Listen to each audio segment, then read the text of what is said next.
When he thought about how impressive and glorious it would be to become a major general, his excitement began to build. With that, he hurried out into the command center, where Zhao Long and the others clasped hands in salute. Waving his hand in grand fashion, he tried to sound as heroic as possible as he said, "Come, my brothers, join me at the pagoda to witness my promotion to Major General." Zhao Long's eyes went wide, but he quickly began to send messages to call everyone together. Before long, all 1,000 members of Bai Xiaochun's regiment were notified and were hurrying over. "Brothers," he said loudly, "once I become a major general, we'll have more meat to eat and more alcohol to drink." Then he flew into the air toward the pagoda. All the cultivators in the regiment were very excited, and none of them questioned Bai Xiaochun's words at all. If he said that he was going to become a major general, then they had complete confidence that he would do just that. It made quite a grand sight as the entire group clustered around him and flew toward the pagoda. The sight of more than 1,000 beams of light shooting through Great Wall City captured the attention of quite a few other cultivators. However, many soldiers had looks of derision on their faces. After all, the sight of Bai Xiaochun parading through the city wasn't anything new. The only surprising thing was how long it had been since they last saw him do it. Most of them gave him little more than a single glance. Before long, Bai Xiaochun and his men were outside of the pagoda, where quite a few other cultivators were gathered to either purchase items or turn in souls. The arrival of Bai Xiaochun and his men didn't cause too much of a stir, and most people just continued on with whatever business they had at hand. Ignoring them, Bai Xiaochun walked up to the pagoda, took a deep breath, and then flew up into the air, just as he had seen the top chosen do in the past when they handed in vengeful souls. There, he waved his sleeve, producing a soul sphere which he subsequently crushed. A boom could be heard as souls poured out from the crushed soul sphere. The sight of so many souls attracted a bit of envy from some of the cultivators present, although most of them weren't paying much attention. "Oh, it's Bai Xiaochun." As soon as the 10,000 vengeful souls appeared, the giant eye atop the pagoda absorbed them. Feeling quite pleased with himself, Bai Xiaochun patted his bag of holding to produce another soul sphere. After crushing it, another 10,000 souls appeared, which the eye absorbed. Then he produced a third sphere, causing quite a few curious eyes to look up at him from below. Just when he was about to crush the third soul sphere, a blood-colored beam of light appeared off in the distance, which caused a murderous aura to fill the entire area. "That's Ji Feng, Colonel Ji Feng." Back before Bai Xiaochun rose to prominence, he was considered the core formation cultivator most likely to become a major general. I wonder which of the two of them will actually succeed. As the crowd buzzed, the beam of light faded away, revealing a young man with long hair, clad in a suit of blood-colored armor. That young man was none other than Ji Feng. He hovered to a stop in midair on the other side of the huge pagoda, making it possible for him to look Bai Xiaochun right in the eye. When he did, an expression of scorn appeared on his face. "Trifling apothecary," he thought.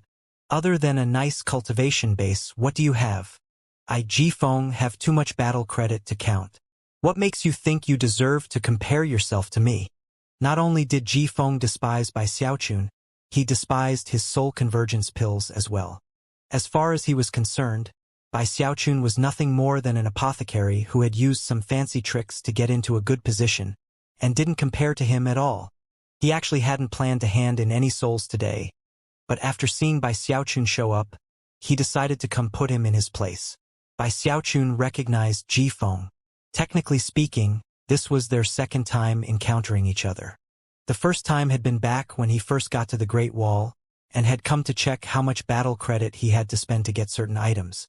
At that time, Ji Feng had handed in 10,000 souls to the pagoda and caused quite a stir. Of course, that was before the advent of soul convergence pills, when getting 10,000 souls together in one place had been quite an accomplishment. When Bai Xiaochun saw the scorn in Ji Feng's eyes, he was actually a bit surprised. "I never did anything to offend you, did I?" he thought. But after thinking about it for a moment, he realized what was going on, and glared at Ji Feng. Ji Feng looked back at him coldly, and soon, it became obvious that they were having a bit of a showdown. When the cultivators down below saw what was happening, their spirits were roused, and they began to pay close attention. They're having a standoff. I'm more of a fan of Colonel Jifeng. He got his battle credit from climbing mountains of corpses and swimming through seas of blood. Didn't Colonel Bai Xiaochun do the same thing though? Forget about the soul convergence pill for a moment. Do you know how many people he saved in that battle? As people talked about the matter, and even placed some bets, Jifeng chuckled coldly and then waved his arm, sending a collection of 100,000 vengeful souls streaming out of his bag of holding. Although the souls were somewhat listless and faded, as soon as they appeared in the open, the huge eye quickly absorbed them. 100,000 souls. Colonel Jifeng definitely deserves his reputation as a top chosen in the 5 legions. He doesn't even use soul convergence pills, but still managed to collect 100,000 souls. After tossing out the 100,000 souls, Jifeng looked over coldly at Bai Xiaochun, and from the look in his eye, his message was clear. You have souls, right? Well, let's have a little contest and see who has the most. A smile immediately broke out on Bai Xiaochun's face. Now that he thought about it, handing over souls all by himself was actually pretty boring. But who would have thought that Jifeng would suddenly show up and want to have a contest? The truth was that Bai Xiaochun loved crushing opponents in this way.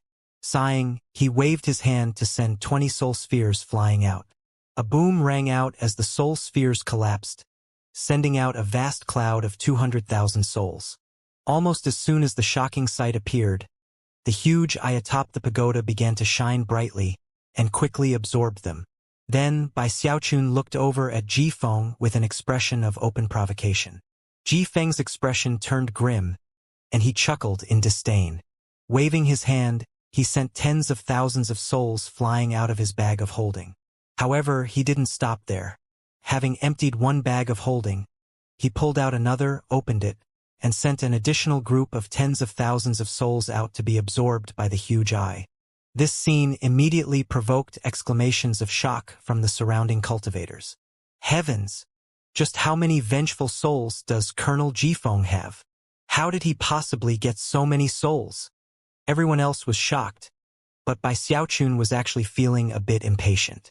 All right, how many souls do you have? He said loudly. Just spit out the number. Sitting around while you open up a bunch of bags of holding is too boring. How about this? You say a number, and if I can't produce that many souls, then I'll admit defeat. The arrogant tone with which he spoke immediately caused the entire area to go quiet. Think you're really tough stuff, don't you? Jifeng replied. Well, since you're asking to be humiliated, then I'll oblige. Then his hands blurred as he sent one bag of holding after another flying out, until there were 9 of them. Feast your eyes upon 2,700,000 vengeful souls.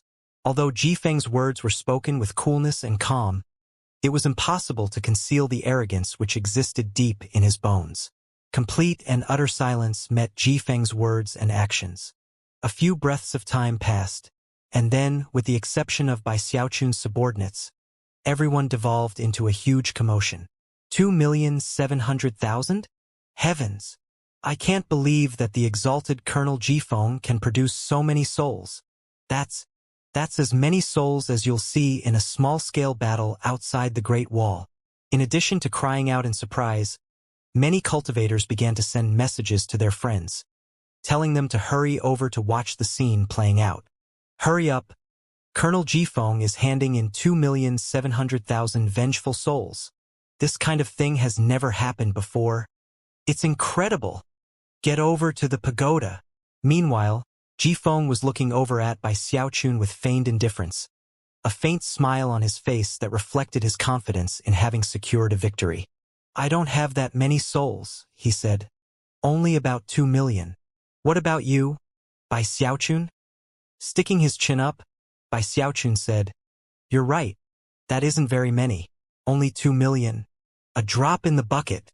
Bai Xiaochun felt like he was a top martial arts master fighting a little kid.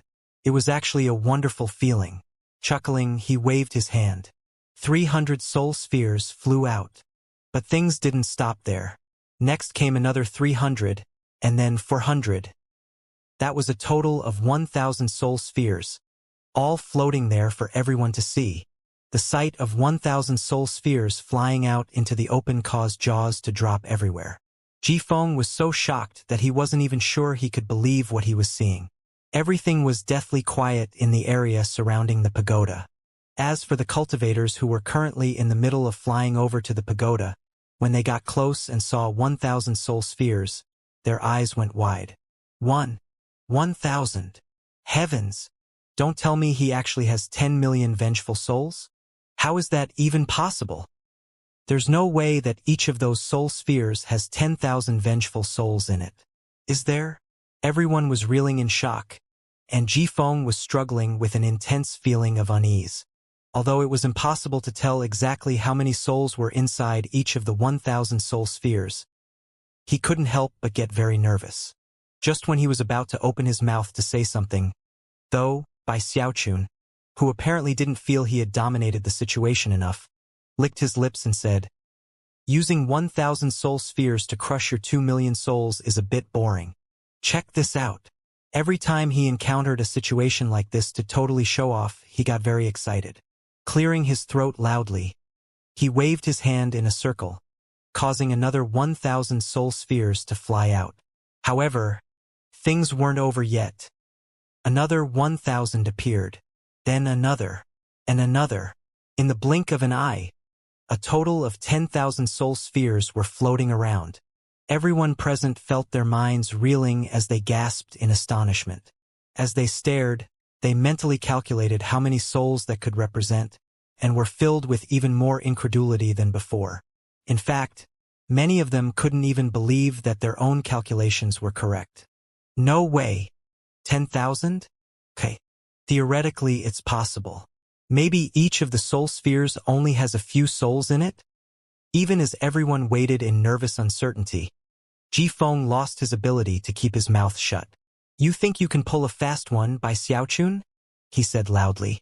"I refuse to believe that you have 10,000 souls sealed inside each of those soul spheres. What a joke. 10,000 soul spheres with 10,000 souls each? Do you really think that someone like you can collect more than 100 million souls?" Considering how bloodshot Jifeng's eyes were, it was clear that he definitely didn't believe Bai Xiaochun had 100 million souls. After all, a group of souls that large would only be seen in large-scale battles. Furthermore, if they were all released at once, they would most certainly blot out the sky and cause the lands to quake violently. Don't believe it? Well, why don't you just take a look? Lifting his chin slightly, Bai Xiaochun performed an incantation gesture with his right hand and then waved his finger at the soul spheres. Open! Boom!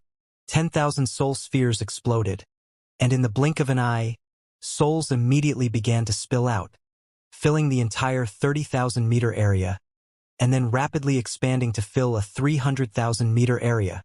And yet, things weren't over yet. Within a single breath of time, that area stretched to 3 million meters. Of course, Bai Xiaochun was doing that on purpose. If he had wished, he could have prevented such a dramatic display. But right now, the entire 3 million meter area around him was filled with vengeful souls. That area far surpassed the limits of Great Wall City, and ensured that the entire city was now cast into darkness. Heaven shook and the earth quaked, causing countless cultivators of the 5 legions in the city to look up in shock. Are the wildlands attacking? Did the spell formation get destroyed? What's happening? As countless exclamations of shock rose up, the cultivators near the pagoda were trembling mutely, as if their minds had been reduced to complete blanks. Even the generals of the 5 legions were shaken. Bai Lin flew out into the open and looked up in astonishment at the sky, as did the other generals. How many souls is that? Numerous beams of light were flying through the air toward the pagoda, as almost all of the cultivators of the 5 legions struggled with each other to be able to witness what was happening. The commotion caused Qian Hatian to emerge from the pagoda, whereupon he looked around in disbelief. At that point, the huge eye atop the pagoda began to shine with unprecedentedly bright light, a light that seemed excited. It was almost as if the eye itself possessed a spirit, and that spirit were jubilant. A gravitational force sprang out, causing winds to scream as a vortex formed.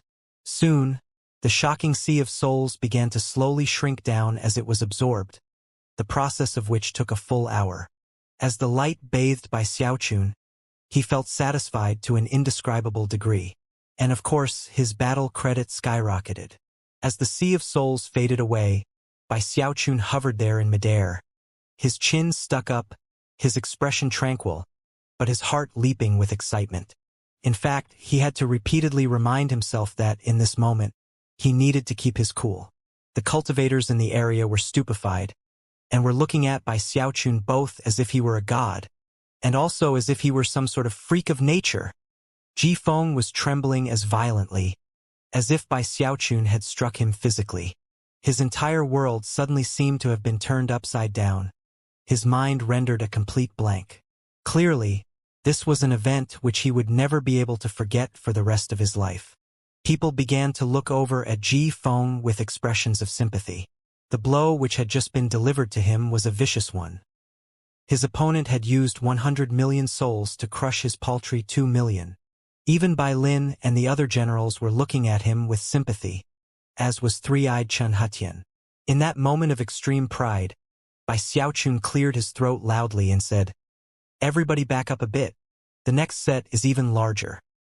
Before anyone could react, the huge eye atop the pagoda sent out blinding beams of light that almost seemed to be pandering to Bai Xiaochun as they created incredible pressure that pushed all of the surrounding cultivators away.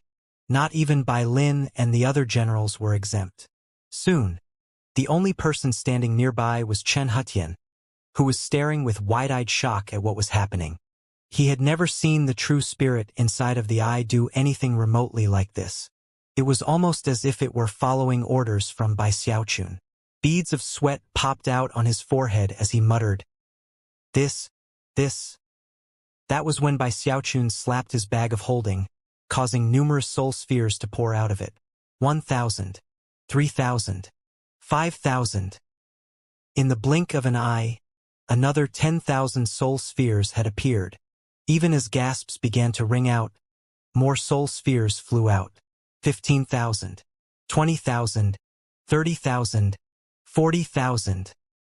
Every single cultivator in the entire city was shaken to the ultimate degree. Finally, when the number of soul spheres reached 60,000, the people erupted into a thunderous hubbub. Impossible! Did this Bai Xiaochun tap into the underworld river or something? So many souls. Heavens! Are they really souls? Unheard of. This is completely unheard of. Bai Lin and the other generals were dumbstruck, and Chen Hetian was completely flabbergasted and incapable of even reacting. However, most elated of all was the huge eye. It seemed openly excited, as though it were trembling in joy. Soon, more than 80,000 soul spheres were visible, and the excitement of the huge eye began to affect the Great Wall's spell formation. The spell formation shield was rippling and distorting, the sight of which cast shock into the hearts of the onlookers. Outside in the wildlands, people could see the distortions on the spell formation shield, and although they weren't sure what was happening, they could tell that something momentous was occurring. Curious, Mistress Red Dust finally sent some divine sense out toward the Great Wall to see what was going on. It was at that point that 90,000 soul spheres were out in the open. Then the huge eye emitted a scream of frenzied delight that caused everything in heaven and earth to tremble. The sound of it caused Mistress Red Dust's divine sense to instantly shatter. Back in her tent in the wildlands, her eyes snapped open, and she coughed up a massive mouthful of blood. "Impossible!" she exclaimed. "I can understand why the true spirit in that eye is willing to protect the Great Wall, considering it made an agreement with the Celestial. But why would it go so far as to use true spirit resonance to wound me and force me away?" When Mistress Red Dust's divine sense was shattered, Chen Hetian detected it. First, he looked out at the wildlands, then he looked down at the huge eye, his expression that of amazement. Obviously, he had also detected the true spirit resonance. A true spirit could call upon the quintessence of its voice to unleash a true spirit resonance, but would usually only do so in extremely dire circumstances. It was quite draining on the true spirit, but was incredibly powerful, so much so that even a deva would be forced to go all out to defend against it. Although the true spirit resonance from moments ago had not been fully powered, it had been enough to destroy Mistress Red Dust's divine sense, and would definitely have been very draining to the true spirit. The true spirit and its pagoda were closely connected to the Starry Sky Tao polarity sect, and in fact only a few people knew the true origin of the true spirit, one of those people being Xianxia. The truth was that it came from Heavenspan Island in the Heavenspan Sea. To the river source sects on the 4 branches of the Heavenspan River, Heavenspan Island was like a supreme entity. In the mortal world, emperors were often supported by noble ministers, and the relationship between the 4 river source sects and Heavenspan Island was much the same. The sects were the nobility, and Heavenspan Island was the imperial palace. Heavenspan Island was also the home of the celestial. Naturally, he was the ruler of the lands of Heavenspan. And now, the true spirit who had been convinced by Heavenspan Island to guard the Great Wall had suddenly acted in this way. As a result, Xianxia couldn't help but look with glittering eyes at the more than 90,000 soul spheres. And by Xiaochun, it's protecting its food. Mistress Red Dust was just unlucky to send her divine sense over right in this moment. As for this by Xiaochun, how did he get his hands on so many vengeful souls? He's certainly full of secrets. Over the years, Xianxia had secretly been paying close attention to Bai Xiaochun. Whether it was his soul convergence pills or his exploding pill furnaces, he had watched over everything carefully. He had even sent some soul convergence pills back to the sect for them to analyze. Of course, he had done all of these things very carefully. He knew that running investigations into members of the 5 legions was a sensitive task. Even as Xianxia pondered these things, Bai Xiaochun grandly swished his sleeve. "Open up," he roared. Instantly, all of the 90,000 soul spheres vibrated before bursting open. Clouds of souls immediately poured out, filling the entire city and then pouring out beyond it. 30,000 meters. 300,000 meters. 3 million meters. 30 million meters. In the blink of an eye, the cloud of souls spread out to cover all creation. It was such a shocking event that it wasn't just the cultivators of the 5 legions in Great Wall City who were astonished. Even people in World City noticed what was happening, and their expressions flickered in surprise. It was the same in the Wildlands, where the savages and soul cultivators were completely flabbergasted. "What's going on? Heavens! What is that?" As the cloud of souls spread out, shocking everyone in the area, the eye atop the tower began to tremble as if in excitement. Then, bright rays of light erupted from the eye, almost as if the true spirit felt that the previous absorption method was too slow, and that it needed to come out into the open. The shining light rapidly converged down into a single point, which then flew out of the eye and transformed into a bat. It was partially translucent with bright red eyes, and after it came out into the open, it threw its head back and roared, causing an enormous, shadowy figure to appear in the sky above it. That shadowy figure was also a bat, so big it filled the entire sky. As soon as it appeared, it took in a deep breath which caused heaven and earth to tremble as the cloud of souls began to move. They almost looked like tide waters as they moved inexorably toward the enormous bat. The ordinary cultivators of the 5 legions were trembling in shock. Never before had anyone been privy to the fact that there was a bat inside of the huge eye. Although Bai Lin and the other 4 generals had been aware of it, they had never personally seen it, and therefore all of them were also gasping in astonishment. Heaven and earth distorted as the massive cloud of souls was absorbed by the gigantic bat. The process took approximately 2 hours, after which the enormous shadowy bat looked around with cold but contented eyes. A moment later, it ignored everything else around and allowed its gaze to focus on Bai Xiaochun. Within that gaze was approval and also a sort of newly acquired closeness. A moment later, the image of the bat transformed back into a dot of light that returned to the huge eye. Bai Xiaochun was a bit taken aback by everything that had occurred, having never imagined the act of turning in a few souls would result in such a scene. Now he hovered there, heart racing amidst the quiet as all gazes shifted from the huge eye to him. He blinked a few times, mind racing as he tried to come up with an explanation. Meanwhile, his identity medallion in his bag of holding began to vibrate with unprecedented intensity. Startled, Bai Xiaochun pulled out the medallion and scanned it, whereupon his eyes went wide. So many! The battle credits in his identity medallion were currently skyrocketing. Within moments, it passed the point necessary to receive a promotion to Major General and still kept going. Soon, he had enough for 2 such promotions. Only then did the total begin to slow. The staggering number of battle credits was such that Bai Xiaochun's eyes nearly popped out of his skull. His heart began to beat rapidly, and although he wasn't actually sure exactly what he could get with so much battle credit, he was sure that it was definitely enough to become a Major General. Clearly, the true spirit in the huge I was very pleased with him. Bai Xiaochun looked excitedly at his battle credit, and forgot any plans of trying to explain the situation. Holding his identity medallion high above his head, he shouted, "I want a promotion to Major General." The surrounding cultivators were stunned. What did he just say? Major General? Bai Xiaochun wants a promotion to Major General? This is astonishing. Whether it was the cloud of souls or the actions of the eye, or his request for a promotion, all of this, heavens, Bai Xiaochun is definitely going to become a legend.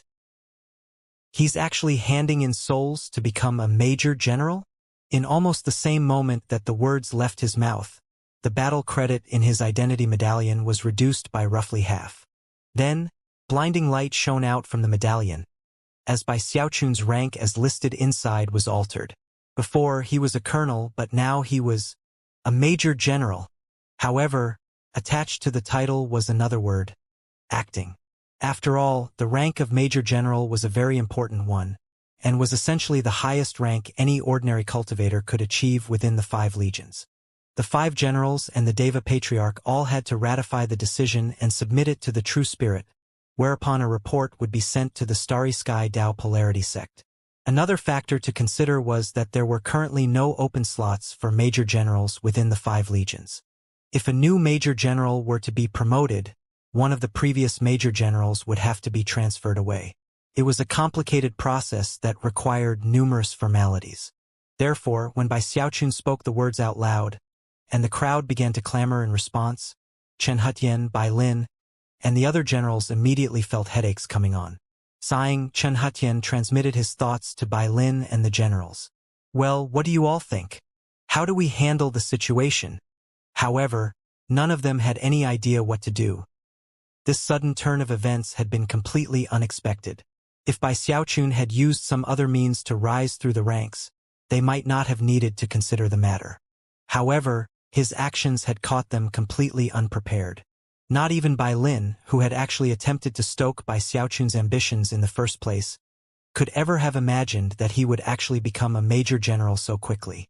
Much of their shock stemmed from the fact that from the moment the Great Wall had been built until now, Bai Xiaochun was the first person to ever hand in enough souls to be directly promoted to Major General.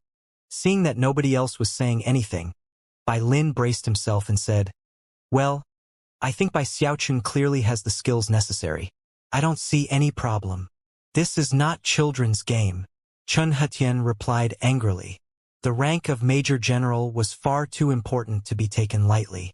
However, there was no way to deny that Bai Xiaochun had earned it. Refusing to acknowledge the legitimacy of the promotion would be preposterous. Meanwhile, Bai Xiaochun was not very happy. Unaware that Chen Hutian and the generals needed to approve the promotion, he couldn't help but feel a bit irritated that he was listed as only an acting Major General. "Senior Bat, this isn't very sincere of you," he said loudly. "I gave you a whole bunch of souls. I mean, there were more than 1 billion. And you only made me an acting Major General?"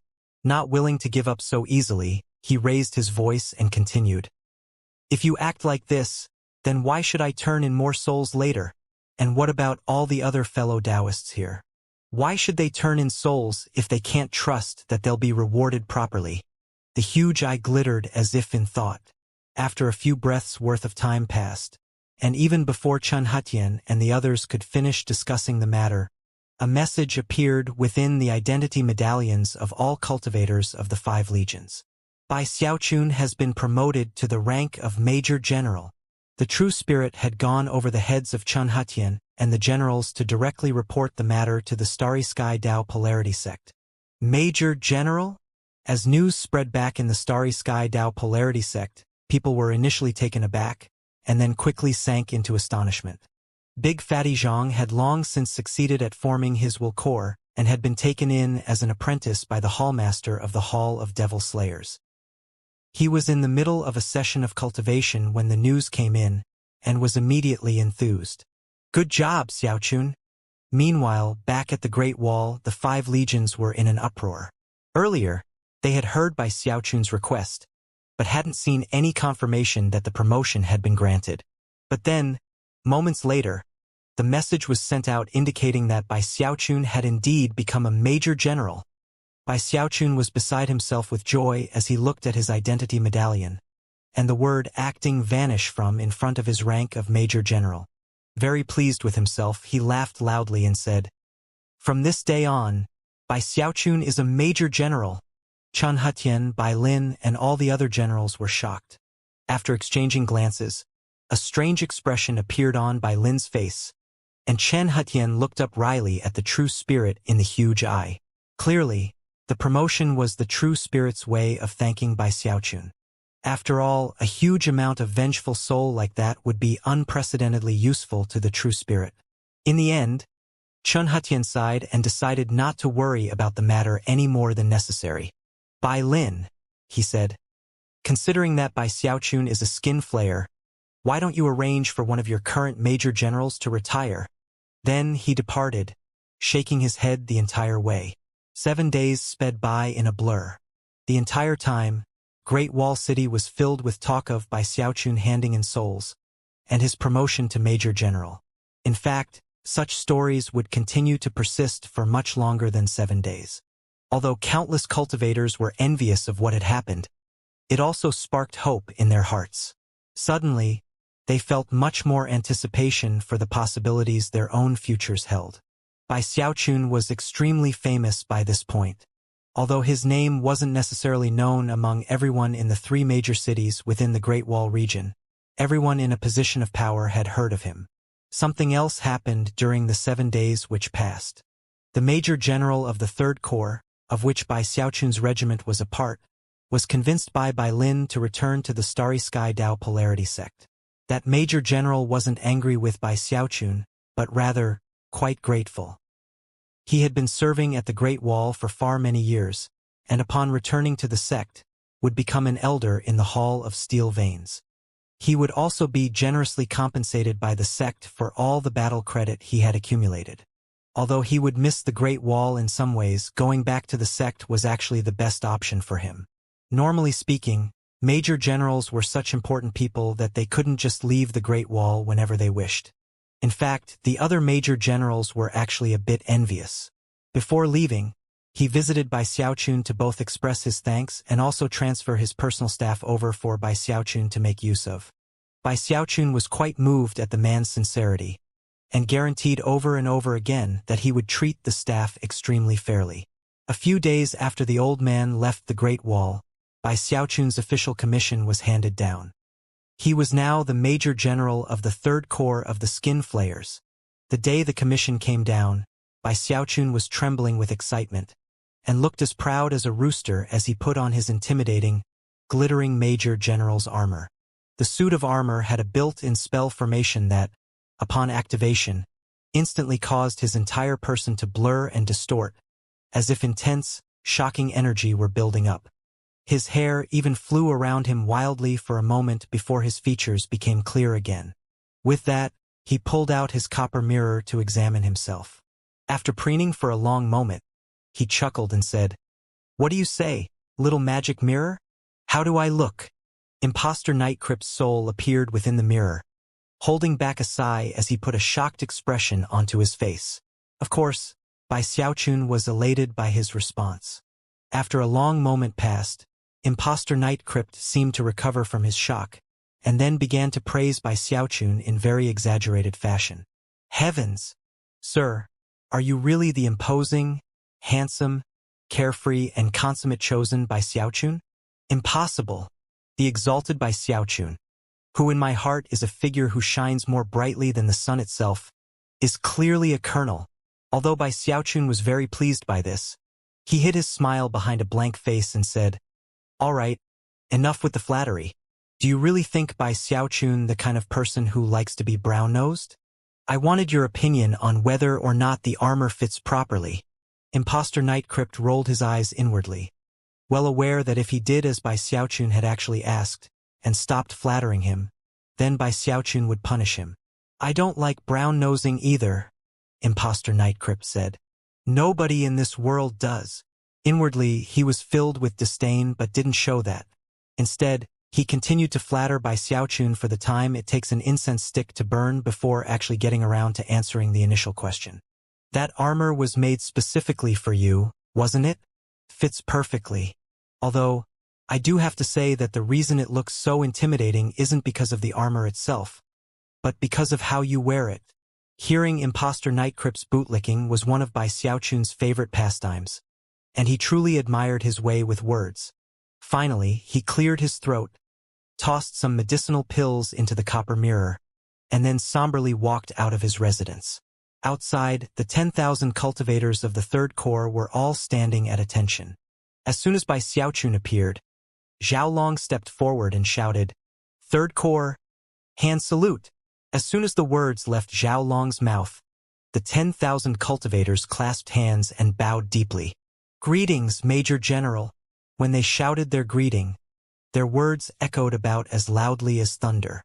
Seeing 10,000 people lined up in front of him caused Bai Xiaochun to sigh inwardly and think back to how he had come to Great Wall City all by himself, and had climbed from the rank of lieutenant to captain, and then colonel. Now, here he was at the very pinnacle, a major general. The mere thought of how much work he had put into becoming a major general left him sighing ceaselessly. Finally, he waved his hand and said, "Very well. Let's go for a bit of a walk." With that, his 1,000-man regiment from before stepped forward and fell into ranks around him to act as his personal guard. At the same time, the 10 colonels under his command also stepped forward. As they flew up into the air, the rest of the corps spread out to clear a path and make sure no one got too close. Bai Xiaochun felt extremely excited to be so awe-inspiring, and was very pleased that all of his hard work had paid off. He even made sure to proceed along slowly so everyone could look at him, and also took time to chat with his colonels. The cautious way they carried out conversation with him left him very pleased. Quite a few people noticed that he was parading through the city. Some time back, he had done the same thing as a colonel, but this time he was a major general. The news that Bai Xiaochun had been commissioned as the major general of the Third Corps of the Skinflayers was big news in the Wildlands. Intelligence regarding him was actually very important in general there. Whether it was his exploding pill furnaces or his soul convergence pills, everything he did seemed to hurt them. When the news reached Mistress Red Dust in her command tent, she looked at the intelligence report before crushing the jade slip. "So that's what happened the other day," she said. Bai Xiaochun turned in souls to get battle credit, which then earned him a promotion to Major General. Kneeling in front of her was a necromancer in a gray robe, whose cultivation base fluctuations placed him in the nascent soul level. "According to the information from our spies," he said, "that's exactly what happened. More specifically, Bai Xiaochun handed in more than 1 billion souls." Even the necromancer almost couldn't believe the number he had just spoken out loud. 1 billion, Mistress Red Dust murmured, her eyes flickering with cold light. After a moment, she waved her hand. "Send down orders to put Bai Xiaochun in 5th place on the execution list. Increase the bounty on his head to 2 Deva beast souls." "Yes, ma'am," the necromancer said with a somber nod of his head. With that, he left. Before long, word spread to Great Wall City that Bai Xiaochun was now in 5th place on the Wildlands execution list, and that the reward for killing him had increased to 2 Deva beast souls. When Bai Xiaochun heard the news, he was quite shocked. How ruthless of them, he thought. He almost couldn't believe that the wildlands hated him so much that they were willing to pay 2 Deva beast souls to see him dead. If things keep going on like this, Bai Xiaochun thought, I wonder if they'll increase the reward to an actual Deva soul one day?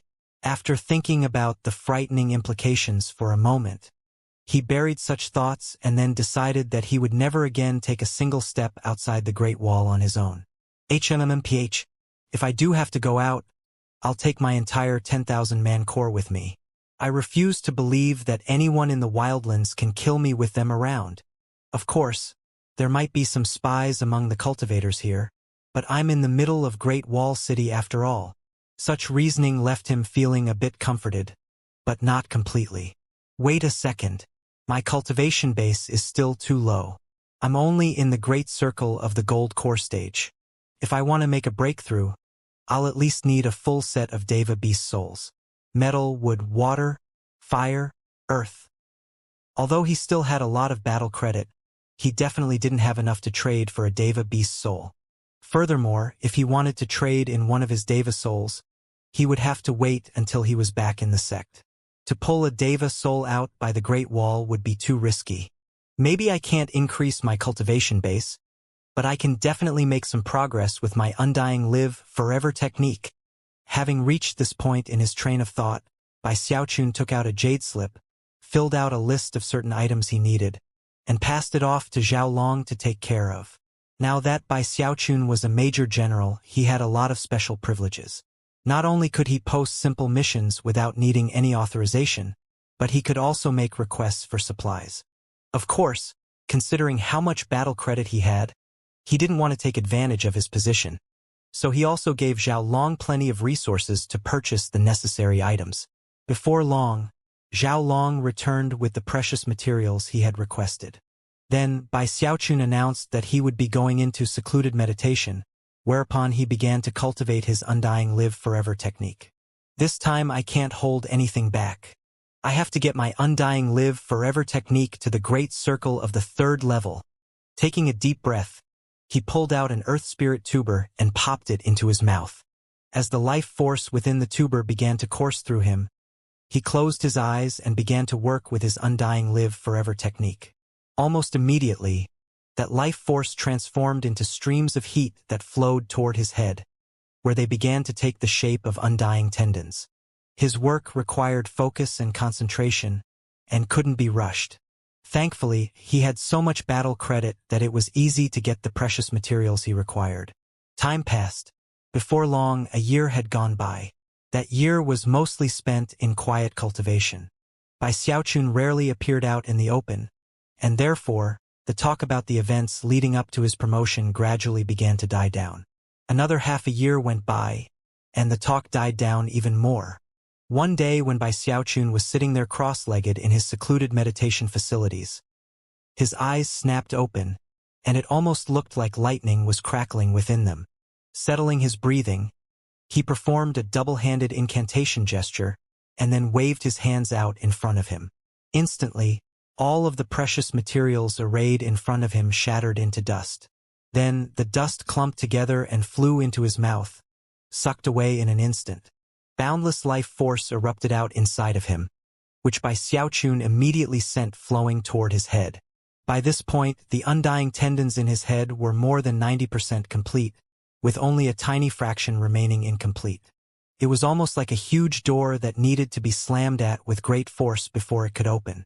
As Bai Xiaochun was completely focused on achieving a major breakthrough with the 3rd level of the Undying Live Forever technique, it was high noon outside, and the sun was shining down hot and bright onto the lands outside the Great Wall. Some distance away, the same black pillar of light could still be seen shining up into the sky. It was something the cultivators of the 5 legions had grown used to in the more than 1 year since it had appeared.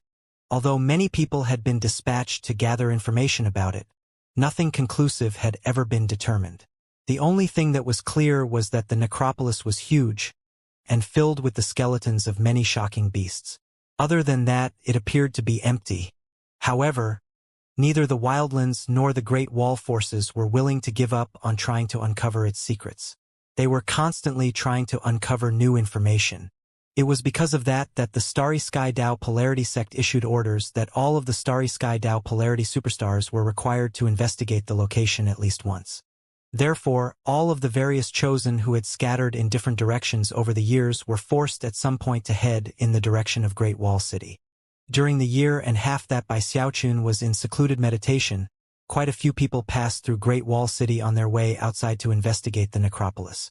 When it came to Bai Xiaochun, only the Hall of Steel Veins could give him orders, and naturally they wouldn't order him to do something like that.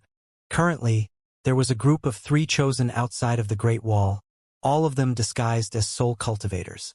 One was a beautiful woman, one was a gaunt middle-aged fellow in mid-core formation, and the third was a strapping young man with a murderous aura so strong it made him seem completely unapproachable.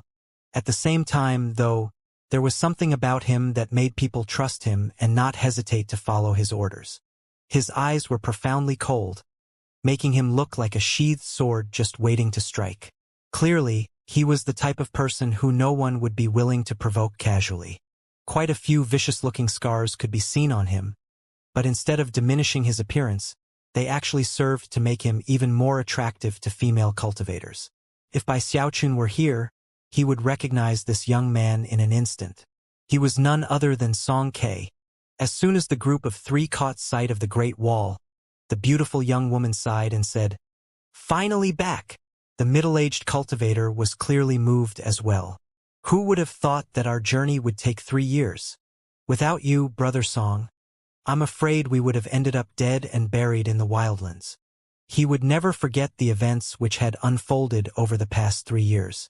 At the outset, their group had numbered more than 10.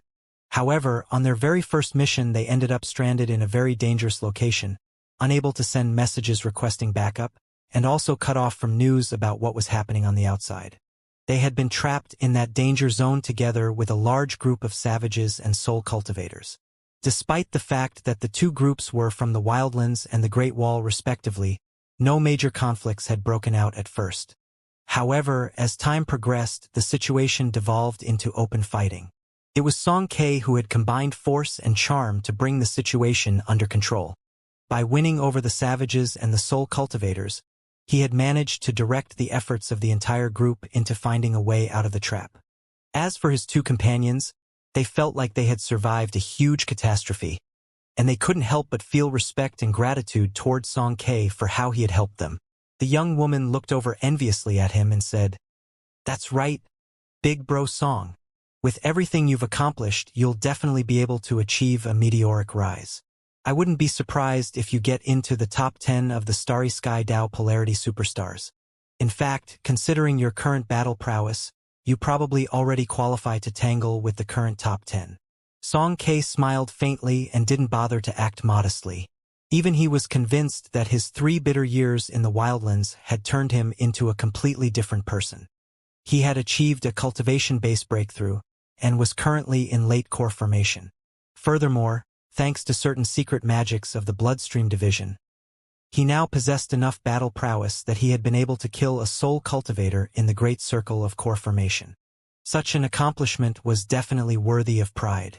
He could well imagine what it would be like to get inside the Great Wall and go back to World City. At that point, he would surely be one of the best among the chosen. Even if some of the others stumbled into good fortune, none of them could compare to me. Another source of pride was the fact that during the 3 years in which he had been in the Wildlands, he hadn't accomplished only 3 missions, but rather 7. All of them had been completed within the danger zone that he had ended up trapped in. Furthermore, because he had personally united the cultivators and the wildlanders, he had also made valuable connections with people in the wildlands. Although he hadn't acquired a Deva Beast soul, he had managed to get more than 300 nascent soul-level souls, each and every one of which could be sold for a significant profit. Most importantly of all, he had uncovered some clues as to the location of a Deva Beast soul. Not even his 2 companions were aware of that, only him. His current plan was to finish out his first 5 years of the trial finishing missions, improving his cultivation base, and exploring the wildlands. The final 5 years would be devoted to reaching the great circle of core formation and searching for a Deva Beast soul. Considering my accomplishments in battle and the missions I've completed, It would be easier to find a phoenix feather or a Qilin horn than to find someone who has surpassed me. Shmmmph. From what I heard a few years ago, Bai Xiaochun got stuck in Great Wall City doing work as an apothecary. Song Ke chuckled coldly, convinced that this time, he would soon be crushing Bai Xiaochun 10 times over. He could even visualize himself stomping Bai Xiaochun underfoot and forcing him to beg for mercy. You dare to call yourself my uncle? Well, this time I'm going to make you call me grandfather. The thought of Bai Xiaochun groveling mournfully filled Song Ke's vicious heart with pleasant warmth. Of course, he had received absolutely no news about Bai Xiaochun's escapades in Great Wall City. After his 3 years in isolation from the world, he had rushed directly back toward the Great Wall, with no way of knowing how much things had changed. It was with a heart surging with pride that Song Ke finally arrived at the Great Wall and laid eyes on the enormous spell formation shield. Of course, before he and his group could even get close to the shield, cold gazes filled with killing intent locked onto them. Then, an icy voice rang out from the wall. Who goes there? Song Ke's expression flickered, and he suppressed the arrogance in his heart as he stopped in place. No matter how incredible he thought himself outside the wall, now that he was back here, he didn't dare to do anything rash. After all, he was absolutely not in a place to be able to provoke the 5 legions. Behind him, his 2 companions stopped in place, their faces ashen.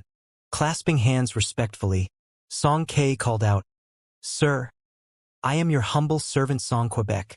These 2 friends of mine are fellow disciples of the sect. We are returning from running missions on the outside, and would like to request entrance into Great Wall City. The person who had spoken from the wall moments ago was none other than Zhao Long, who happened to be on duty at the moment. Of course, he was a member of the Skin Flayer's 3rd Corps, and one of Bai Xiaochun's private guards. Considering that Bai Xiaochun was in secluded meditation at the moment, most matters relating to the 3rd Corps were handled by him and the 10 colonels. Zhao Long looked Song Ke and his companions over, and after a moment, his gaze softened. After all, he was aware that Bai Xiaochun came from the sect headquarters, as did these chosen, and that it was possible they could all know each other. Waving his hand, he sent some cultivators flying out to retrieve the group's identity medallions and excursion permits for inspection. Zhao Long himself looked over the medallions, using a special technique to confirm that there was nothing suspicious about them. Then he checked the jade slips that were the excursion permits, which were required of any cultivator who left the wall. Whenever a cultivator went outside, the soldiers of whichever legion was on duty at the time would stamp the permit. Upon return, if the soldiers of a different legion were on duty, then the permit would need to be sent to the original legion for verification. However, Zhao Long could tell at a glance that their verification stamps were from the 3rd Corps of the Skin Flayers. The only difference was that they had been issued during the command of the previous Major General. According to the rules and customs of the 5 legions, whenever a new Major General took command, new verification stamps would need to be created. Zhao Long looked up and said, Your identity medallions are authentic. However, let me remind you that once you enter the city, the spell formation will lock onto your identity medallion. If your true identity does not match up with the information in the medallion, if you are an impersonator or have been possessed, then you will be instantly killed in body and soul. Song Ke and his companions were a bit taken aback, but after exchanging glances and nodding, they proceeded forward. This was the first time for any of the 3 of them to return to Great Wall City after going outside, and therefore it was impossible for them to avoid being nervous. After all, it was impossible to say how many cold, murderous gazes atop the wall were fixed on them. Soon they were passing through the spell formation. Rippling fluctuations appeared that scanned them thoroughly, then slowly faded away. After that, they found themselves standing there beneath the wall. Breathing a sigh of relief, Song Ke looked up at the figures atop the wall, and was suddenly struck with the impulse to join the 5 legions. After the many spectacular things he had accomplished on the outside, joining the 5 legions didn't seem like a bad choice, or anything particularly difficult. Seeing that the group had passed through the spell formation with no problems, Zhao Long smiled faintly, and then issued orders for the side door to be opened. When the group actually entered the door, they found Zhao Long waiting for them on the other side. Clasping hands in greetings, Zhao Long smiled and said, "That inspection was a necessary formality, fellow Taoists. I hope you weren't offended." A moment later, his gaze came to rest on Song Ke, who was clearly the most exceptional of the group, and who he deemed worthy to try to recruit. Song Ke smiled in response. He could tell that Zhao Long seemed to be singling him out, and it already felt wonderful. Obviously, Zhao Long was no ordinary soldier. So Song Ke clasped hands respectfully and then began to chat amiably. Before long, they even exchanged names. Now that they knew each other a bit better, Zhao Long said, "Brother Song, are you interested in joining the Skin Flayers?" Although Song Ke was actually very pleased to be asked this question, he put a look of hesitation onto his face. From what Zhao Long could tell, Song Ke was quite a talented individual, and therefore he had decided to try to recruit him for Bai Xiaochun. Facial expression warm, he said, "Don't worry. You don't need to make a decision right away. Take some time to think about it and tell me your answer later. By the way, the three of you will need to update your excursion permit stamps. Your current stamp was issued by our 3rd Corps, but a new Major General recently took command. The three of you will need to come with me to the garrison to update your stamps." "A new Major General?" Song Ke exclaimed. His two companions exchanged a shocked glance. Although they weren't very familiar with the Great Wall, they knew that Major Generals were extremely important people, and that such a change in command didn't happen every day. Song Ke didn't dare to do anything rash. Of course, he would go so far as to chat casually with Zhao Long, but when it came to a Major General, he wouldn't do anything even remotely offensive.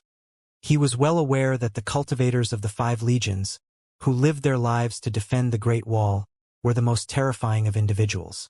That was especially true of their Major Generals, all of whom were exalted figures who could shake heaven and earth.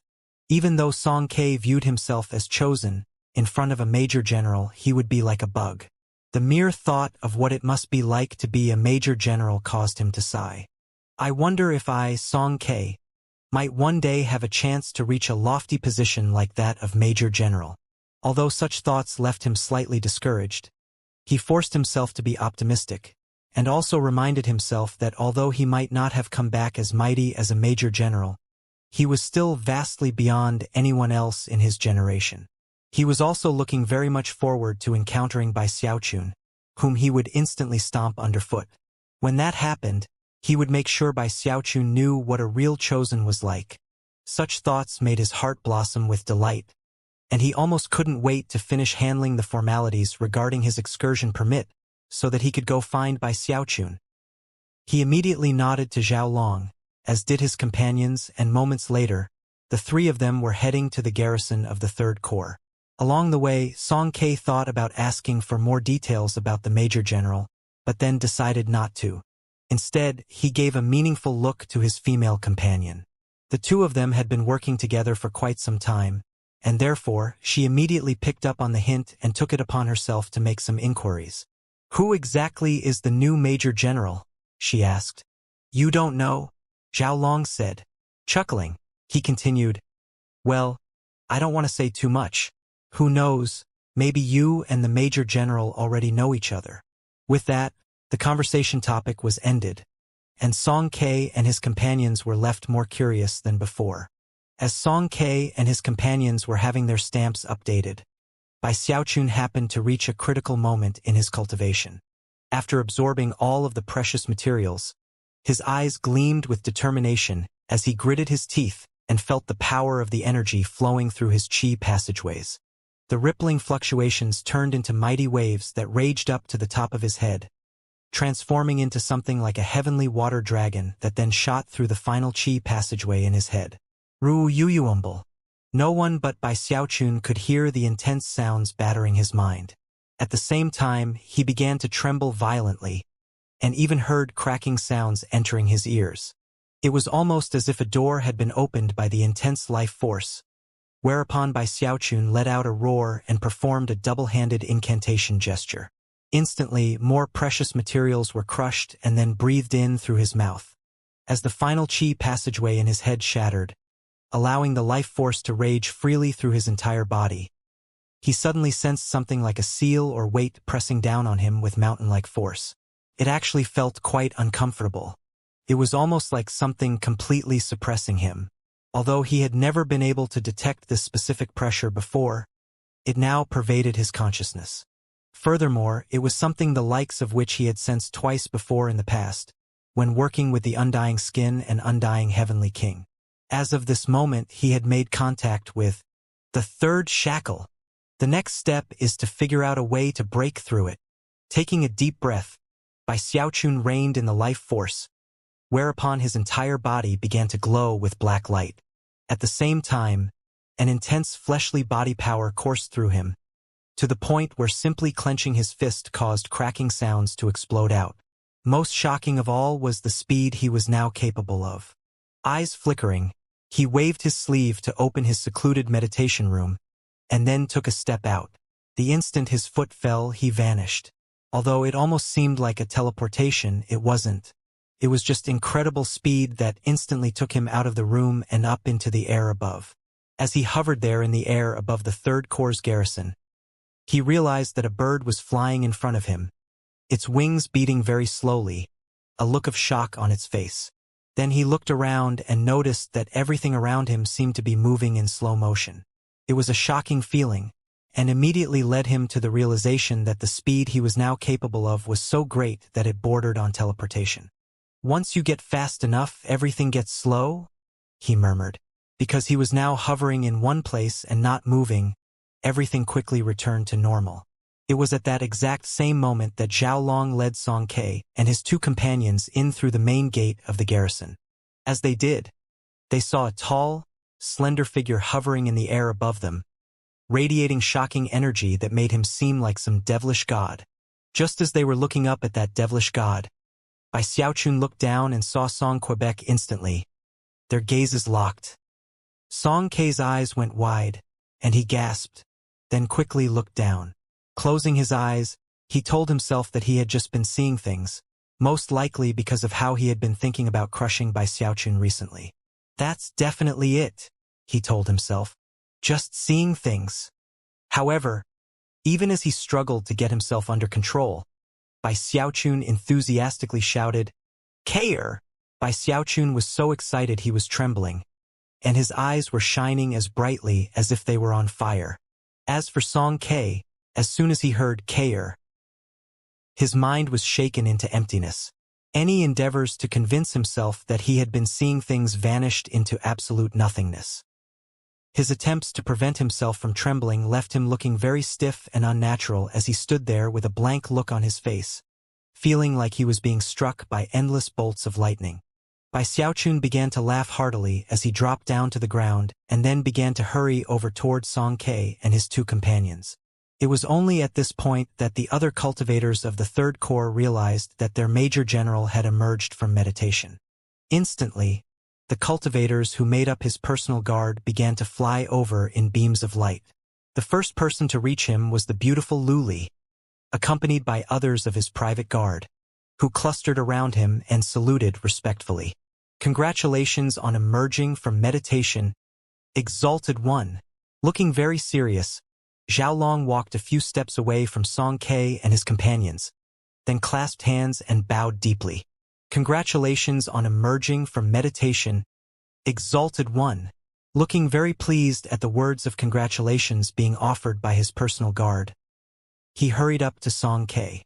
Meanwhile, other cultivators in the garrison realized that Bai Xiaochun was out of secluded meditation, whereupon dozens upon dozens of beams of light began to fly in his direction. 10 of the beams of light surged with the aura of the great circle of core formation, and also radiated profound dignity. They were people who, in any other circumstance, would dominate any area they entered. They were the colonels of the Third Corps, including Li Hongming. All of them approached and offered respectful greetings. "Greetings, Major General." As more and more people arrived and saluted in greeting, Bai Xiaochun came to stand in front of Song Ke, his eyes shining with excitement. Everyone in the area could sense how happy he was. "It's really you, Keir. It's really you. How did you get yourself in such a bad situation?" "Keir, I thought I had it bad, but obviously you have it way worse than me." When we left, your aunt entrusted your safety to me. As your senior, that's simply my responsibility. Although you mercilessly cast me to the side in the past, as your uncle, I can be magnanimous when necessary. How about this? Forget about going out and doing missions. You stick with me. I'm a major general now, and you can be one of my personal guards. Bai Xiaochun really was excited to be reunited with an old friend. Of course, it was all the better considering how arrogant Song Ke had acted upon parting ways. Furthermore, although Bai Xiaochun was very happy to be a major general, he wouldn't be able to return to the river-defying sect anytime soon, and it was a bit disappointing to have no old friends around to bask in his glory. Therefore, he was so excited right now he felt like he could explode. It was really one of the most incomparable feelings in the world. Song Ke's two companions were clearly in a state of shock as they looked at Bai Xiaochun. Although the clothing he wore was relatively simple, it somehow made him look very impressive. He was almost like the bright moon surrounded by countless lesser, faintly twinkling stars. There was something about him that just seemed innately superior. Although he clearly wasn't in the nascent soul stage, he seemed even more terrifying than if he was. Then they heard everyone calling him Major General, and their minds began to spin as they realized that this person in front of them was none other than the Major General of the Third Corps. Complex, indecipherable emotions immediately began to overwhelm them. Furthermore, they immediately recognized that he was Bai Xiaochun. After all, they were all chosen from the Starry Sky Dao Polarity Superstars, and it would have been harder for Bai Xiaochun to be more famous than he was among their number. They almost couldn't believe what they were seeing in front of their very eyes, and could do little more than gasp in anxiety. Plus, it was all made even more shocking because this was the first time they had heard that Song Ke had such a shocking background. His uncle was a major general. Trembling, they subconsciously bowed their heads, clasped hands, and offered greetings. Greetings, Major General, greetings. A blank look could be seen in Song Ke's eyes as this happened. Everything was developing too quickly, and there was no way he could have prepared himself for this turn of events. Just moments ago, he had been reveling in thoughts of how incredible he himself was, and how he would heap humiliation onto Bai Xiaochun.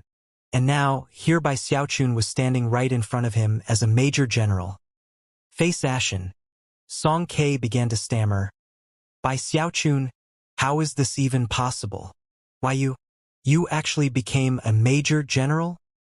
He could hardly bring himself to believe that it was true. It was almost as if his life were a huge comedy playing out.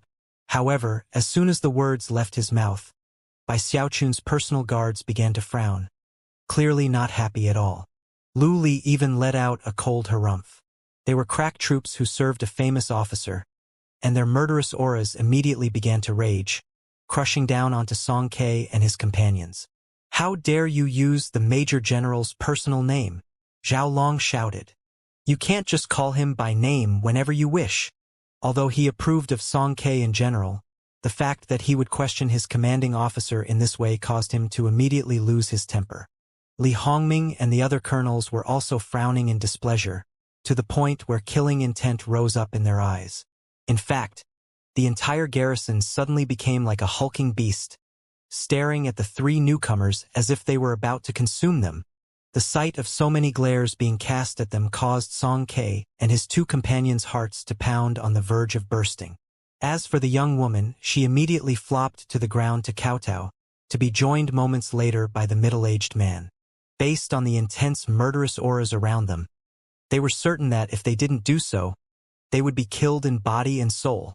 Song Ke was trembling, and his face was ashen.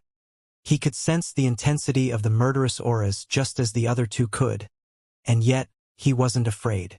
Instead, he just stood there staring at Bai Xiaochun, his grief and indignation pushing aside all other thoughts, and his frustration building to the point where it threatened to inundate him like flood waters. This is impossible. It's simply impossible. Song Ke thought back to the first day he had met Bai Xiaochun and everything which had happened since then. Bai Xiaochun had always been there, hanging over him like thunderclouds of misfortune, impossible to dispel. Back in the fallen sword abyss, Bai Xiaochun snatched his heaven string energy. Then, in the Bloodstream sect, he stole away the position of Bloodmaster. Later, he seized control of the lofty title of Junior Patriarch. Each and every time, Song Ke found himself outmaneuvered and defeated. After coming to the Starry Sky Dao Polarity sect, he had mustered his courage and fought on his own as hard as he could, only to be outdone again. The same thing happened on the huge battleship. Later, after arriving in a strange land, he had unleashed every scrap of his explosive potential, all in the hopes of rising to prominence. When he did, he would finally crush Bai Xiaochun and put him in his place, make him kneel on the ground, and then crush him underfoot. Even in this moment, he could still envision himself stepping on Bai Xiaochun's chest, shoving his finger in his face, and yelling, "From now on, whenever you see me, you'll grovel your way off into the distance." And yet, such a thing could only happen in his dreams. Yet again, Song Ke found himself being crushed, and not just by a little bit. He was being crushed to a heaven-rending, earth-shattering degree by a major general. Having reached this point in his train of thought, Song Ke's grief and indignation reached the point where tears began to roll down his cheeks. Startled at seeing tears on Song Ke's face, Bai Xiaochun spun around and yelled, "What are you people doing? Get rid of those murderous auras. This is my dear nephew. What are you doing trying to frighten him? He's just a kid." Then he turned and gave Song Ke a warm look, and even reached out to tousle his hair. When Song Ke heard Bai Xiaochun call him a kid, veins began to bulge out on his neck and face. "Bai Xiaochun!" he roared. Then, blood sprayed out of his mouth, and he toppled backward onto the ground, unconscious. This was actually the second time he had passed out in Bai Xiaochun's presence. The first time was back in Sky City in the Starry Sky Dao Polarity sect. Song Ke woke up the next morning. After looking around grimly, he gritted his teeth and prepared to leave. However, as soon as he walked out the door, 3 cultivators appeared in his path. The one in the lead position was Zhao Long, who leveled a cold stare in his direction. The Major General went back into secluded meditation. Before he did, he passed down orders to conscript you into service. From now on, you're one of the Major General's personal guards. You will accept this assignment. A snarl immediately appeared on Song Ke's lips. Remember your place, Song Ke, Zhao Long continued. In any other corps of the army, you would have been executed on the spot for the impudence you showed yesterday. Thankfully for you, the Major General took pity on you for old time's sake. Not only did he not punish you, but he also rewarded you by placing you in his personal guard, under my command. From now on, disrespect toward the Major General will not be tolerated at all. If you continue to act arrogantly, then for the sake of the Major General, I'll be forced to put you to death." Zhao Long hadn't consulted Bai Xiaochun regarding the last part of his speech. After all, he knew that there was a special relationship between the two of them. However, as the leader of Bai Xiaochun's personal guard, there were some matters that were better to nip in the bud. If it turned out that Song Ke didn't know what was good for him, Zhao Long would definitely risk Bai Xiaochun's wrath by putting him to death. He had been following Bai Xiaochun for years now, and therefore viewed Bai Xiaochun's honor and glory as his own responsibility, and would brook no violations against it. Song Ke could see the killing intent in Zhao Long's eyes, and could sense the intimidating, murderous intentions within him. A tremor passed through him as he realized that everything Zhao Long had just said was no mere threat or exaggeration. Another half a month went by, and despite his reluctance, Song Ke was getting used to being one of Bai Xiaochun's personal guards. During that half-month, Bai Xiaochun spent time stabilizing his undying live forever technique. At this point, he was at his absolute peak both in terms of fleshly body and cultivation base. Most importantly, he had become more familiar with his ability to move at such incredible speed that the world slowed down around him. After emerging from secluded meditation, he headed to his private office in the 3rd Corps to get the latest briefings from his colonels. Bai Xiaochun knew that since he was a major general, he had to listen very carefully to the reports. The last to report in was Zhao Long, who explained everything that had occurred in Great Wall City and within the 3rd Corps recently. The beautiful Lu Li stood behind Bai Xiaochun, kneading his shoulders. She had been one of Bai Xiaochun's personal guards for years now, and generally had a cold and icy demeanor. However, whenever Bai Xiaochun was exhausted, she wouldn't hesitate to give him a soothing massage. Up to now, more than 100 huge caves have been discovered inside the necropolis. Each one is filled with terrifying skeletons. 2 Deva beast souls were found there, and big battles erupted because of them. One of them was taken by our side. Another was won by the wildlands. More news came in about half a month ago. Beneath the necropolis with the 100 caves, there is another terrifying area that no one has discovered how to enter yet. With that, Zhao Long concluded his report. Then he casually added one more item. The new member of your personal guard, Song Ke, has been performing satisfactorily. However, he has a bit of a rebellious side, and sometimes refuses to follow orders. As such, sir, I was planning to send him to the necropolis out in the wildlands to learn a thing or two. Bai Xiaochun shook his head and smiled. No, don't do anything to put him in real danger. I'm his uncle, you know. Besides, it's normal for kids to be headstrong sometimes. How about this? I'm planning to go take a trip to World City in a few days. Now that I'm the Major General of the 3rd Corps, it's my responsibility to conscript some new chosen to join our ranks. Actually, Bai Xiaochun had been planning to do this for some time now.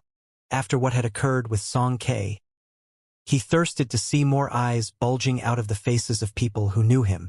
Zhao Long immediately started to get nervous, and was even thinking of trying to persuade Bai Xiaochun to change his mind.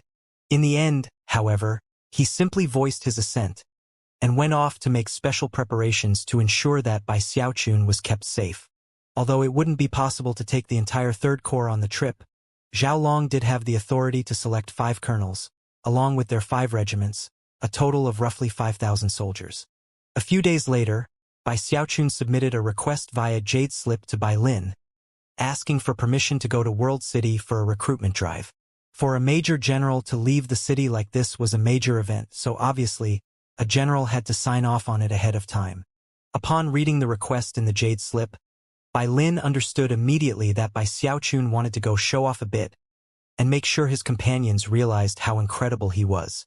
The truth was that Bai Xiaochun wasn't the only person who had ever done a thing like that. Even many colonels would do the same type of thing. Considering what he knew about Bai Xiaochun's personality, Bai Lin decided that he might as well just directly approve the request.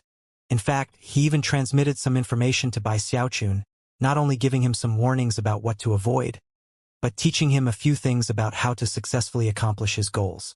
Bai Xiaochun was initially shocked, but then realized that it merely went to show how experienced Bai Lin was. We're here on the front lines, Bai Lin said. So the people in World City will definitely be ready to shower you with praise and even gifts. However, don't push things too far. He went on to offer a few more words of wisdom before finally approving Bai Xiaochun's request. Another 2 days passed, and after all of the formalities were taken care of, the gates of Great Wall City opened, and a procession of thousands of black-armored cultivators emerged to head in the direction of the heaven-span sea. Right in the middle of all of them, of course, was Bai Xiaochun.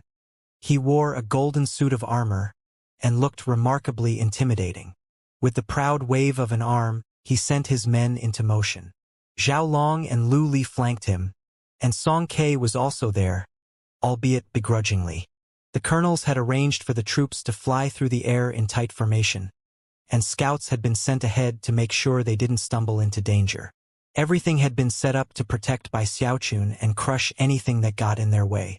Even from a great distance, it was possible to detect the heaven-shaking, earth-shattering murderous aura that radiated out from the group. Song Ke was actually a bit nervous as he looked around at the troops around him. He had come to a better understanding of Great Wall cultivators recently, and it was to his despair that he had come to realize that a group like this could eradicate him in the blink of an eye. He wouldn't even be able to make them pause in their tracks. What left him even more unsettled was that the entire group would leap to obey any command Bai Xiaochun gave them. There were even nascent soul cultivators within that group of 5,000, including some of the colonels. This was roughly half of the entire 3rd Corps, and wherever they went outside of Great Wall City, vicious animals and plants alike would tremble and not dare to get close. Not even the bizarre Cloudgyres would dare to appear in front of 5,000 cultivators from Great Wall City. Thus, not a single obstacle at all blocked their path as they drew closer and closer to World City. When Bai Xiaochun originally made the trip from World City to the Great Wall, he had been with Zhao Tianjiao and the others. Because of the incredible dangers they had faced, their small group hadn't been capable of much speed on their journey. But now he was traveling through the same area with an army at his command. Furthermore, they had spell formations to increase their speed. Therefore, it was less than a month later that the group of roughly 5,000 cultivators saw an enormous city rising up on the horizon. It was a city that seemed to abound with murky darkness, and was none other than World City. The cultivators of the 5 legions who were camped in World City were there as a backup in case Great Wall City fell. If that happened, they would provide the bulk of the force which would counterattack. Because Bai Xiaochun was a major general, news of his arrival had been previously announced to the garrison in World City. As such, there were numerous cultivators lined up in formation roughly 5 kilometers outside the city, waiting to receive him. Furthermore, the city magistrate, as well as the leaders of the other major organizations in the city, were all present. After all, a major general was the type of person that anyone would view with the utmost importance. Of course, the city magistrate had been directly appointed to his position by the Starry Sky Dao Polarity sect, but not even he would be willing to sow hostility with the legions due to an act of negligence. The garrison in World City had 4 major generals, and they were all on their best behavior. Despite being the same rank as Bai Xiaochun, he was from the front lines, which meant that they didn't quite measure up to him in terms of status. They had worked their way up through the ranks because of their administrative abilities, and were much more suited to the peaceful World City than the brutal front lines of battle. At the moment, well over 1,000 people were waiting for Bai Xiaochun, roughly half of whom were from the 5 legions, with the other half being made up of the forces of the city magistrate and other powerful organizations. Most of them were whispering in hushed tones about the new major general, on his way to recruit troops. It's definitely a bad thing for us that this guy is coming. That's right. Normally, they only send colonels here from Great Wall City. Plus, this guy was just promoted. He wouldn't be here unless it was on some important mission. Do you guys really believe that he's here to levy troops? The city magistrate was a middle-aged cultivator with a nascent soul cultivation base, who, contrary to expectations, was actually quite plump. Although he had a kind face, it was currently twisted with anxiety. Although his cultivation base could be considered high, when it came to the 5 legions, that didn't really matter. Besides, he had only achieved his breakthrough with a nascent soul pill, and had reached his current position by greasing the wheels back at the sect. He was also wondering why this major general had really come to World City. The fact that the 4 World City major generals all seemed similarly suspicious only served to further his reservations. Even as everyone was discussing the matter, 9 bright beams of light appeared off in the distance. As muffled rumbling filled the air, the congregated cultivators turned to look in the direction of the light, and soon 9 soldiers came into view. All of them had expressionless faces and seethed with murderous auras. Despite being mere core formation cultivators, they were obviously the type of people one couldn't afford to underestimate. The exalted Major General will be arriving soon. Thank you for coming to receive him, ladies and gentlemen. After making their introductions, a few of the group of 9 went back the way they came to report in, while the rest inspected the area. Very serious expressions could be seen on the faces of the city magistrate, the major generals, and the other city leadership officials. Another 2 hours went by before intense rumbling sounds could be heard. Everyone in the waiting crowd looked up with sober expressions as rippling fluctuations filled the sky like waves. Moments later, the vanguard of the 3rd Corps appeared, bristling with energy, looking like a sharp blade as they sliced through the clouds. Everyone gasped at the impressive sight. That was especially true of the 4 major generals, who all smiled bitterly when they realized that the subordinates under their control were clearly not a match for the cultivators from the 3rd Corps. Just behind the vanguard were 2 regiments of 1,000 men each, stretched out in wings to the left and right. The 2 regiments with their pulsing murderous auras almost looked like a bow, taut and ready to unleash mighty arrows. Next came Bai Xiaochun, surrounded by his personal guard, and flanked by more troops.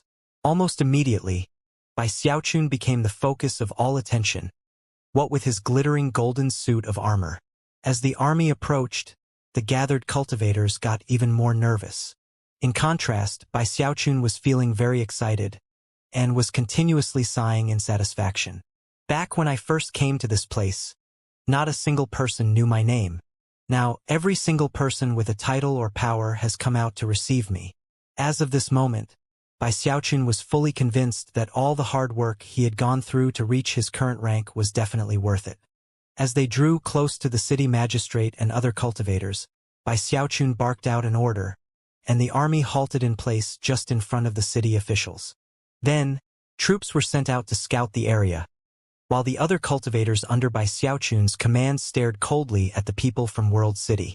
Of course, that made everyone, city magistrate included, even more nervous than before. Moments later, the 4 major generals took deep breaths and flew up into the air, where they clasped hands and bowed. "Fellow Taoist Bai, we've been waiting for you." Bai Xiaochun laughed heartily, waving his hand at the vanguard soldiers, who parted to make way for the 4 major generals. They quickly approached and introduced themselves, and also offered some introductory gifts. Considering that they were all members of the 5 legions, and were being very courteous, Bai Xiaochun was very happy. Smiling, he began to chat amiably with them. A moment later, the city magistrate and other important figures exchanged glances, then sighed and flew up into the air to offer greetings. They also surreptitiously offered some gifts, which left Bai Xiaochun feeling even more pleased than before. Then, they clustered around him and began to escort him toward World City. "Brother Bai, you are truly a consummate chosen. I almost can't believe you've reached the rank of Major General at such a young age. Your future prospects are limitless." "That's right. I've long since heard about all of your impressive exploits back in the sect, Major General Bai. You truly are a great hero, Major General. By the way, what important task has brought you here? If those of us here can be of any help at all, just say the word." Talk like this spilled out of the mouths of the officials, officers, and other important people the entire way toward the city, causing Bai Xiaochun to burst with joy. However, he didn't utter a peep about why he was here, which was what Bai Lin had advised him to do. So far, everything had gone according to the plan laid forth by Bai Lin, including the cold demeanor of the soldiers, and the way that Bai Xiaochun refused to talk about his reason for coming. The goal was to make the important people from the city more and more anxious, and prompt them to lavish him with more gifts. That was exactly what happened. Upon arriving at the city itself, he found that the road ahead had been cleared and barricaded to make the path clear for him. When he looked around at the expressions of respect and anticipation on the faces of the World City cultivators as they looked at him, he sighed even more deeply. If he wanted to, he could have anyone killed instantly with a single order. Or, if he fancied a female cultivator, a word from him, and everything would be taken care of. Men would be sent to handle the matter, and she would be delivered to his room later that night. At least, Bai Xiaochun was confident that he could do such things given his current rank. A few days passed, during which time the powerful organizations in the city continued to send him gifts on a daily basis, until they were piled up like a little mountain. As of now, Bai Xiaochun fully understood why so many people would fight hard to be promoted to Major General. Of course, he didn't forget about his plan to recruit troops. Zhao Long arranged everything. Men were sent out to look for the various members of the Starry Sky Dao Polarity Superstars who had come with Bai Xiaochun on the boat trip over from the sect. Whenever any of them were spotted, a record was made, and a report would be given to Bai Xiaochun. Then, the simple nod of his head would result in them being conscripted. After searching through all the familiar names, though, he didn't see any mention of Gongsun Wanner or Master God Diviner. Of course, when it came to Chun Manyao, Bai Xiaochun was fairly certain that she must have long since returned to her home in the wildlands. As for Gongsun Wanner and Master God Diviner, it was impossible to say where they were, and even using a transmission jade slip to try to reach them didn't work. Gongsun Wanner has always been very mysterious, so I might as well forget about her.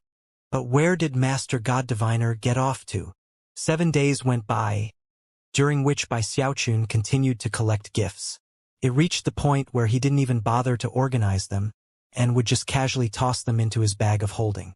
One evening, when he was contemplating whether or not to send some people to search specifically for Master God Diviner, the plump city magistrate came for a visit. "Brother Bai," he said with a laugh, "today is your lucky day." "Huh." Bai Xiaochun's jaw dropped, as he was completely unsure of what the city magistrate was talking about. The city magistrate still seemed to be in shock at the nature of the news he bore as he chattered. "Brother, the mere threat of your presence here has resulted in something marvelous. You see, a local official had become wrapped up in taking bribes, and was even embezzling military resources. However, he got so scared by you that he turned himself in, and ended up forfeiting all of his personal property in exchange for his life. I went over to inspect the confiscated materials personally, and was shocked to find that he was incredibly rich. Most spectacular of all was a ginseng root that was more than 9,000 years old. I doubt you've ever seen anything like it. The rootlets are as transparent as crystal, and the buds all look like spirit pearls. It's virtually priceless, and in fact, is probably worth more than all of the man's other assets combined." "More than 9,000 years old?" Bai Xiaochun exclaimed, his eyes going wide with shock. "You're right. I've never seen anything like that. If he used a ginseng root like that in a medicinal pill, the level of life force it could provide would defy description, and would be a huge help in his undying live forever technique." "Don't worry, brother," the city magistrate said with a knowing smile. Lowering his voice, he continued, "I already had the ginseng root secretly delivered to Xiaolong. After I leave in a moment, he'll surely come to present it to you for your enjoyment. As for all of the other confiscated resources, I've put them all in order for you to take back to the Great Wall and handle as you see fit with the other generals." Bai Xiaochun's eyes narrowed slightly as he looked at the city magistrate. All of a sudden, he felt as if a new world were opening up to him, and couldn't shake the feeling that this city magistrate was a genius. As of this moment, everything became clear, and Bai Xiaochun felt as if he understood life in a different way. "So, this guy is also a bit dirty, and couldn't figure out why I was here. Worried that I had come to audit the military resources, he decided to take the initiative. Not only did he hand the confiscated resources over to me, but he also arranged for a big gift to placate me. Flawless. On top of all that, he didn't even directly give me the gift. That way he wouldn't run into any trouble later because of it. So smart." All of a sudden, he felt like he had learned a new move from the city magistrate, and was just about to say something to further the conversation when his expression flickered. Inside of this bag of holding, his identity medallion was shining with bright light. Pulling it out and casting some divine sense into it, he heard Bai Lin's stern voice. "Major General Bai Xiaochun, the Wildlands is mounting a huge offensive. Return to the Great Wall post-haste." Bai Xiaochun's face fell, causing the city magistrate to hesitate for a moment. He was just about to ask about what was happening, when Bai Xiaochun suddenly called out in a thunderous voice, "Xiaolong!" Xiaolong, who had been standing guard at the door, immediately rushed in and clasped hands in salute. "Send down orders immediately. Rest time is over." In half an incense stick's worth of time, the third corps moves out and returns to the Great Wall. A tremor passed through Xiaolong, who quickly voiced his assent and then left to pass down the orders. Feeling quite nervous, the city magistrate asked, "Brother Bai, this?" Bai Xiaochun interrupted him with a hearty laugh. "Nothing important. The Wildlands are attacking, that's all. I need to take my leave now, brother. If destiny will have it, I hope we meet again in the future." Then he clasped hands and paid the city magistrate no further heed as he turned to leave. The city magistrate was delighted to hear that Bai Xiaochun was leaving, and respectfully escorted him along his way. After enough time passed for half an incense stick to burn, the roughly 5,000 cultivators of the Third Corps were all assembled. Bai Xiaochun waved his hand, and the entire group flew up into the air above World City and prepared to make their way off to the Great Wall. However, just when they passed over the city walls, two beams of light suddenly appeared off in the distance. Clearly, they were two cultivators engaged in a deadly chase.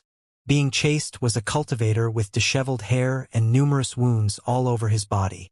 Clearly, he was running low on spiritual energy, and were it not for his dogged persistence, would have already begun to beg for mercy. "Hey, Master God Diviner, that soul belonged to me. How dare you steal it? Are you looking to die? Nobody can save you now." A young man was giving chase, his expression so cold that he almost seemed to be made of ice. His eyes radiated rage, and he didn't hesitate to burn his spiritual power to chase after his quarry. "Don't be such a bully, heretic. I saw that soul first. You're the one who's trying to steal it from me." These two cultivators were none other than Master God Diviner and Heretic. Even as he yelled, Master God Diviner drew upon some more of his scant spiritual power to pull out a little flag, which he waved through the air to deliver a burst of speed. With a whooshing sound, he shot through the air toward World City, which was when he happened to catch sight of the more than 5,000 cultivators in the air. Immediately, his eyes shone with delight. After all, this group of cultivators was exactly what had kept him going recently. The last few years had been very rough on him. At one point, a chance series of events led to his bag of holding being broken open. All of his belongings were lost or destroyed, including his magical items, his identity medallion, and his transmission jade slip. He had almost died during that incident. However, he didn't come out empty-handed. He ended up winning a little flag that could increase his speed, which was truly a powerful magical treasure. In a desperate attempt to stay alive, he had used some of his last remaining spiritual power to perform a divination, which had told him that a major turning point in his life would come at World City. He had immediately begun to hurry in that direction, which was also when he had come across the unexpected news that Bai Xiaochun had become a major general. The news left him profoundly shaken, but at the same time, filled him with joy. Eyes shining, he had determined to seek asylum with Bai Xiaochun. However, along the way he happened to come across a nascent soul-level soul, and had been just on the verge of nabbing it when Heretic came along. The two of them immediately began to struggle over the soul, and although it was impossible to say who had truly laid eyes on it first, somehow, Master God Diviner ended up with it in his hands. Overjoyed, he had taken to flight, using his little flag to keep himself one step ahead of Heretic the entire time during their chase. Now that he saw the 5,000 cultivators over World City, he immediately cried out at the top of his lungs, "Save me, Junior Patriarch! Heretic is trying to kill me!" Heretic's eyes began to shine brightly, although he was shocked by the large group of cultivators, and was fairly certain that they were from the Great Wall. He had a strange, introverted personality, and thus had not heard the news about Bai Xiaochun. The sight of the huge group of soldiers initially struck him with an uneasy feeling that caused him to pause for a moment. But then killing intent flickered in his eyes, and he decided that he couldn't let Master God Diviner reach his goal. Gritting his teeth, he performed an incantation gesture with his right hand. Instantly, his face flushed red as a huge, illusory hand formed right in front of him. "Nobody can save you now." Intense rumbling sounds that tugged at the soul filled the air as the huge palm shot toward Master God Diviner. This was one of Heretic's trump cards, and it came at a significant wastage of spiritual power. As such, it wasn't the type of thing he would use casually, and yet the importance of the current situation definitely warranted it. Master God Diviner's face fell as his heart filled with an intense sensation of deadly crisis. His face also drained of blood as he realized that even his little flag wouldn't give him enough speed to evade the illusory palm. Moments before, Bai Xiaochun had looked over at what was happening, and immediately recognized Master God Diviner. Then he heard Master God Diviner's shout, and saw the gigantic illusory hand. Bai Xiaochun's pupils constricted. Having no time to ponder the situation, he stepped forward, whereupon everything around him slowed down. Next, he shot forward to stand between Master God Diviner and the huge palm. There, he raised his right hand to meet the incoming hand. A huge boom echoed out, and at the same time, Bai Xiaochun's view of the world returned to normal. The power of the attack dissipated, leaving behind nothing more than rippling fluctuations. Everything happened so quickly that none of Bai Xiaochun's 5,000 soldiers realized what was going on. Not even Heretic or Master God Diviner had eyes fast enough to process the situation. All Heretic saw was his enormous illusory hand suddenly collapse. But then, as the energy faded away, he noticed a slender figure standing in front of Master God Diviner, hand raised up into the air. Heretic's eyes widened, and he sucked in a breath as a look of utter incredulity swept across his face. He immediately recognized Bai Xiaochun, and realized that he must have drawn upon speed that bordered on teleportation to appear in front of the illusory palm, a trump card technique that he had subsequently destroyed. Even more shocking was that after destroying that trump card, Bai Xiaochun didn't seem the least bit hurt or even fazed. Heretic's heart leapt up into his throat, and even the nascent soul experts among the forces of the Third Corps were looking at Bai Xiaochun with very serious expressions. All of them were utterly flabbergasted at the incredible display of speed from moments ago. With such astounding speed, it wouldn't be impossible for Bai Xiaochun to make a sudden, killing move against a nascent soul expert. Master God Diviner felt like he had just been plucked out of the jaws of death, and was filled with excitement at the sight of Bai Xiaochun hovering there in front of him. "Save me, Junior Patriarch. Heretic is trying to kill me." Bai Xiaochun slowly looked up at Heretic and said, "What are you doing trying to kill one of my men?" Considering how he was clad in a golden suit of armor, he looked very impressive to say the least. Heretic's pupils constricted as he stared at Bai Xiaochun. Inwardly, his heart was being battered by waves of shock, not only because of the 5,000 cultivators behind Bai Xiaochun, but also because of his incredible display of speed, and how he had so casually dispatched Heretic's trump card. He almost couldn't believe what he was seeing. After all, Heretic occupied second place among the Starry Sky Dao Polarity Superstars, while Bai Xiaochun was only in 10th place. For him to have transformed so much in a few short years was shocking to the core.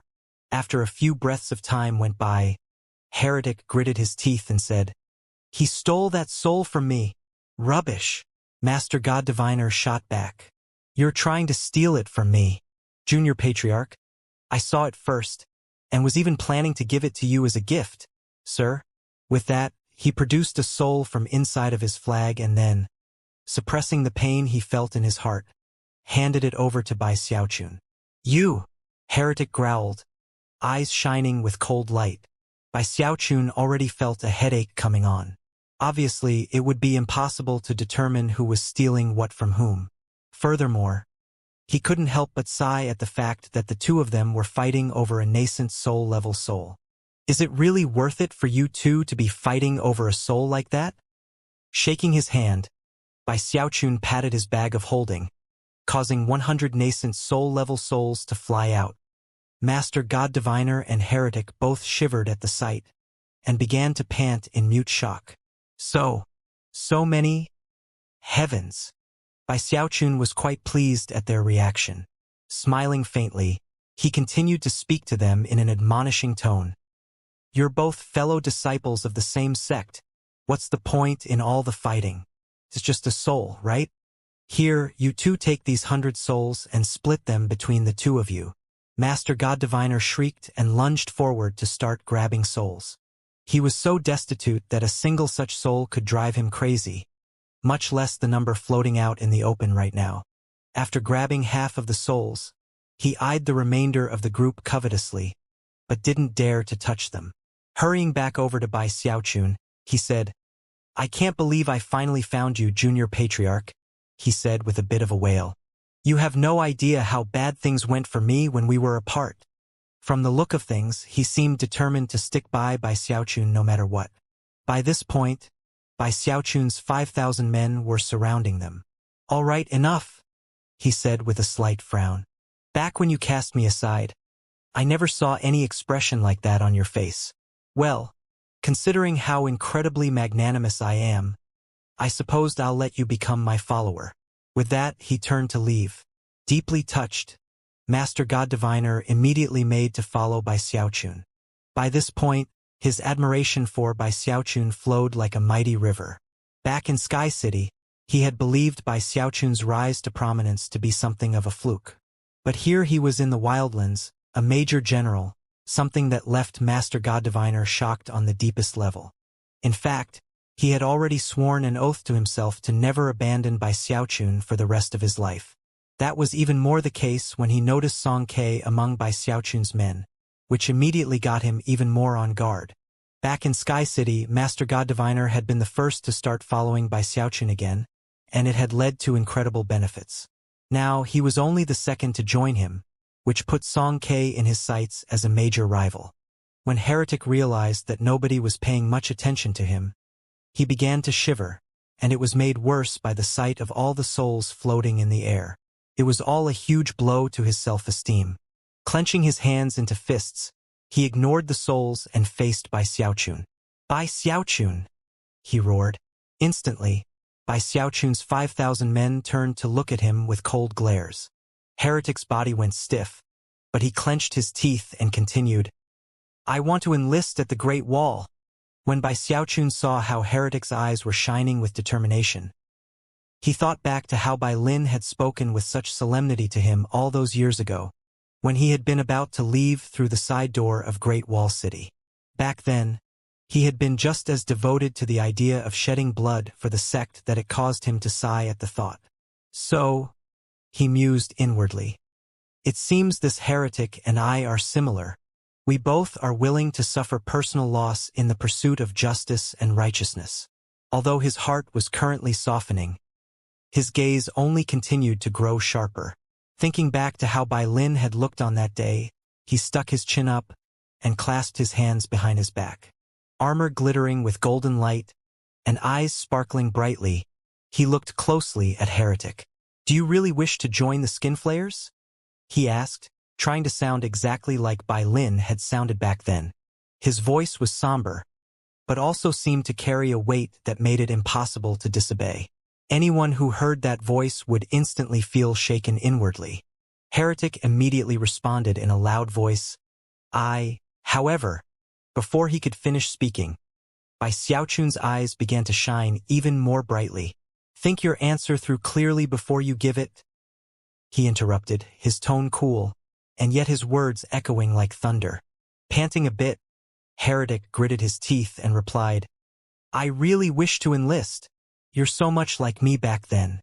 "All right, whatever. As the Major General of the 3rd Corps of the Skinflayers, I have the authority to conscript anyone I want into service. Henceforth, you are one of my soldiers." With that, he flicked his sleeve. "You'll serve for 5 years. Each year, your salary will be twice what you get in the Starry Sky Dao Polarity sect. As for other rewards, you can gain them via battle credit. Furthermore, I can promise you that if you earn enough battle credit to become a Major General, then you can go conscript anyone else you like to become one of the Skinflayers." With that, he gave Heretic a profound look, and mused that he was almost the spitting image of himself back when he had been recruited. "I must have looked exactly the same back then," he thought. "So passionate, so enthusiastic, so unique, such a consummate chosen." Wrapped up in the enchanting memories, he cleared his throat and led the 3rd Corps off into the distance. Along the way, the army pushed with even greater speed than they had on their way to World City. After all, Bai Lin had ordered him to get back as quickly as possible. Therefore, it only took a few days before Great Wall City became visible up ahead. Almost immediately, it was possible to see a shocking, blood-colored cloud on the other side of the wall, which had taken the shape of the face of a young woman. She was very beautiful, but extremely solemn-looking, as if she viewed herself as being above all other living beings. She almost seemed a part of the heavens above, and emanated the shocking pressure of a deva. This young woman occupied first place on the Great Wall execution list. She was Mistress Red Dust. Fighting Mistress Red Dust was none other than Three-Eyed Chin Hutian. Their battle caused numerous booms and rumbling sounds to echo out in all directions. Meanwhile, endless masses of savage giants could be seen on the ground below, as well as soul cultivators and necromancers. Although the spell formation shield was there to protect the Great Wall, the rumble of battle could still be faintly detected from beyond the wall. Clearly, shocking fighting was underway. As the protective shield rippled, the cultivators of the 5 legions grouped into spell formations and unleashed constant counterattacks. Beams of light erupted from war chariots and magical cannons, all of which caused widespread destruction. The huge I was also participating in the fighting. Whenever the Wildlands forces managed to group together and lead a huge charge, they were routed before they could reach the Great Wall. Some distance away from the wall were 3 enormous vortexes, from within which poured countless masses of savage giants. However, there were no vengeful souls. Clearly, the Wildlands still had not devised a method of neutralizing the soul convergence pills, and were instead relying on a huge army of savage giants. As soon as Bai Xiaochun saw what was happening, he took a deep breath. As a major general, he could not shrink back in fear of the enemy, and therefore, he gritted his teeth and said, "Third Corps, proceed immediately to the Great Wall." As Bai Xiaochun roared and led the Third Corps forward, Master God Diviner and Heretic followed along in shock. Master God Diviner's eyes were as wide as saucers, and his knees were shaking. After seeing how dangerous this place was, he already regretted having sworn to follow Bai Xiaochun. However, he was also certain that Bai Xiaochun wouldn't let him go even if he wanted to, and sighed bitterly. As for Heretic, he was panting, and his eyes burned with passion, as though the prospect of being able to fight in battle already had his blood boiling. It didn't take long before Bai Xiaochun was taking his men through the side gate. Then they were inside Great Wall City and heading toward the wall itself. A rare situation was playing out in this battle. The fact that the Wildlands had chosen not to use vengeful souls made the 5 legions' soul convergence pills relatively useless.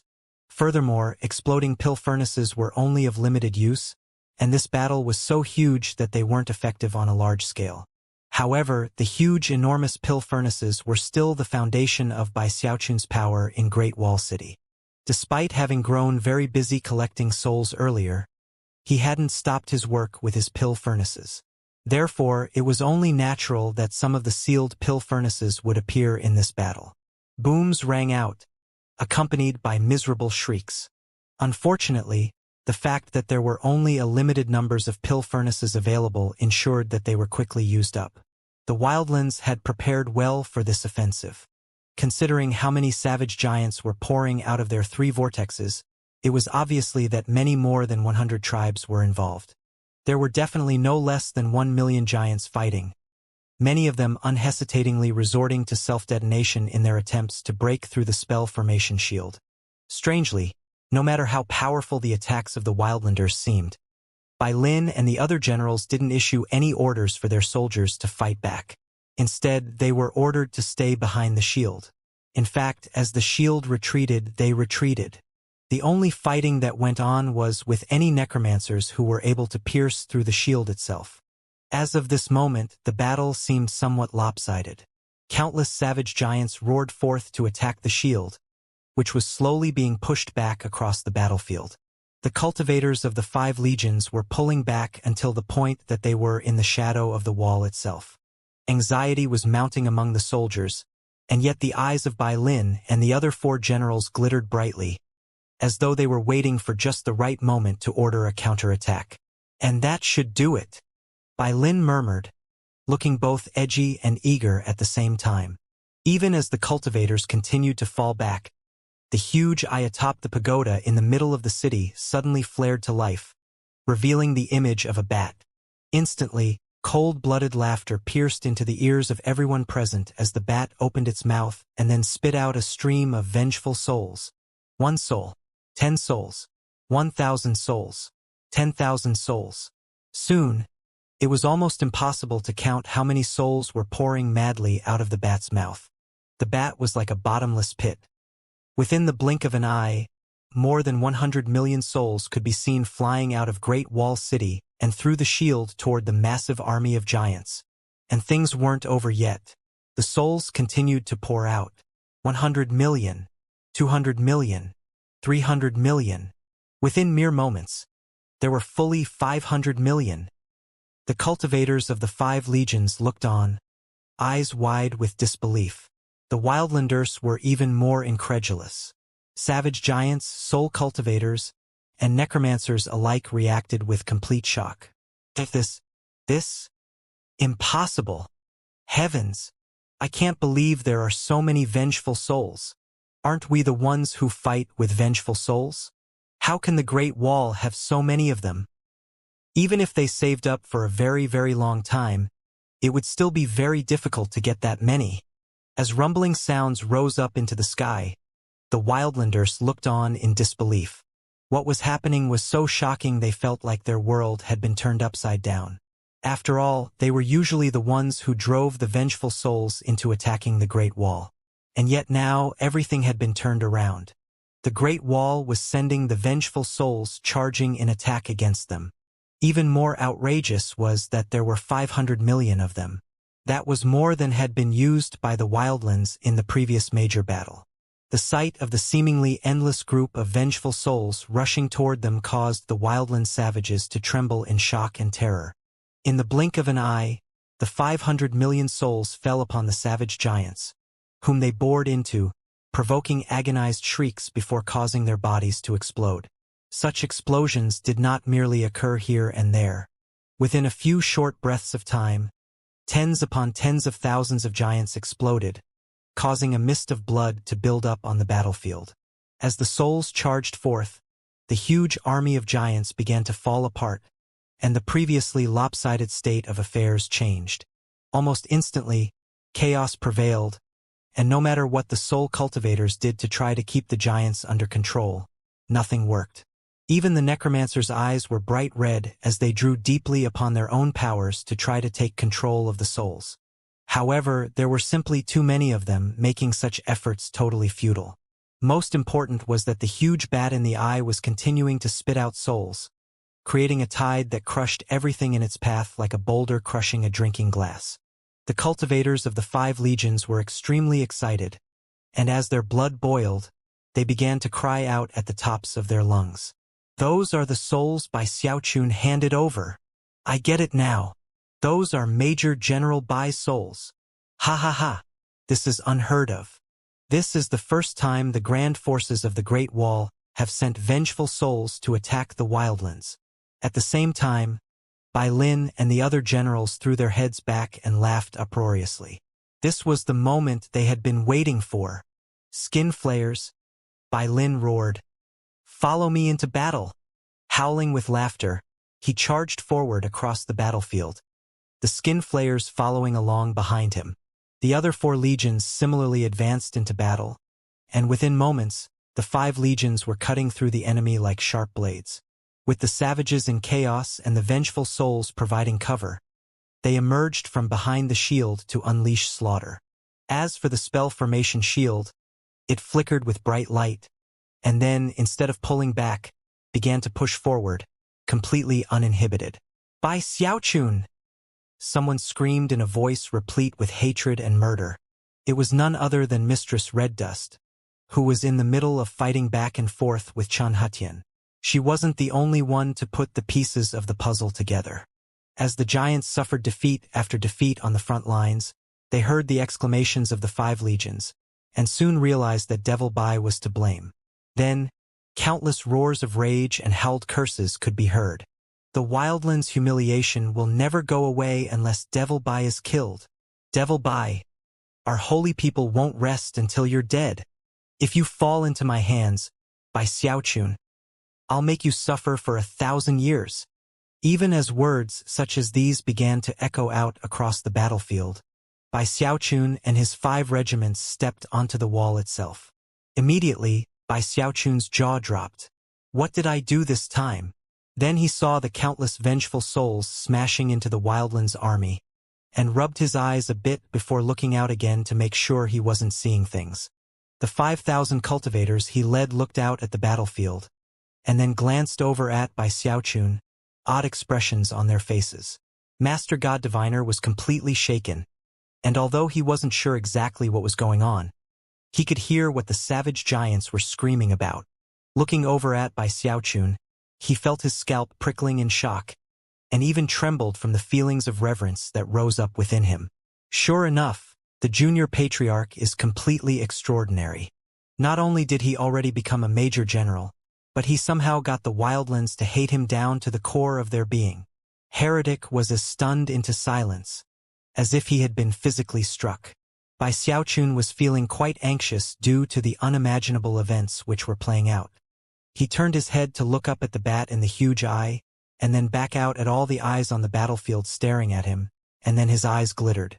All of a sudden, he was struck with the realization that this was a perfect situation to show off a bit. Sticking his chest out, he looked down his nose at the battlefield. Clasping his hands behind his back, he coolly said, "Trifling savages. I can reduce the lot of you into ashes without even stepping foot onto the battlefield." In response, the savages cursed, and the 5 legions cheered. As of this moment, Bai Xiaochun felt more important than heaven or earth. However, it was also in that moment that Mistress Red Dust turned to glare at him with gritted teeth. The last major battle had been a defeat for the Wildlands because of Bai Xiaochun, and now the same thing was happening with this battle. Mistress Red Dust's desire to kill Bai Xiaochun surged more powerfully than ever. However, with Chun Hutian there blocking her path, there was nothing she could do to Bai Xiaochun. Therefore, she raised her voice and said, "Wildlanders, hear my orders. I hereby call upon my authority as Mistress Red Dust to place Bai Xiaochun in first place on the execution list, and also increase the reward on his head. That reward is now a full set of 5 elements Deva beast souls. The bounty is good throughout all creation, and is available to both members of our holy people and cultivators from the Great Wall. The only requirement is to kill Bai Xiaochun. I, Red Dust, swear an oath upon my cultivation base, and vow to never break my word in the slightest aspect. Furthermore, I will not reveal the identity of the person who kills him, nor divulge even the slightest bit of information about them. If I violate any aspect of this oath, let my cultivation base be ruined and my life destroyed in body and soul." As Mistress Red Dust's piercing words rang out, thunder rumbled up in the heavens, as if to bear witness to her promise. That in itself indicated that Mistress Red Dust had just uttered a Tao oath. When a Tao oath was uttered, it could not be violated. As her words echoed back and forth, the entire battlefield went quiet, and countless eyes turned to fall upon Bai Xiaochun. Such gazes didn't just come from the Wildlands forces, but also from cultivators of the 5 legions. The reward which had just been proclaimed was simply too dramatic. A complete set of 5 elements Deva beast souls was equivalent to a Deva soul, and their value to someone who wanted to step into the nascent soul stage was beyond description. Furthermore, Mistress Red Dust had promised not to divulge any information about the person who killed Bai Xiaochun. Because of that, many hearts began to race with excitement. When Bai Xiaochun saw so many murderous and greedy gazes falling upon him, his expression flickered, and he even started shaking. Without even thinking about it, he slapped his bag of holding, causing more layers of armor to build up around him. Suddenly, he had no desire to try to show off, and instead had a very bad feeling. "Hey, this wasn't my fault," he muttered, feeling very wronged. Who would have known that bat would spit all those souls out? The unexpected calamity not only had him feeling very nervous, but he was also filled with regret. It felt like a cold wind was creeping up his back as he suddenly realized that his poor little life was now being threatened. This is completely unfair. The entire state of the battle had changed. A boundless soul tide swept out, shoving the Wildlands savages backward, causing agonized screams and intense rumbling sounds to fill heaven and earth. Blood soaked the ground red, and the sky darkened.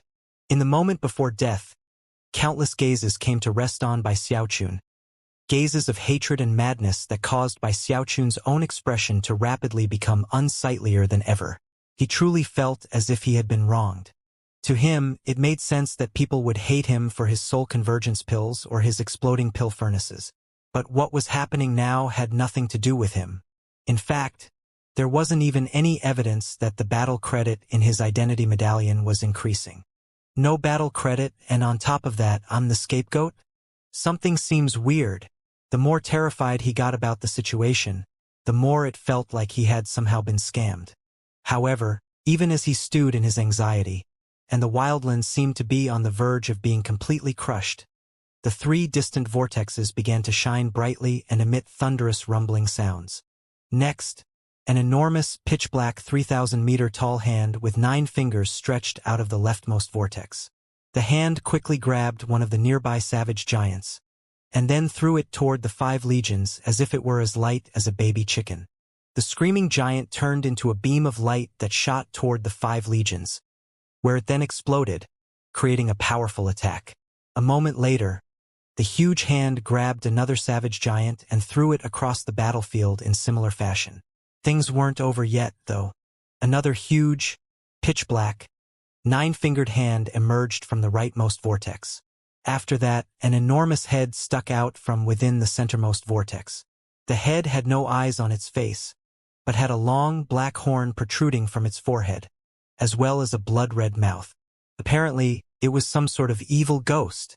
Moments later, the ghost let out a roar that caused heaven to shake and the earth to tremble. Roar! A sound wave rolled out that crushed everything in its path, suppressing all other sounds until it was the only thing audible on the battlefield.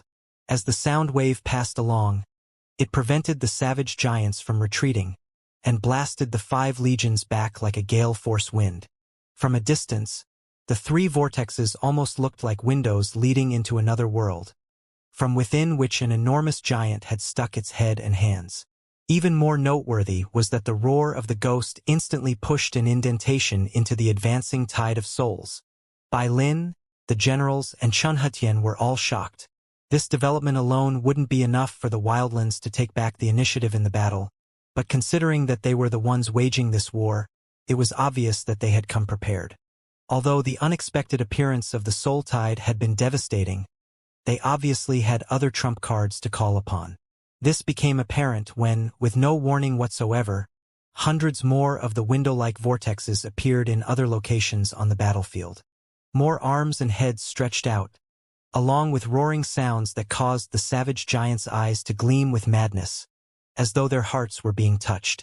Instead of retreating, they all began to roar at the tops of their lungs and then charge toward the 5 legions, seemingly in complete disregard to their own safety. A grim expression could be seen on Bai Xiaochun's face. Clearly, the wildlands had come very prepared for this battle, and that idea left him feeling profoundly uneasy. There was no time to ponder the matter now, however, so Bai Xiaochun simply extended his right hand and cried, "Third Corps, take control of the Great Wall's magical cannons. Blast those evil ghosts to bits." The cultivators of the 5 regiments quickly fanned out to follow his orders. As of this moment, the battlefield situation was more unstable than ever. Booms rang out, and enraged roars filled the air along with agonized shrieks. The spell formation shield rippled as both sides fought back and forth. Although the forces of the Great Wall were clearly outnumbered by the wildlands, with the vengeful souls and the spell formation shield, they actually had the advantage, although they had to pay a heavy price to keep the upper hand in battle. The wildlands savages were going crazy, and their strategy of self-detonation was almost impossible for the Great Wall forces to deal with. The battlefield was like a huge meat grinder, oozing blood every moment as countless combatants died. How bitter! Evening had already fallen. Chun Hetian and Mistress Red Dust were still engaged in such a spectacular battle that neither of them could spare any attention for the battlefield. As for Bai Xiaochun's corps, half of them were down on the battlefield, and half of them were on the wall itself. However, all of them were fighting passionately. As for Bai Xiaochun, he was trembling, but as he saw the blasts of the magical cannons shooting out onto the battlefield, he knew that the time had come for him to actually take part in the fighting. However, even as his eyes began to glow red, and he leapt off of the wall with a large group of cultivators, the land down below began to quake. At the same time, deafening rumbling sounds filled the air, and a mighty wind kicked up. Mountains crumbled and trees were felled as sounds ripped across the lands that vastly surpassed the sound waves the evil ghosts had unleashed. Rumble! Savage giants coughed up blood, as did the cultivators of the 5 legions.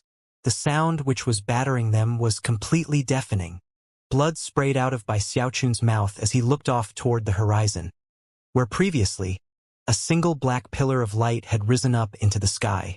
Now, there were 2 pillars of light. As the second pillar of light shot up, countless powerful ripples spread out through the air. Both sides of the conflict were shocked to the extreme. Another pillar of light appeared. What's going on? What happened? The expressions of all the combatants flickered, and as for Bai Xiaochun, his heart began to tremble with anxiety. Before he could do anything more, though, another deafening roar split the air, causing more blood to spray out of the mouths of savages and cultivators alike as a third pillar of light shot up. Everyone was so flabbergasted that they couldn't hold back from shouting out in alarm. Up in the air, Chen Hetian's face fell, and it was the same with Mistress Red Dust. Immediately, they stopped fighting, backed away from each other, and looked over in the direction of the pillars of light. What happened? 2 more pillars of light have appeared, and yet, things weren't over yet. Even as everyone looked on in shock, yet another intense rumbling sound echoed out, and then a fourth and a fifth. A total of 8 explosive sounds rocked the lands one after another. Everything was shaking violently, and even the sky seemed like it might be rent apart. There was no need to even mention the mountains that existed between the Great Wall and the pit where the pillars of light originated. Almost everything was crushed flat and reduced to ashes. The drastic events playing out made it difficult for many people to even stand up. Blood oozed out of their eyes, ears, noses, and mouths, and agonized shrieks rang out constantly. Some of the savage giants and Great Wall cultivators were injured so badly, or had their cultivation bases destabilized so profoundly, that they instantly died. The spell formation shield shattered into pieces, and to Bai Xiaochun's shock, cracks even began to spread out in the Great Wall itself. This. As the incredible rumbling sounds filled heaven and earth, more pillars of light appeared. 6, 7, 8. Shockingly, a total of 8 black pillars of light appeared, bringing the grand total to 9. 9 pillars of light shot up into the heavens, creating something like a spell formation that seemed capable of pushing away the heavens and shaking all life forms. Chen Hetian couldn't control his panting, and Mistress Red Dust's eyes were wide. Down below, savages and cultivators alike were stunned, standing there motionless as blood oozed out of their orifices. Bai Xiaochun was similarly bleeding, and as he looked at the 9 black pillars of light, his heart surged with a very bad premonition. Something big is happening. Almost in the same moment that the 9 pillars of light appeared together, Chen Hetian and Mistress Red Dust both pulled out transmission jade slips. Clearly, both of them were receiving messages from other parties. Their faces flickered with equally unreadable expressions, and they began to pant. Finally, they looked up into each other's eyes and began to transmit a conversation. It only took a few breaths' worth of time for the 2 of them to reach an agreement, whereupon Chen Hetian waved his hand and called out to the forces below. 5 legions, fall back. At the same time, Mistress Red Dust's eyes glittered as she looked at the Wildlands army and spoke in a cold voice. Holy people, fall back. Considering that both of them had been issued the same orders, there was no way for the fighting to continue. The battle was over. The Wildlands savages retreated, seemingly puzzled, and at the same time, shocked because of the 9 pillars of light. The Great Wall forces reacted similarly. Numerous speculations rose up in the hearts of the cultivators as they pondered what could possibly have caused the 2 Devis to agree to stop the fighting.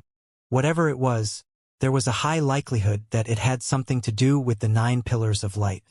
As Bai Lin and the other generals oversaw the retreat back to the wall, the Wildlands army disappeared into the darkness of the evening.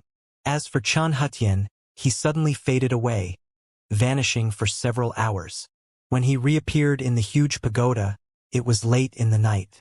The first thing he did was summon Bai Lin and the other generals of the 5 legions to convene a meeting. By that time, the cultivators of the 5 legions were all back in their various garrisons.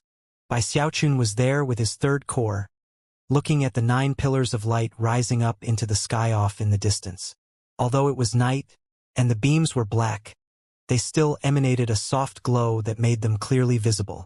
The uneasy feeling in Bai Xiaochun's heart continued to rise. Just what exactly is happening? He thought nervously. I'm not sure about the other pillars, but the first one came because I grabbed too many souls and instigated some kind of chain reaction. Could it be that someone else provoked the soul of that wicked ghost I saw?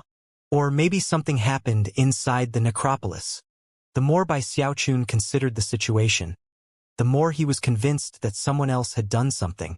After all, both the Great Wall and the Wildlands had sent a lot of people into the necropolis to investigate it. What if the soul of that evil ghost escaped? What if it's after me? That thought caused him to start chewing on his lip in anxiety. Looking around fearfully, he thought back to how terrifying that evil ghost had been, and realized that he completely lacked any sense of security. What am I supposed to do? Please tell me I'm wrong about this. By now, he was scowling on the verge of tears, and couldn't stop sighing inwardly. Chen Hetian's meeting with Bai Lin and the other generals only lasted for about 2 hours. Afterward, the generals flew out of the pagoda, eyes shining with excitement that they couldn't keep hidden. By the time Bai Lin got back to the Skin Flayers district, it was almost dawn. The first thing he did was issue orders to the major generals. All major generals will come to my residence immediately for a meeting. Bai Xiaochun hesitated for a moment, but then took a deep breath and flew out toward the huge coffin-like residence that belonged to Bai Lin. Before long, he caught sight of the other major generals of the Skin Flayers, all of whom had somber but curious looks on their faces. After exchanging salutes with clasped hands, the group flew into Bai Lin's residence. Inside the Grand Hall, Bai Xiaochun and the other 8 major generals stood before Bai Lin and saluted with clasped hands. Something big happened, Bai Lin said, his eyes flashing like lightning. Everyone shivered inwardly.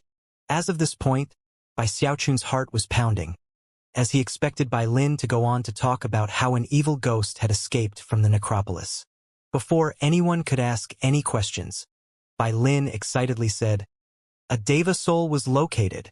With the exception of Bai Xiaochun, all of the major generals seemed stunned. A Deva soul?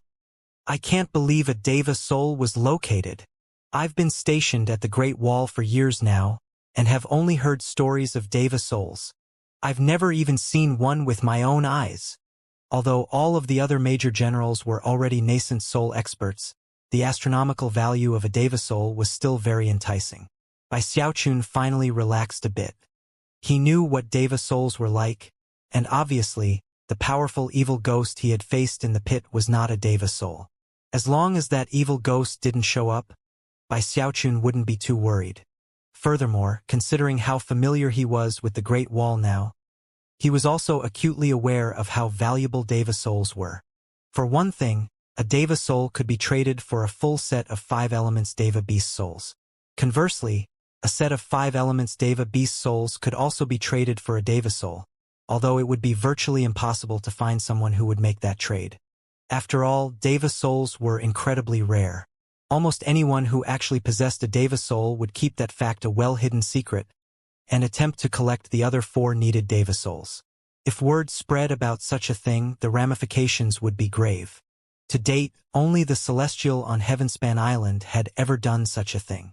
It was even rumored that the Celestial did not wish for any other person to use Deva souls to reach the nascent soul stage. Although it was just a rumor, if the Celestial really did wish to prevent such a thing from happening, it would be a simple thing to have someone walking down that path be put to an end. All of the ambiguous stories left people feeling very unsure about what to believe. In any case, Bai Xiaochun didn't spend too much time worrying about it. What he cared most about was his poor little life. Upon looking around and seeing the expressions on the faces of the other major generals, he felt very proud of himself. It's just a Deva soul, right? What's the big deal? I have 2 in my bag of holding. Of course, despite such thoughts, he put a similar expression of madness and anticipation on his face. Bai Lin seemed to be very pleased at the reaction his words were getting. He had been equally shocked when Chen Hetian gave the news to the generals. However, the reason for his shock was not the value of the soul itself, but rather some further information that had been provided by Chen Hetian. At first, Bai Lin was hesitant to divulge that information to the major generals. But since it was likely that the other generals would tell their major generals, and that Bai Lin would need help to come out ahead in the coming competition and win the Deva soul, he decided to proceed. A complete set of 5 Deva souls can help a cultivator create a Heaven Dao nascent soul, but that's only one of the benefits of having such souls. Another is that they can give nascent soul cultivators a much better chance of success when stepping into the Deva realm. Even a single Deva soul can increase that possibility, and if you can get a full set, the chances are astronomically better. Although Bai Xiaochun wasn't very impressed, some of the other major generals' eyes were popping out of their heads. From the way they gasped, they were clearly flabbergasted by this new information. They can increase your chances of stepping into the Deva realm. I can't believe Deva souls are so useful. Bai Lin looked over the group silently, paying close attention to their reactions. Of the 9 major generals excluding Bai Xiaochun, 3 didn't seem to be reacting at all. 2 had slight changes of expression, and 4 were clearly shocked. As for Bai Xiaochun, he had a cool expression on his face. From what Bai Lin could tell, the information he had just revealed was not of much concern to Bai Xiaochun, who was still thinking about reaching the nascent soul stage. Obviously, his reaction would be different from the other major generals who were all already nascent soul cultivators. Of course, the truth was that Bai Xiaochun's coolness came from the fact that he already had 2 Deva souls. As the old saying goes, a full man doesn't understand the feelings of a hungry man. Bai Xiaochun blinked a few times when he realized Bai Lin was looking at him. Then he looked thoughtfully at the other major generals, and finally clasped hands and bowed toward Bai Lin. General, this seems like a great opportunity. If you can get that Deva soul, you'll have a much better chance at becoming a Deva. Bai Xiaochun's words brought the excited major generals back to their senses. Obviously, getting a Deva soul right now wouldn't help them much, considering how far away from the Deva realm they were. Even if they got one, news would definitely spread about it. Obviously, the person closest to a cultivation-based breakthrough was none other than General Bai Lin, who was standing right in front of them. When the excited major generals saw the way his eyes glittered coldly, and heard Bai Xiaochun's words, they immediately realized that Bai Xiaochun was actually reminding them of the reality of the situation. The truth was that they were out of sorts because of the shocking news of a Deva soul. Otherwise, they wouldn't have needed such a reminder. Considering the cold look in Bai Lin's eyes, the major generals in question immediately felt gratitude for Bai Xiaochun. Those 4 major generals looked over at Bai Xiaochun with profound looks. One of them even clasped hands and bowed to Bai Lin. General, where exactly is this Deva soul? An enigmatic smile could be seen on Bai Lin's face, evidence of his approval of the reminder Bai Xiaochun had offered just now. After all, there were some things that weren't appropriate for Bai Lin to directly say himself. Looking at the major generals, he nodded. All of you have seen those black pillars of light, he said. As I'm sure many of you have already deduced, there have been some dramatic developments regarding the necropolis in that direction. By this point, the necropolis has completely collapsed, revealing an entrance within an entrance, a path that leads to a shocking labyrinth. Outside of the entrance is a stone stele, upon which is a line of text that clearly indicates a Deva soul exists inside the labyrinth. No one responded. As for Bai Xiaochun, his heart skipped a beat. Moments ago, he had finally been calming down, only to suddenly be as tense as a taut bowstring. Although he had guessed that the Deva soul would be connected to the necropolis, he had hoped it wouldn't be the case. He couldn't help but think that this entire scenario had all begun with him collecting souls in that pit, and that made him very nervous. Senior Chun Hetian has issued orders. Tomorrow evening, a group of 30,000 soldiers will be heading into the labyrinth, with him leading them. Of course, the security of the Great Wall is paramount, so in terms of who will be going, Senior Chun will consider the matter carefully and announce the roster later tonight. I'll be going along as well, but not to enter the labyrinth. The other generals and I will lead armies to encamp in the area and guard against any sneak attacks from the wildlands. Even the true spirit from the pagoda will be present. All of you go back to your core and make whatever preparations are necessary.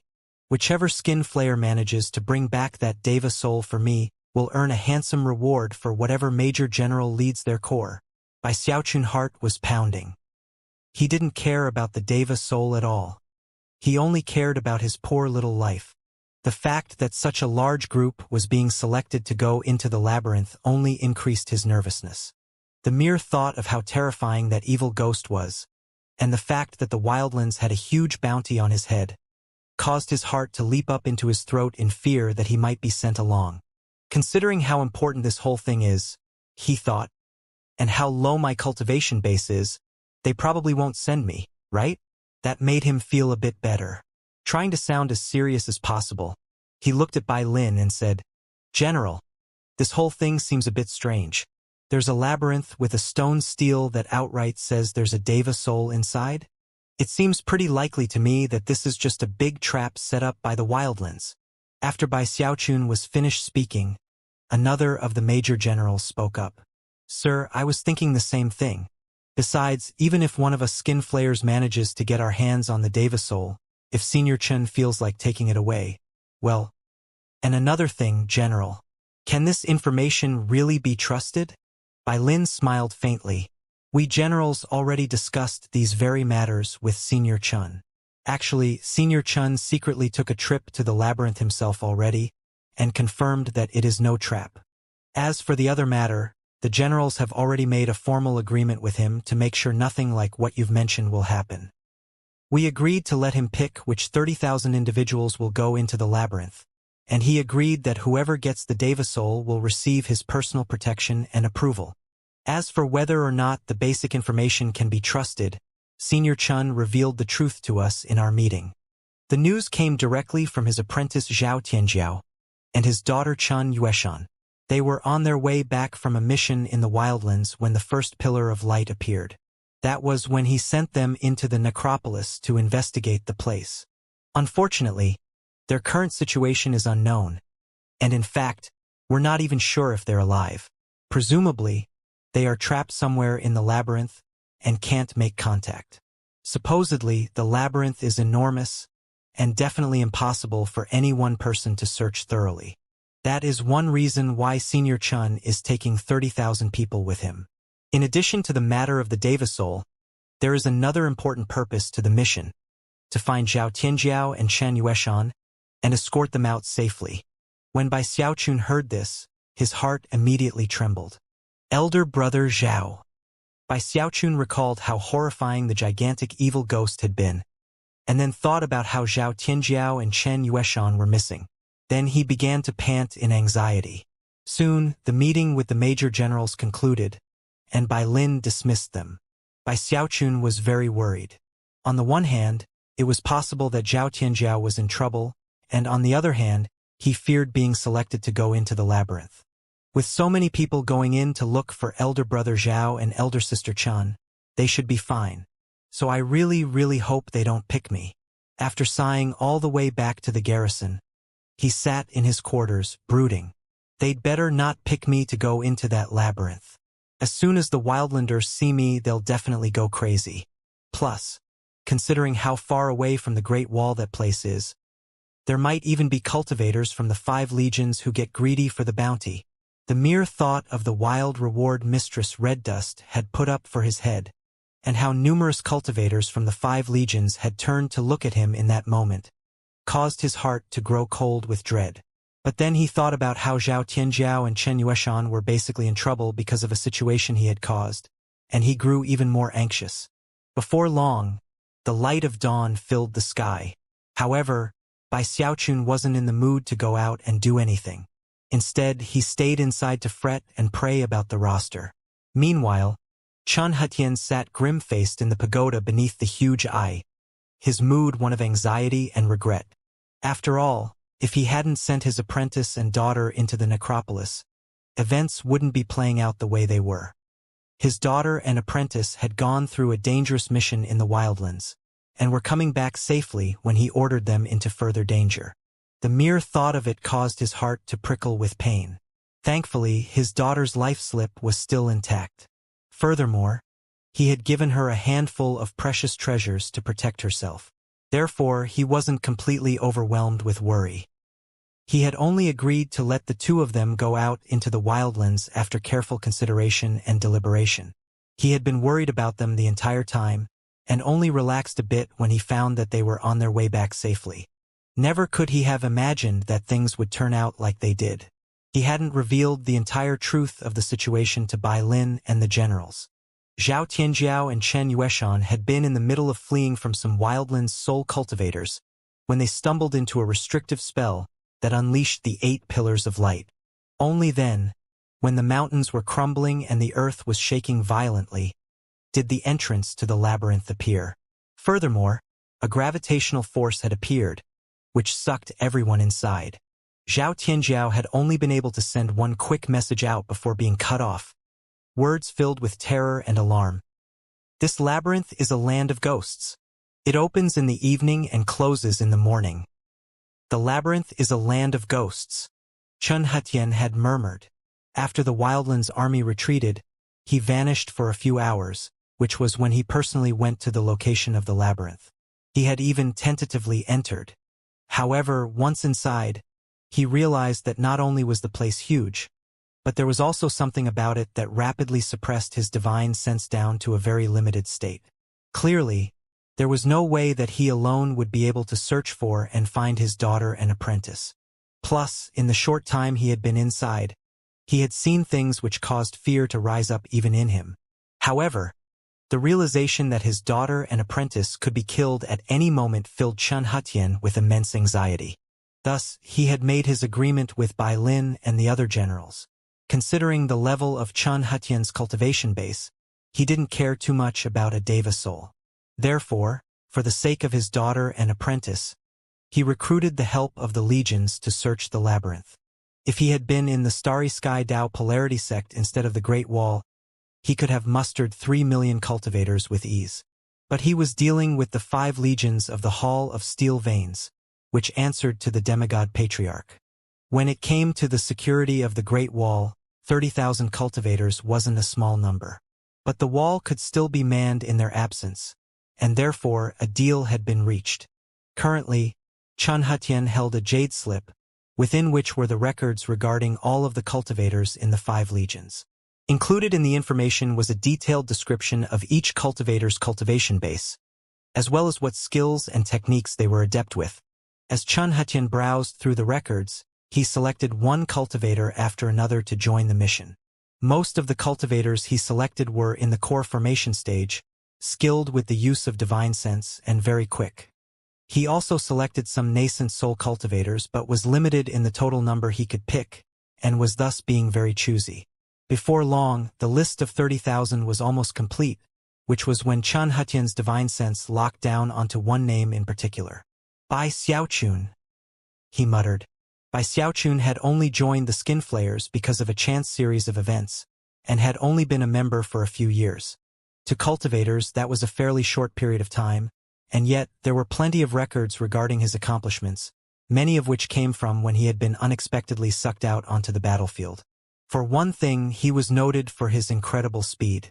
Chun Hetian paused when he got to Bai Xiaochun's name. Bai Xiaochun had become very important to the Great Wall in the short time since he had joined the Skinflayers, and Chun Hetian knew that. Furthermore, he was aware of the close friendship between him and Zhao Tianjiao. Of course, when evening fell, it wouldn't just be Chun Hetian and 30,000 cultivators showing up outside the labyrinth. There would be a host of wildland savages and soul cultivators. Deva souls were just as precious to the wildlanders, who could use them to add extra power to their secret magics.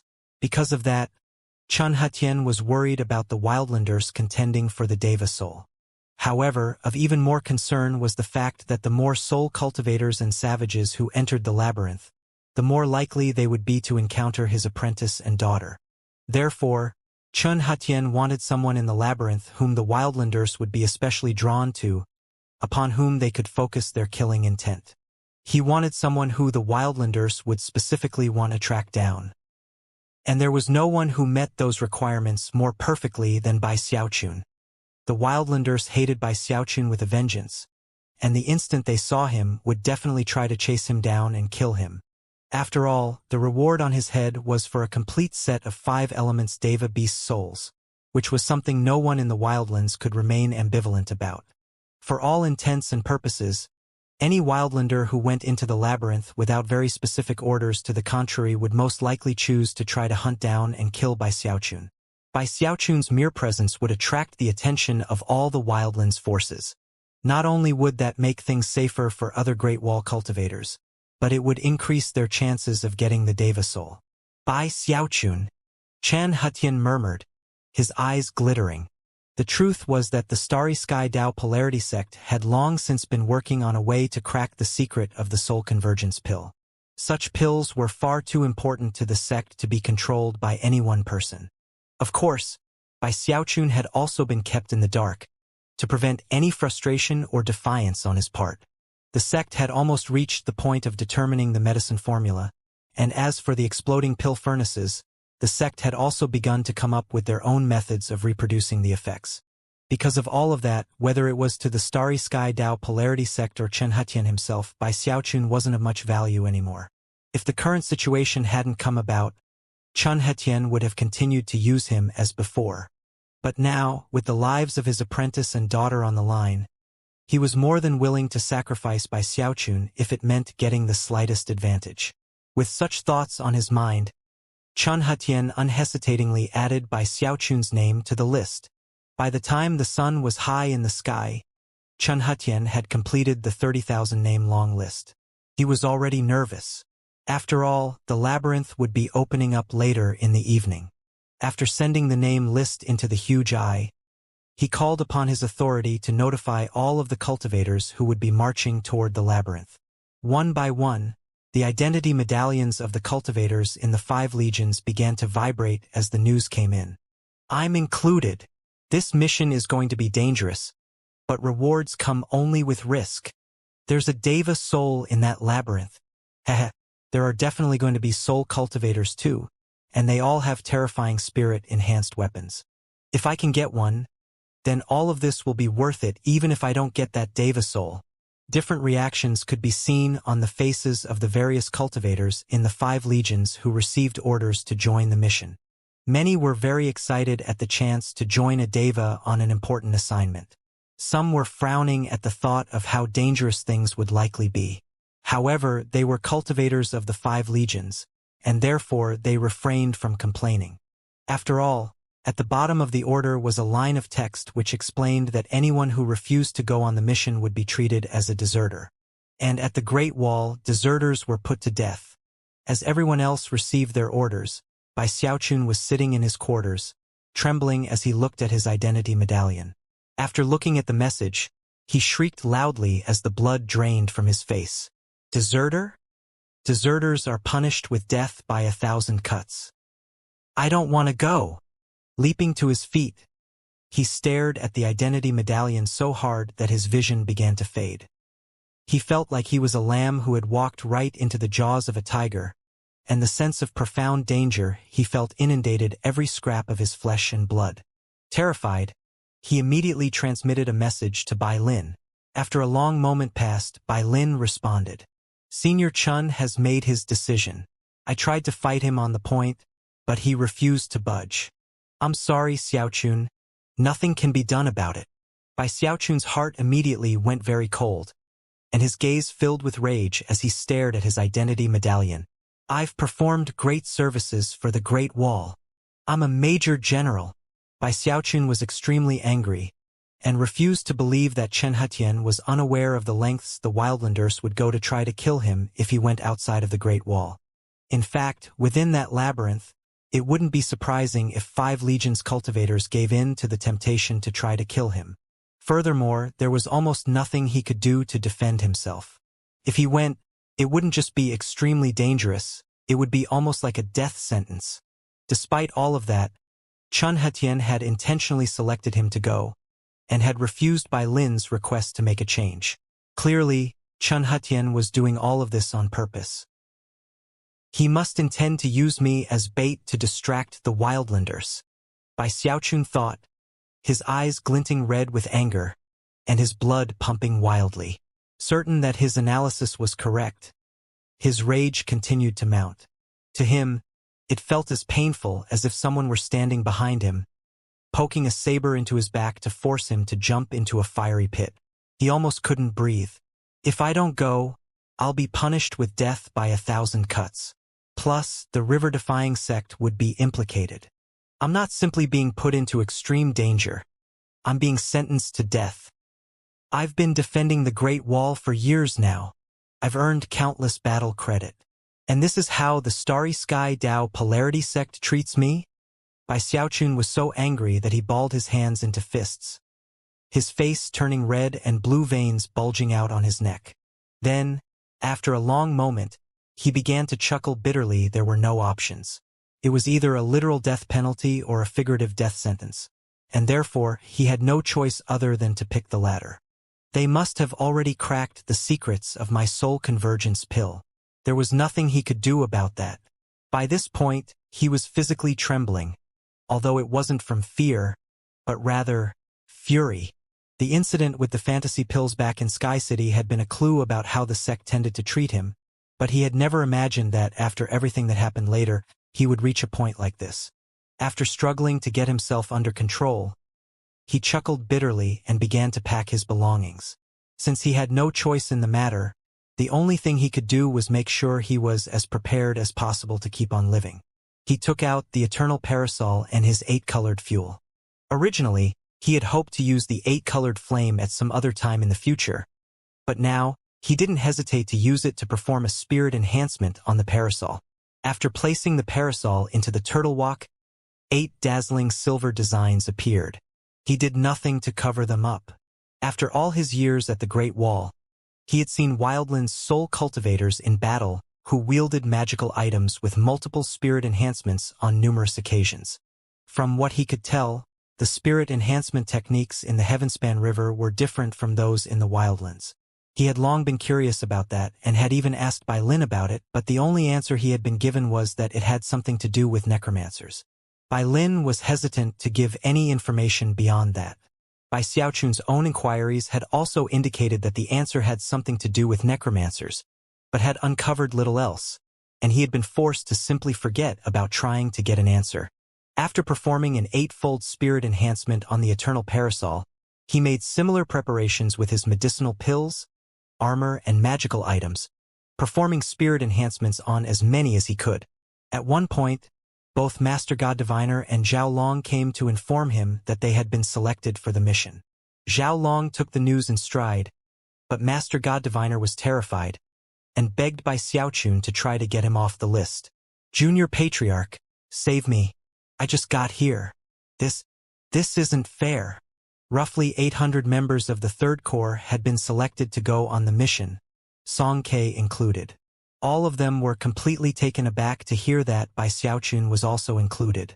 Master God Diviner was especially dumbfounded, and eventually just left with a bitter smile on his face. Obviously, if Bai Xiaochun couldn't get out of the mission, then there was no hope for anyone else to be exempted. After sending everyone away, Bai Xiaochun sighed and headed to the pagoda in the middle of the city, where he spent all of his battle credit to purchase paper talismans, as well as spirit alcohol that could be used to restore spiritual power. Only with sufficient spiritual power could he protect himself within the labyrinth.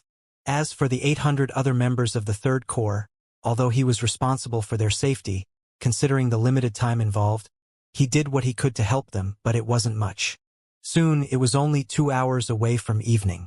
That was when Chen Hetian emerged from the pagoda and summoned the 30,000 cultivators who had been selected for the mission, then waved his hand and shot out beyond the wall. Worried that the group would travel too slowly, he performed an incantation gesture, causing a mass of clouds to build up that quickly carried the 30,000 cultivators across the lands. Because of that, it only took about 2 hours to reach the entrance of the labyrinth. Bai Xiaochun was there in the crowd, glaring furiously at Chen Hetian. However, considering the level of the man's cultivation base, Bai Xiaochun knew that he could only sigh helplessly about the situation. However, that didn't prevent him from swearing an oath. "You just wait until I become a demigod, you old fossil. Then I'll get my revenge in full." Along the way, Bai Xiaochun had considered putting his mask on. However, it wasn't very convenient to do so with so many people around, so all he could do was scowl and maintain his place within the crowd. Currently, he was wrapped up in thoughts about how to keep himself safe. However, up to this point, he hadn't come up with any new ideas. The only thing he could think to do was try to find an opportunity inside the labyrinth to put on his mask and change his identity. "That's my only option," he thought sullenly, his expression grim. While Chen Hetian was leading his group of 30,000 cultivators toward the 9 black pillars of light and the labyrinth beneath them, the Wildlands forces were doing the same. After all, when compared to a Deva soul, the war was of little consequence. The fighting had gone on for countless years, and the Great Wall had held strong over and over again. Unfortunately for the Wildlanders, Deva souls were as rare as phoenix feathers or Qilin horns. Therefore, whenever one appeared, it became the most important aspect of anything. As with the Great Wall, they had their misgivings about whether or not the labyrinth was some sort of trap. However, when it came to Mistress Red Dust, she had immediately come to certain speculations regarding the place, even when the first black pillar of light had appeared. Later, when the single beam turned into 9, her speculations had been confirmed as being true.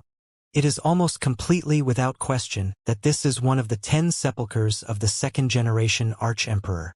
Mistress Red Dust had been visibly moved by the sight of the 9 black pillars of light, and they immediately caused her to recall a bit of history that her father had related to her. Before the rebellion led by the Celestial from Heavenspan Island, the realm was not called the Lands of Heavenspan, but rather the Lands of the Arch-Emperor. Furthermore, there were actually 2 emperors who ruled in those lands. One was the Arch-Emperor and the other was the Hell-Emperor. The Arch-Emperor presided over the Ancestor River, and the Hell-Emperor presided over the Underworld River. The Ancestor River was none other than the modern-day Heavenspan River. One of the emperors presided over the living, the other presided over the dead. One was the ultimate entity in the world, the other was the ultimate expression of the faith of its people. Before the second-generation Arch-Emperor's longevity ended, he drew upon the energy of all living things in heaven and earth to construct 10 sepulchres. The first sepulchre was the actual location of his remains, and would remain eternally unopened. However, the other 9 sepulchres contained various funerary objects left behind after his death, as well as numerous legacies. His entire purpose in leaving behind the sepulchres was in case one of his later descendants ended up facing a powerful enemy. In such a situation, they could rely on the sepulchres to gain the power to fight back. Of course, the sepulchres were protected by restrictive spells that made them impossible for people to search for and find. The location of the sepulchres had been passed down from one arch-emperor to the next over several generations, and were kept top secret. However, something unexpected happened during the reign of the 5th-generation arch-emperor. He died a sudden and unexpected death, without the opportunity to pass on all of his secrets. Because of that, the location of the 2nd-generation arch-emperor's sepulchres became an unsolvable mystery. It was during the reign of the 9th-generation arch-emperor that Heavenspan rose to prominence. All the lands rebelled, and the rulers of the world changed. The battered and broken survivors of the Arch-Emperor's bloodline fled into the Wildlands, and the sepulchres of the 2nd-generation Arch-Emperor became little more than legend. Mistress Red Dust was deeply excited about the possibility of the labyrinth being one of the sepulchres of the 2nd-generation Arch-Emperor.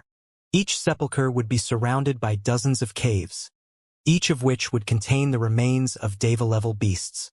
There would also be a stone stele with details regarding the trial by fire inside. Other than one of the sepulchres of the 2nd-generation Arch-Emperor, I can't think of any other location that would directly offer a Deva soul as a reward. She didn't tell anyone about what she knew, but at the same time, was relatively certain that few people in the world had even heard about the 2nd-generation Arch-Emperor. Of course, the mere mention of a Deva soul was enough to stir all of the local Wildlands soul cultivators into a frenzy, and to avoid suspicion, she did nothing to prevent them from taking action. In fact, having so many soul cultivators along exploring the labyrinth at the same time as her would make it easier for her to cover up her true intentions and make her way through the maze.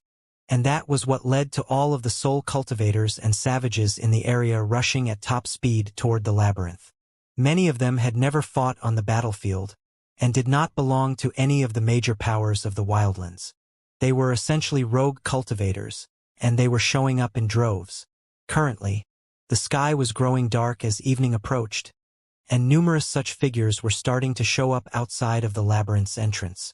At the moment, it was too early for the labyrinth to be open, and therefore, the new arrivals either stuck together in groups of 3 to 5 people, or waited alone off to the side. As evening grew nearer, Rumbling sounds filled the air from the direction of the Great Wall as 30,000 beams of light appeared. The commotion instantly drew the attention of the wildland's sole cultivators and savages, whose eyes began to glitter with killing intent. The buzz of conversation soon rose up. The rebel cultivators. Humph! Rebel cultivators from the Great Wall. And a big group of them. Yeah, so what? This is the wildlands, and we're the holy people. However, despite the Great Wall having sent a large group, they were actually outnumbered by the wildland's sole cultivators, of whom there were at least 100,000. Xianxia was in the lead of the group of 30,000, and as they neared and saw the cold stares being leveled at them, he snorted. The sound of that snort immediately slammed like thunder into the ears of the wildlanders, many of whom couldn't hide their shock as they realized who was in the lead of the Great Wall cultivators. However, Xianxia wasn't interested in starting a fight. He could sense Mistress Red Dust's aura locked onto him, and was also aware that, just like himself, she was interested in entering the labyrinth. Therefore, other than his cold snort, Xianxia did nothing to the surrounding wildlanders, not even look at them. He just remained there outside the entrance, waiting for evening to fall. Bai Xiaochun was trying to keep himself hidden within the army of 30,000, and was hoping that none of the soul cultivators would recognize him. He even edged his way through the crowd until he was concealed behind a tall, burly man. Then, by peering through the spaces between the man's arms, he took a look at the area up ahead, which was riddled with pits and craters. It actually didn't look very much at all like it had the last time he was here. In the very middle was the largest of pits, which was covered with a shimmering gray shield of light. Apparently, the place was closed, and no one could enter it. Just outside of that pit was a 30-meter-tall stone stele which radiated a sensation of ancient time, as if it had existed in place for countless years on end. Lines of text could be seen on the stone stele which were too small to read with the naked eye. However, by boosting the vision with one's cultivation base, they would become quite clear. Beneath the labyrinth is a realm of trials by fire. Travel through the labyrinth and pass one of the trials by fire. Whoever takes first place will acquire a Deva soul. After reading the text rather quickly, Bai Xiaochun didn't pay it any more attention. After all, the main thing he was concerned about was protecting his poor little life. In fact, he even bowed his head and tried to tune out the muttered conversations of the wildlanders. After all, the gazes of those wildlanders who turned in his direction made him feel very uneasy. They can't see me, he told himself. They can't see me. He even turned to the side a bit to make it harder for people to notice him.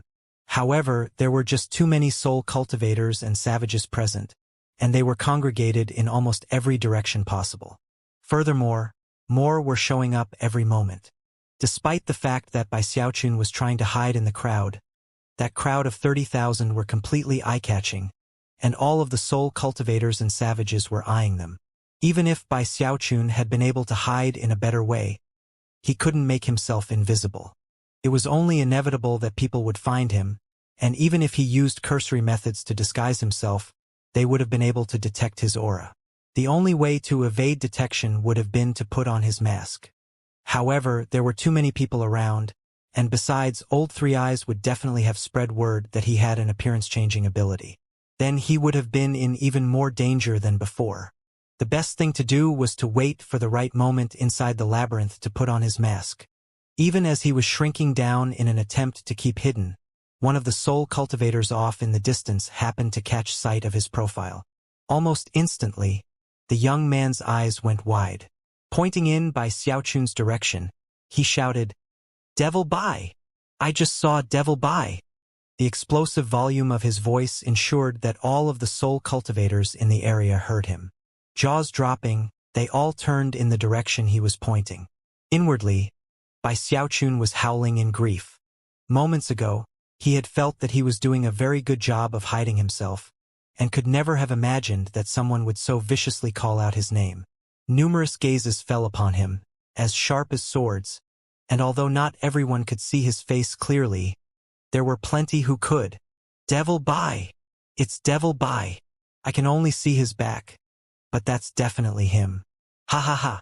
I can't believe Devil Bai is here. It's really him. Bai Xiaochun was howling inwardly, his scalp tingling in terror. Even if he were more powerful than he currently was, there were just too many wildlanders, all of whom wanted his head for the bounty on it. Immediately, he began to tremble and hurried in a different direction to try to hide. However, the people who had already caught sight of him were yelling out loudly, causing more wildlanders to turn their gazes in his direction. Some people even flew up into the air, eyes flashing like sharp arrows as they locked onto his position. The cultivators of the 5 legions who were in his area subconsciously began to back away from him, pushing away the 3rd Corps soldiers as they did. The burly man he had been hiding behind instantly felt pressure weighing down on him, and moved away. "Don't go, bro," Bai Xiaochun exclaimed. "Let me hide behind you for a bit, and once the danger is past, I'll definitely give you some handsome compensation."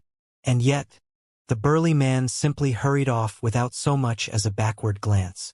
Bai Xiaochun was getting very anxious, and was about to look for other cultivators to hide behind, when he realized that everyone was struggling to get away from him, leaving him completely exposed. Before long, everyone in the entire area was looking at him. Devil Bai! The Wildlands' humiliation will never go away unless Devil Bai is killed. I can't believe he has the guts to show up here. Ha ha ha. Devil Bai is mine. Forget about the hidden treasure and the Deva soul. I don't care about that stuff. If I can kill Bai Xiaochun, I'll get a full set of 5 elements Deva beast souls. That's pretty much the exact same thing as a Deva soul. How outrageous.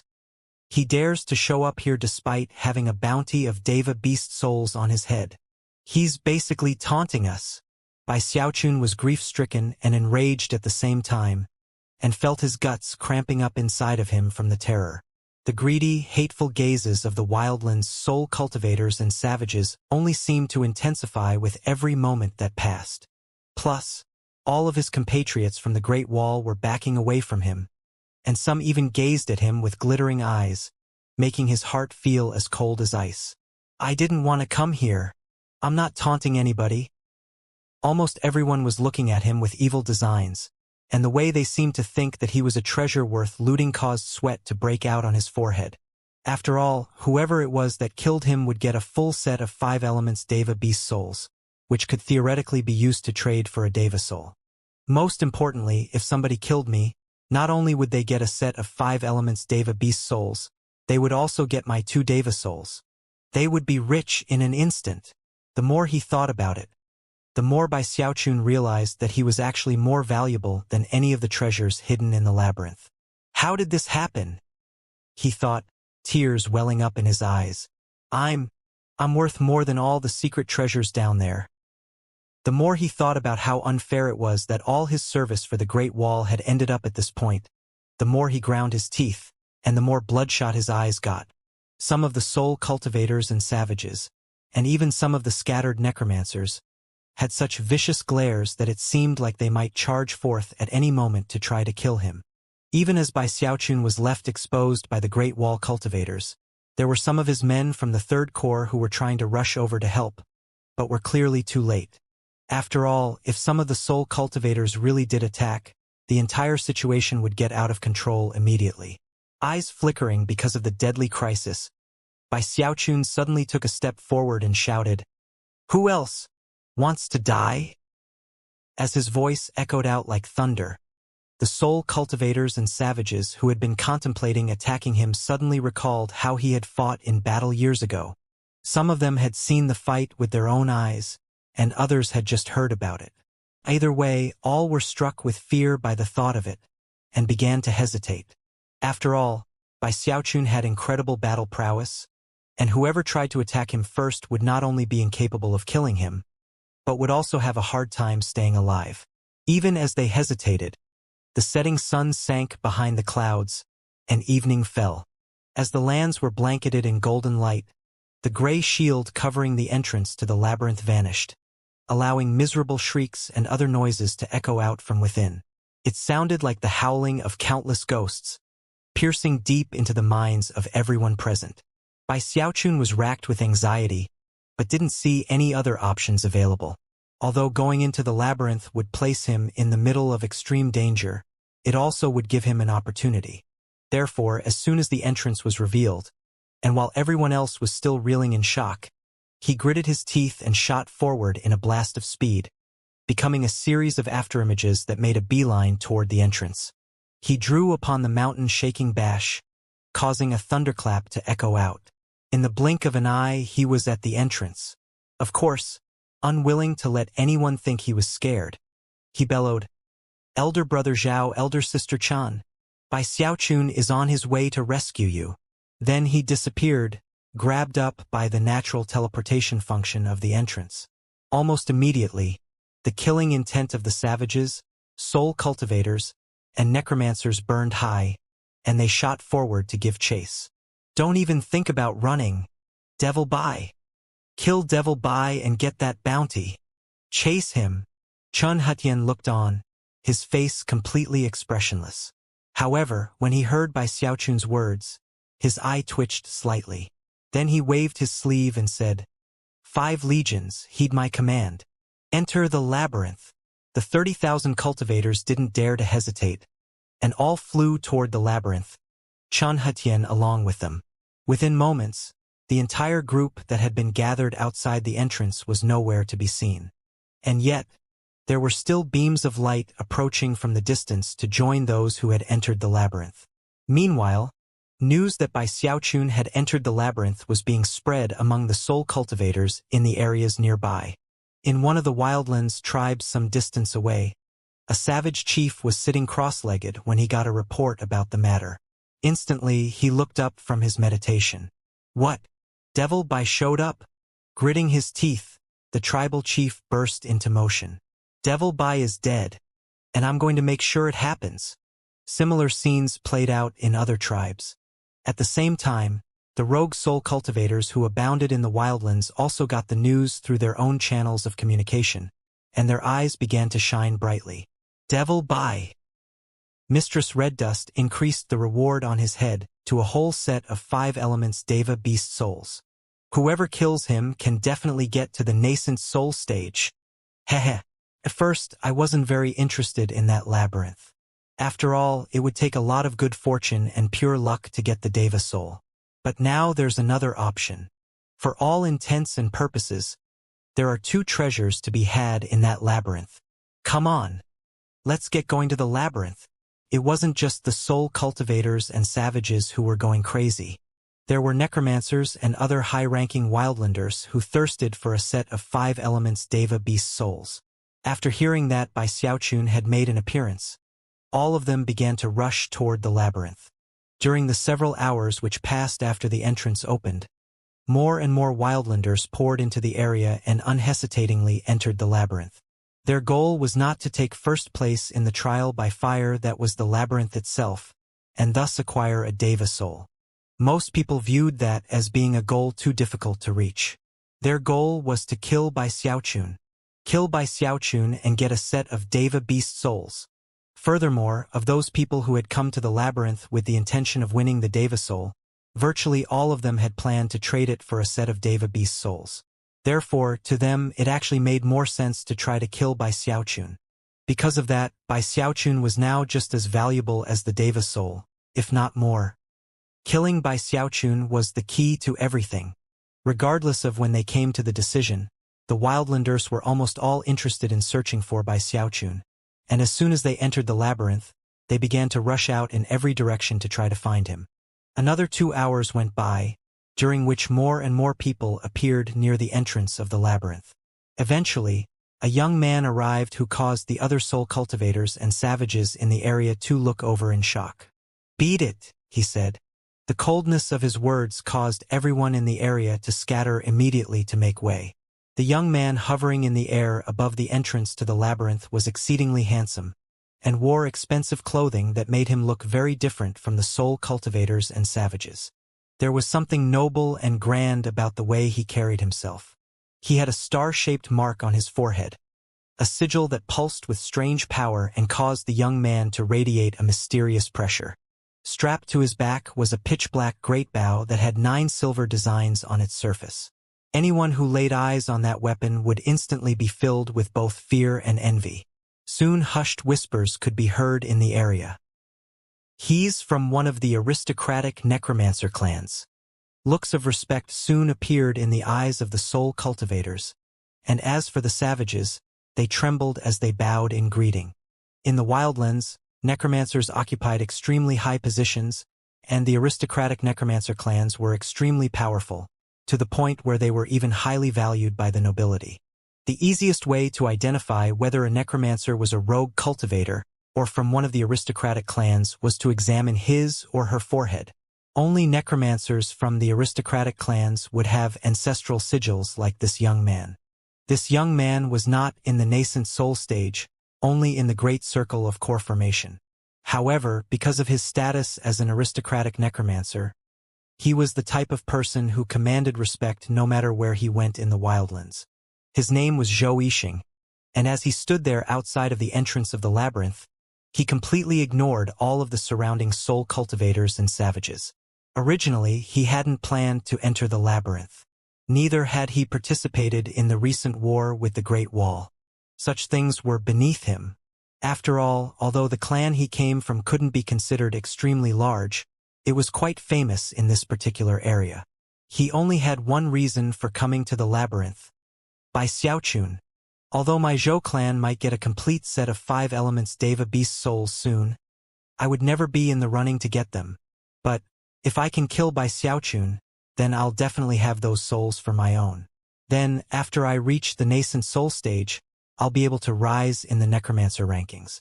I can finally try to conjure 10-colored flame, or perhaps even 11-colored flame. With 10-colored flame, I will rise to the absolute peak of the Master Necromancer rank. And if I can make 11-colored flame, then I'll finally be a terrestrial necromancer. With such thoughts on his mind, Zhou Yixing's eyes sparkled with anticipation, and he flew directly into the entrance to be teleported into the labyrinth. By this point, there were fully 200,000 people inside the labyrinth, with only 30,000 of them being from the Great Wall. The rest of that number was comprised of soul cultivators and savages, as well as a few hundred necromancers. Although everyone was teleported to different locations throughout the labyrinth, considering there were 200,000 of them, they made a huge splash upon their entrance. The labyrinth was essentially a complicated, sprawling maze in which divine sense was severely limited. As for all the people who wanted to track down Bai Xiaochun, they immediately scattered in different directions to look for him, and yet, none of them were able to find a single trace. That only made the wildlanders more anxious, as they worried about the prospect of someone else being the one to find him. Because of that, whenever the wildlanders ran into cultivators from the Great Wall, they mostly ignored them, not wanting to pull time away from their search.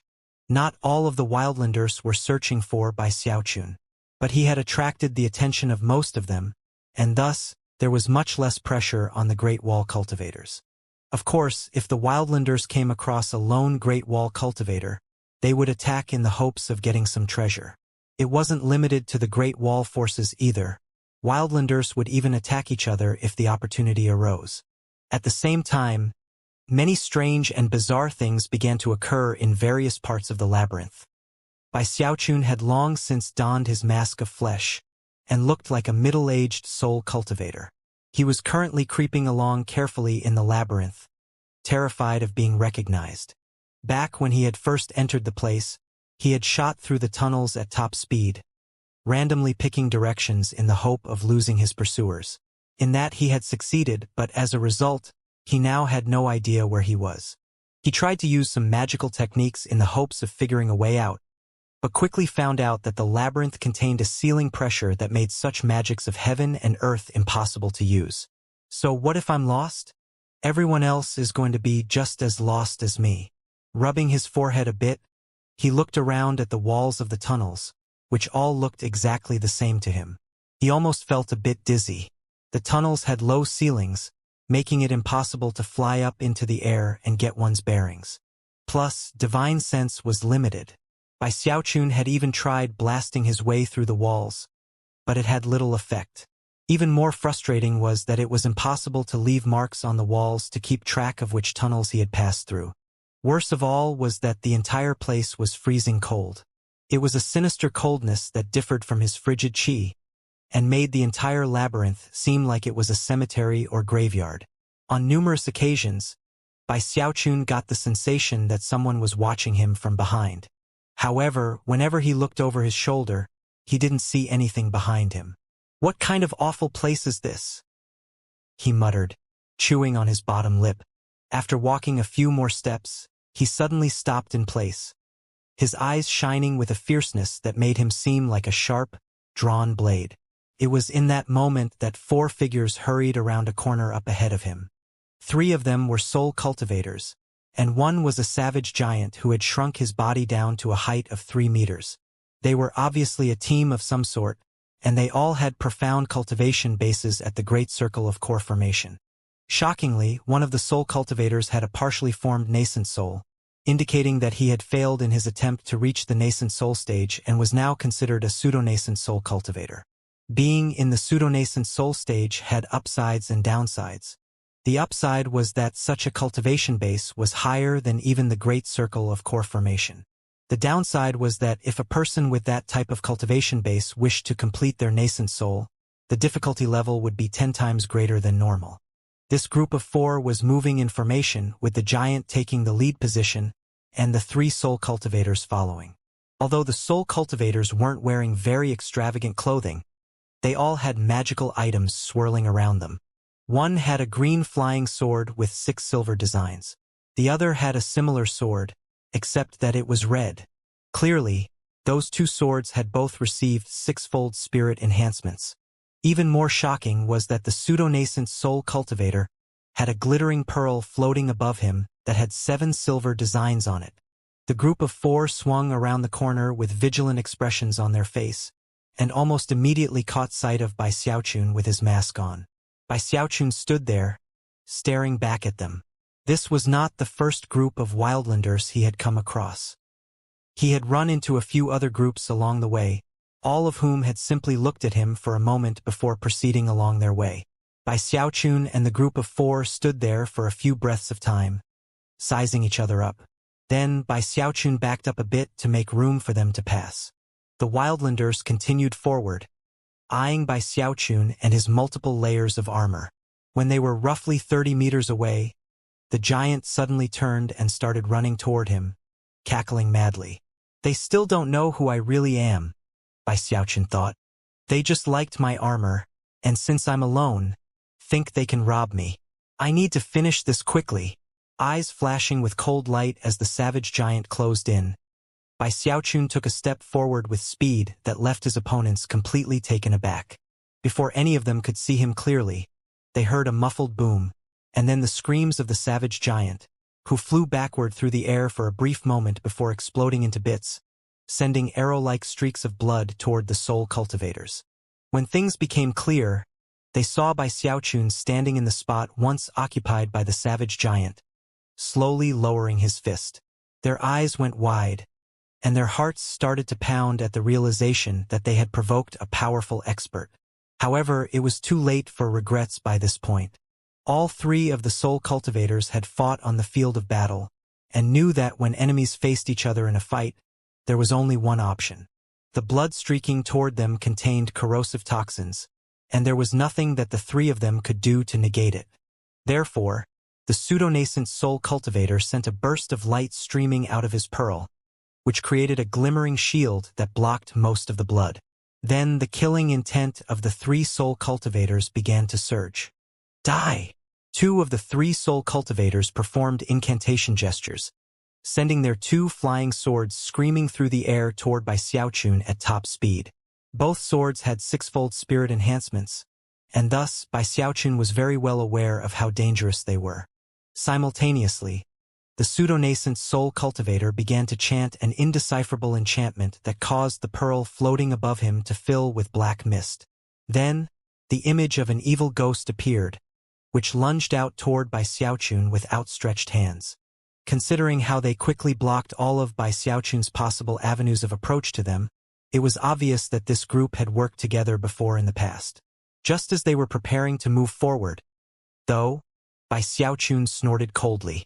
You guys have spirit-enhanced treasures, huh? Well, so do I. With a flourish, he pulled a black parasol from his bag of holding. It was none other than the Eternal Parasol. In the past, Bai Xiaochun's cultivation base had only allowed him to use a fraction of the power of the parasol. But now he was in the great circle of the gold core stage, and although he still couldn't unleash its full potential, he didn't have trouble using it like he had before. Almost in the same movement with which he produced the parasol, Bai Xiaochun shoved it out in front of him and pushed his finger down onto the handle. Then, a pop could be heard as the black parasol opened up, just in time to meet the flying swords and the misty ghost. The two flying swords slammed into the defensive barrier that was the parasol, and were sent spinning off to the side. As for the misty ghost, it let out a shriek and made as if to retreat. However, that was when a bizarre, smiling face appeared on the surface of the black parasol. The face began to inhale, and the ghost shrieked as it was sucked in. Although all of these things take some time to describe, they took place in the time it takes a spark to fly off of a piece of flint. A moment later, the three soul cultivators were looking at Bai Xiaochun with expressions of complete and utter shock, and the pseudo-nascent soul expert was so shocked that his eyes were bulging out of his head. The sight of the 8 silver designs on the surface of the Eternal Parasol left him panting in shock. But then, only a moment later, his eyes glinted with ferocity, and he took advantage of his two companions' astonishment to suddenly reach out and shove them. The two soul cultivators' faces fell. Never could they have imagined that their own leader would act so ruthlessly, and yet their bodies were completely beyond their own control as they tumbled toward Bai Xiaochun. Simultaneously, the pseudo-nascent soul cultivator retreated as quickly as possible. From what he could tell, this middle-aged cultivator not only had a powerful fleshly body, but he also had a profound cultivation base and shocking magical items. He was like a prowling wolf who was completely confident in being able to move about on his own. Not only did he not fear people ambushing him, he intentionally put himself out in the open to attract attention. As the three soul cultivators were thrown into chaos, Bai Xiaochun closed the parasol and took a step forward, utilizing such blinding speed that he transformed into a series of afterimages that instantly appeared directly in front of his two weaker opponents. Then, he struck out twice in quick succession with his right hand, striking each of them in the chest. Agonized shrieks rang out, and blood erupted from the mouths of the two soul cultivators as they tumbled backward like kites with their strings cut. Unexpectedly, they also began to wither up as their life force turned into white mist that swirled out of their eyes, ears, noses, and mouths, and headed toward the Eternal Parasol. Bai Xiaochun was used to the Eternal Parasol consuming life force, and now that it had received an 8-fold spirit enhancement, it was even more powerful than before. However, the fact that it could do so from a distance was new to him. Of course, now wasn't the time to ponder the new development. Seeing that the pseudo-nascent soul cultivator was trying to flee, he immediately began to give chase. When the pseudo-nascent soul cultivator heard the screams of his companions, he looked over his shoulder and saw their life force being extracted. Mind reeling, he blurted, "You're not a soul cultivator, you're a necromancer." Bai Xiaochun was a bit taken aback, but didn't let it show. Snorting coldly, he pushed forward with explosive speed that clearly put him in a place to catch up within moments. The pseudo-nascent soul cultivator was cursing inwardly. Despite the level of his cultivation base, he could tell from Bai Xiaochun's display of battle prowess that there was no way he could fight him. Finally, he shouted, "Exalted One, wait! I'm willing to become your follower. It's much better to explore the labyrinth with followers than to do it alone. Exalted One." Bai Xiaochun's expression flickered as he realized that what the man was saying actually made sense. As long as he was on his own, he would almost certainly run into more ambushes, and the more fighting he did, the more likely his divine abilities and magical techniques might expose his true identity. With someone else to traverse the labyrinth with, he would be able to avoid many annoying situations. Having reached this point in his train of thought, he waved his right hand and sent a powerful blast of energy out toward the pseudo-nascent soul cultivator. Blood oozed out of the corners of the man's mouth, and his eyes flickered with fury. However, he simply gritted his teeth and stopped fleeing. Then he clasped hands respectfully and bowed toward Bai Xiaochun. I, Chunju, am willing to become your follower, Exalted One. Bai Xiaochun didn't say anything in response. After looking Chunju up and down a few times, he pointed toward the man's forehead, sending a stream of frigid qi into him that came to rest in his chest. Now all it would take would be a single thought, and the frigid qi would erupt, instantly crushing the man's heart. Chunju shivered, but didn't dare to evade the frigid qi. After accepting Bai Xiaochun's restrictive spell, he sighed with relief at having managed to preserve his own life, at least temporarily. Let's go, Bai Xiaochun said in a raspy voice, proceeding forward. Yes, sir, Chunju said, taking a deep breath as he proceeded to scan the area for threats. He knew that his only chance at staying alive was to stick close to this necromancer, and hope that after everything was over, he would be allowed to go free. Although no expression could be seen on Bai Xiaochun's face, he was secretly eyeing Chunju and feeling very pleased with how brilliant he was. Wherever he went, people would bow and scrape and even weep at the chance to become his follower. He really had no choice but to agree to the arrangement, although he was very curious to know how the man would react upon finding out that he was now a follower of Bai Xiaochun. It was all really very amusing. In fact, Bai Xiaochun decided that from now on, he would have to pretend to be a man of few words. That way he would seem even more threatening. Besides, what this Chunju said actually makes a lot of sense. The more soul cultivators I have following me, the safer I'll be. Continuing to ponder the issue, he raced along with Chunju. Every turn and tunnel of the labyrinth seemed the same, and leaving marks on the wall was virtually impossible. Bai Xiaochun's head was already spinning as he tried to keep track of where he was. Finally, he decided that he would stick to the right.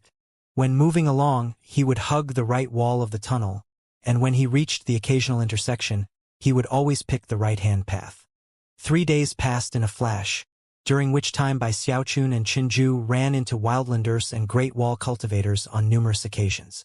Soon, Bai Xiaochun realized that many of the others were doing the same thing he was, and traveling in one fixed direction. For the most part, everyone avoided each other. It seemed no one wanted to get into fights. Even when they ran into larger groups of wildland soul cultivators, when they saw how Chunju treated Bai Xiaochun, and spotted the eternal parasol with its 8 silver designs, they immediately jumped to the conclusion that he was a necromancer, and not to be provoked. Because of that, he encountered no dangerous situations during those 3 days. At one point on the 4th day, he suddenly stopped in place, his eyes flashing. There's something strange up ahead, he said to Chunju, speaking in a raspy voice. Surprised, Chunju looked at the tunnel up ahead, but didn't see anything out of the ordinary. Bai Xiaochun couldn't see anything specific either.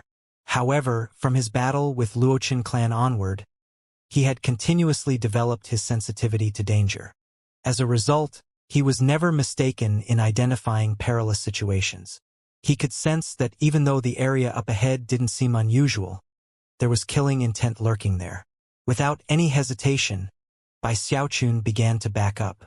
As for Chunju, although he wasn't sure what exactly was going on, he didn't dare to defy Bai Xiaochun, and also began to edge backward. Almost at the same time, a peal of cold laughter rang out, and in the blink of an eye, ripples spread out through the air like waves on water, and numerous figures appeared out in the open. Shockingly, there were more than a dozen people in the tunnel now. All of them had profound cultivation bases, and all of them were charging toward Bai Xiaochun. Bai Xiaochun's eyes flickered with killing intent, and he spun, raising his eternal parasol. 8 silver designs erupted with blinding light, and the bizarre face appeared again. Just when it seemed that fighting was about to break out, a cold voice drifted out from the ripples in the air. Don't be so disrespectful. Almost immediately, the soul cultivators who had been charging toward Bai Xiaochun stopped in place. At the same time, a young man stepped out from the ripples, his expression grim. He was clad in a long, expensive garment, and had a star-shaped sigil on his forehead. He was none other than Zhou Yixing. Intense fluctuations of soul power rolled off of him, soul power that completely differed from that of the soul cultivators. There was something abstruse to it, an indecipherable pressure of incredible magnitude. Even more shocking was that flickering within the palm of his hand was a tongue of underworldly flame. The flame had many colors to it. In fact, closer examination would reveal 9 different colors. The instant Bai Xiaochun saw it, his eyes went wide and his mind spun. That fire was 9-colored flame. When Chun Ju saw Zhou Yixing and his 9-colored flame, his expression instantly became one of deep respect. 9-colored flame. A master necromancer. Zhou Yixing ignored Chun Ju, as if he felt soul cultivators weren't even worth looking at. All he cared about was Bai Xiaochun, or more specifically, the eternal parasol in his hand. However, after examining it for a moment, he seemed a bit unconvinced about Bai Xiaochun himself.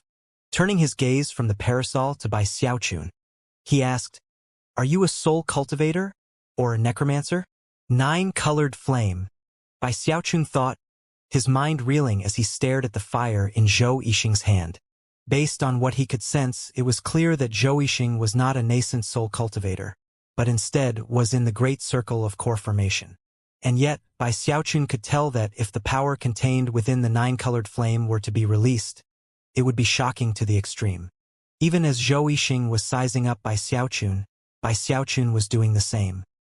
He could tell that the young man was eyeing his eternal parasol, which he had originally pulled out to use as nothing more than a threat. Considering this newcomer's cultivation base, his 9-colored flame, and what Chinju had just said, Bai Xiaochun knew exactly what kind of person he was. Wildlands. Spirit enhancement. Necromancy. Based on the information Bai Xiaochun had learned years ago about necromancers, and the fact that he had seen so many spirit-enhanced magical items in the wildlands, he was already starting to come up with some theories about how the two were connected. However, now was not the time for protracted contemplation. Bai Xiaochun's gaze met Zhou Yixing's, and both of them could sense the powerful fluctuations emanating from the other. Frowning, and eyes glittering with cold light, Zhou Yixing said, "It's rare that I run into someone I can't personally assess. I'm going to ask you again. Are you a soul cultivator? Or a necromancer?" As he spoke the words, the soul cultivators with him leveled icy gazes onto Bai Xiaochun. "A necromancer," Bai Xiaochun replied, narrowing his eyes. However, in his opinion, words alone wouldn't be very convincing. Therefore, after taking a quick moment to analyze Zhou Yixing's soul power fluctuations, he released some of the power of his cultivation base. Furthermore, he used the miraculous powers of the mask to adjust the fluctuations so that they seemed to be soul power instead of spiritual power. It was a powerful, domineering energy that could not come from a soul cultivator, and contained pressure that was unique to necromancers. Immediately, the surrounding soul cultivator's expressions flickered. As for Zhou Yixing, his pupils constricted as he quickly analyzed the soul power. Then he glanced at Bai Xiaochun's eternal parasol, and once again, a frown appeared on his face. "Was I mistaken just now?" he thought.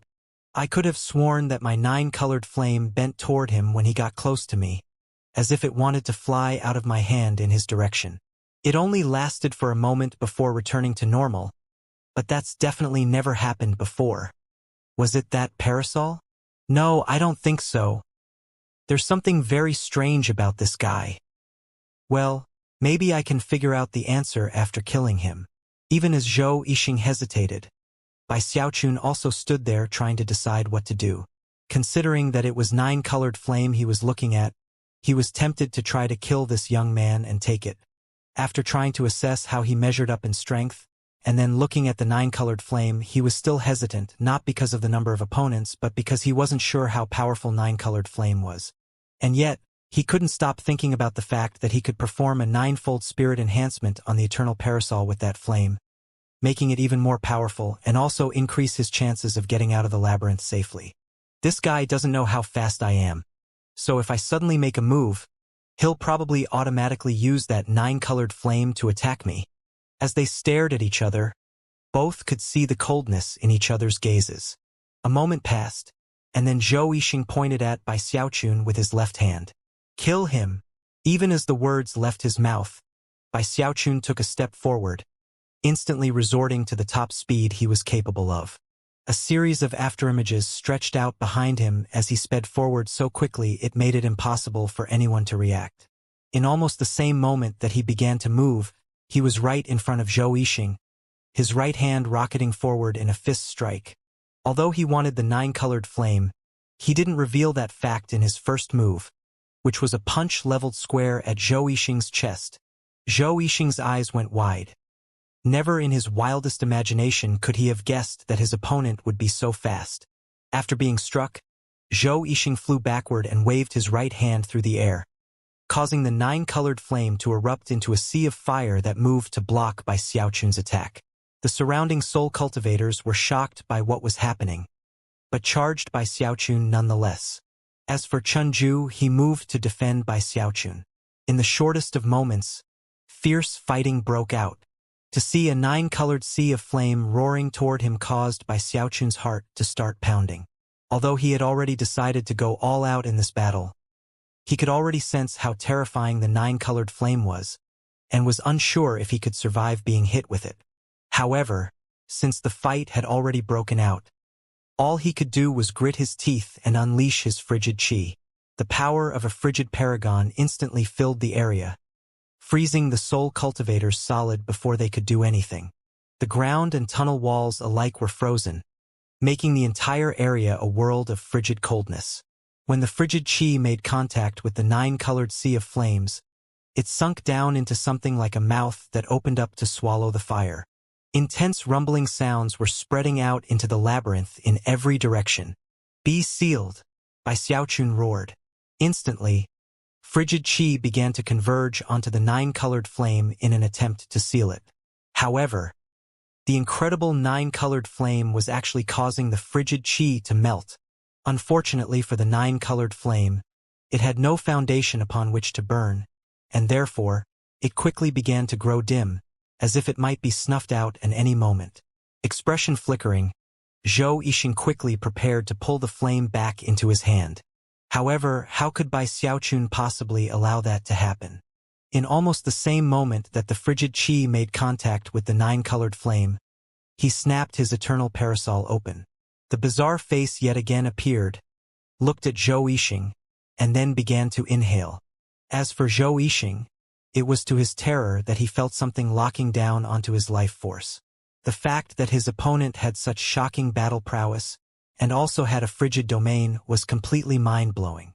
In response to the appearance of the ghost face on the eternal parasol, he reached up and pushed down onto the star sigil on his forehead, causing starlight to erupt out in an attack on the eternal parasol. The eternal parasol shivered, and yet, it had enough power to fight against Zhou Yixing's starlight, which in turn gave Bai Xiaochun just enough time to reach out and grab the sealed nine-colored flame. In one fluid move, he tossed the flame, and the frigid chi seal which contained it, into his bag of holding. After all, he realized that by using his frigid chi, he risked revealing his identity. Furthermore, the starlight magical technique that Zhou Yixing had just used seemed very bizarre, and considering that Bai Xiaochun had already acquired the nine-colored flame, he didn't want to keep fighting. Without any hesitation, he began to flee in the opposite direction. "Are you looking to die?" Zhou Yixing roared, his eyes brimming with rage and his hair starting to unravel from its top knot. So far, he still hadn't deduced Bai Xiaochun's identity. However, this opponent was blocking his path, had stolen his nine-colored flame, and made it impossible for him to have time to unleash any magical techniques. As such, his rage was burning extremely hot.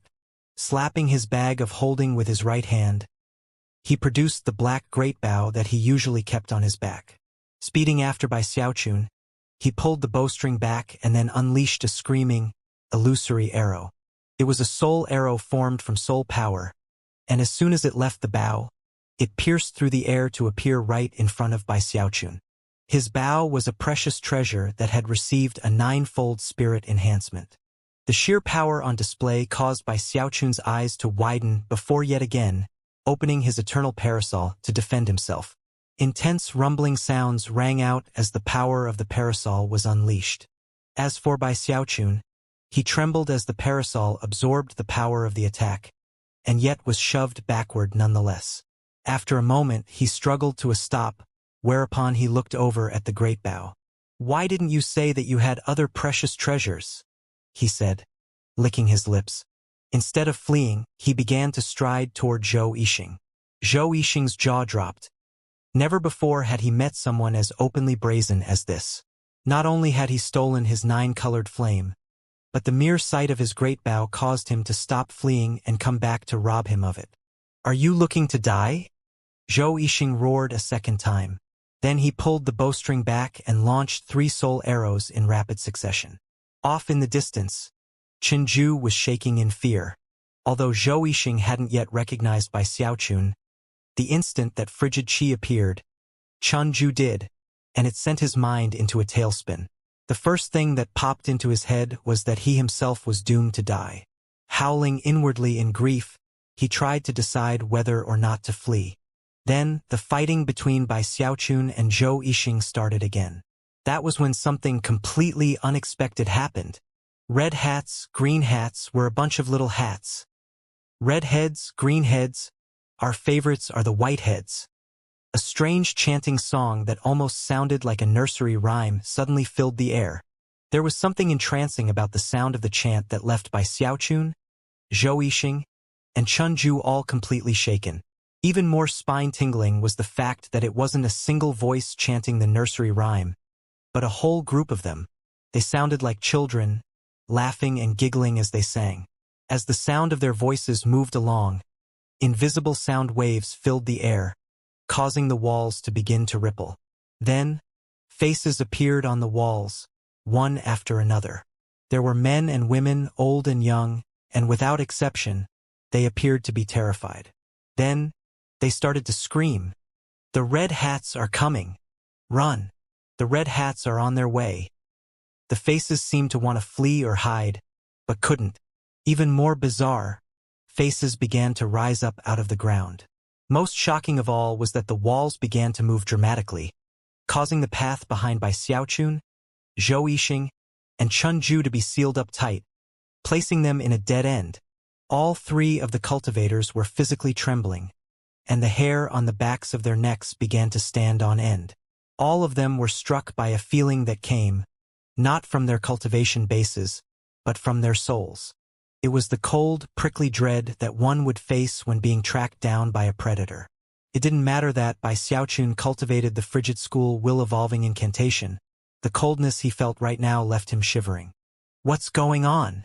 This dread left the entire group completely disinterested in fighting each other. All of a sudden, an agonized shriek rang out, and a hand shot out from the corner of the intersection just up ahead. The hand was dripping with blood, and as soon as it appeared, it tried to grab onto the wall, in clear view of Bai Xiaochun and the others. However, there was clearly something around the corner tugging on the owner of the hand. The hand flexed, and the fingers clawed against the wall to grab at something, and yet, it was soon dragged back around the corner. Then, horrifying crunching sounds could be heard, during which time the singing of the nursery rhyme ceased. Trembling violently, the terrified Qinju inched over toward Bai Xiaochun, hoping that the proximity would bring him some measure of safety. Bai Xiaochun's face was ashen, and he was also shaking as he stared wide-eyed at the corner behind which the hand had just disappeared. What he wanted to do was flee in the opposite direction, but unfortunately, the 3 of them were now right in the middle of a dead end. Zhou Yixing seemed just as shocked. Through the several days in which he had been in the labyrinth, he had picked up a sizable group of followers, with whom he had survived several ambushes and cut down quite a few opponents. However, he had never encountered anything as bizarre as this. The terror he felt now caused his pupils to constrict as he stared at the corner where the hand had just disappeared. About then, the chewing sound ceased, and the nursery rhyme resumed. Red hats, green hats were a bunch of little hats. Red heads, green heads, our favorites are the white heads. The joyful tone of the singing caused the scalps of all 3 cultivators to tingle on the verge of exploding. It was at that point that a bright red hat suddenly flew out from around the corner. The hat's brim dripped with blood as it swayed back and forth a bit, then suddenly stopped in place, as if it had just noticed Bai Xiaochun and the others. "White heads," the hat said in the voice of a child. Then it began to fly forward, causing the group of 3 to back up. However, that was when it became clear the hat wasn't heading toward them, but rather to the dozen or so soul cultivators who had been locked down within layers of ice. In the blink of an eye, the red hat landed on the head of one of the cultivators, causing the ice to instantly shatter and reveal the cultivator beneath. The cultivator wasn't dead. The flame of his life force was still burning. Instantly, his eyes opened, and his expression twisted with fear as he let out a miserable shriek. However, what was even more hair-raisingly shocking was what happened next. As the hat settled down onto the head of the soul cultivator, the man's body began to shake, and crunching sounds like chewing began to fill the air. "Get off! Get off me!" The cultivator screamed madly. He even reached up and grabbed the hat to try to take it off his head. But it did no good.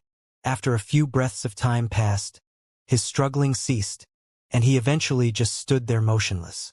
Finally, the hat flew up into the air, dripping blood the entire time. At that point, Bai Xiaochun and the others could see that the cultivator's head was now completely white. That was because his skull was now visible. His skull wasn't intact though. There was a large chunk missing, allowing everyone to see that the inside of his head was now completely hollow. "Red heads, green heads, our favorites are the white heads." The red hat sang, chuckling as it flew around in a circle and then landed on top of another of the ice-sealed soul cultivators. At the same time, more laughing, giggling hats flew around the corner, some of them red, some of them green. Red hats, green hats, were a bunch of little hats. There were dozens of them, all dripping with blood as they flew along singing. Within moments, the hats were fighting amongst themselves to land on the heads of the sealed cultivators. However, there were only a dozen or so cultivators and many more hats than that. Before long, there were no more cultivators available, and the hats began to turn their attention to Bai Xiaochun, Zhou Yixing, and Chun Ju. In that very instant, the faces on the walls and floor began to scream, "We're finished! Finished! They're here!" The remaining hats began to laugh happily as they shot toward the group of 3. Bai Xiaochun was already wound tight. Howling, he waved his hand to send over 1,000 paper talismans slapping down onto his body. At the same time, he tossed a whole stack over to Chinju. "Run for your life!" he shouted. Then he burst into motion, simultaneously donning numerous layers of armor, causing slapping sounds to echo out. Glittering light from more than 10 layers of armor filled the tunnel, along with the glitter of paper talismans. In the blink of an eye, he was off in the distance, blazing along at full speed with 7 or 8 hats chasing after him. Chun Ju gritted his teeth and slapped the paper talismans onto himself, simultaneously unleashing the power of his cultivation base as he prepared to go all out. Utilizing every magical technique he could think of, he began to flee, 5 or 6 hats pursuing him doggedly. Zhou Yixing stood there in mute astonishment. He almost wanted to cry at the unfairness of it all. Only 7 or 8 hats had chased Bai Xiaochun, and only 5 or 6 went after Chinju, leaving him there with nearly a dozen hats to deal with. "How could this be happening?" he moaned, his face turning ashen. Then, just as the dozen or so hats began to fly in his direction, he gritted his teeth and sent starlight shining out of the star sigil to fill the area. The hats suddenly flew out from the other side of the starlight, as if they hadn't been able to find Zhou Yixing at all. Then, the starlight began to fade, and Zhou Yixing was nowhere to be seen. The hats searched the area thoroughly, but when they couldn't find anything, began to fly off again, singing the entire time. Meanwhile, in another location in the labyrinth, more starlight appeared, from within which Zhou Yixing staggered out, coughing up a massive amount of blood as he did. His face was as pale as a sheet of paper, and the star sigil on his forehead was much dimmer than before. "Damn it! I can't believe I had to use the power of my clan's star sigil." Thinking back to the bizarre hats, he couldn't help but shiver. After looking around to confirm that none of them were in the area, he finally breathed a sigh of relief. "He stole my 9-colored flame, and then tried to rob me of my precious bow. He has frigid chi and a powerful fleshly body. Why does he seem so much like Bai Xiaochun?" After reviewing everything he remembered about Bai Xiaochun, he was more convinced than ever that he had just encountered him, and yet couldn't be sure. If that really was Bai Xiaochun, it means he has some sort of item that lets him change his aura. But, damn it, teleporting out of that situation has me completely turned around. I'm going to have to start searching for clues to find the right path again. Sighing, he began to move through the tunnels of the labyrinth once more. In the location where Bai Xiaochun, Qinju, and Zhou Yixing had just tangled with the hats, there now remained only a dozen or so soul cultivators, standing there motionless. They were nothing more than corpses, with their empty, white skulls clearly visible. It was a very bizarre sight. The faces on the wall and floor began to breathe sighs of relief and simultaneously chatter with each other about what had just occurred. They're finally gone. The red hats have gone. Ha ha ha. The hats were acting really strange today. They didn't bully us at all. Yeah, you're totally right. Very strange indeed. Something odd is going on. Then, in the middle of their conversation, their expressions flickered, and their eyes went wide. Looking down the tunnel, they all snapped their mouths shut. Currently, the terror glimmering in their eyes vastly exceeded that which had come from the hats, and they all began to shiver visibly. Further down the tunnel, a figure had become visible, blurry at first, but rapidly becoming clear. It was a beautiful young woman with long hair. For some unknown reason, there was something very bizarre about her, although it was impossible to say exactly what. So many people have come. Even my sweetie is here. The young woman chuckled, her eyes turning into twin crescent moons in the process and making her look even more pretty. At the same time, she looked profoundly bizarre, because visible within her eyes were two pupils each. Shockingly, she had one large pupil and one small pupil, the two of which overlapped. Anyone who might have been able to peer into her eyes would have been shocked to the core. As for Bai Xiaochun, if he had been present, he would immediately have recognized this young woman as being none other than Gong Sun Wanner, except he was currently in the middle of fleeing madly for his life from 8 hats. He had attempted to fight back, but his magical techniques were absolutely useless against them. He had even resorted to some of his special methods of increasing his speed, and yet the hats were always able to keep up. What are you chasing me for? My head doesn't taste that good. As he raced along pell-mell, he ran into the occasional soul cultivator or giant savage, which was when he finally came to realize that the hats weren't specifically after him. As the hats encountered others to eat, he was slowly able to lose them. When he was finally free, he breathed a sigh of relief. However, the thought of what he had just gone through continued to cause his heart to pound in fear. At the same time, though, the fact that the hats had given up chasing him to go after other people left him feeling a bit down. Don't tell me my head really doesn't taste very good after all? He grumbled. Finally, he cleared his mind of such thoughts and found an out-of-the-way corner where he could have some privacy. Waving his hand, he sent a mist spreading out to fill the area, as well as some frigid qi to lock the place down. Then, he licked his lips and pulled the 9-colored flame out from his bag of holding. After carefully removing the ice seal which contained it, he looked excitedly at the fire, which despite having grown dim, was still filled with 9 colors.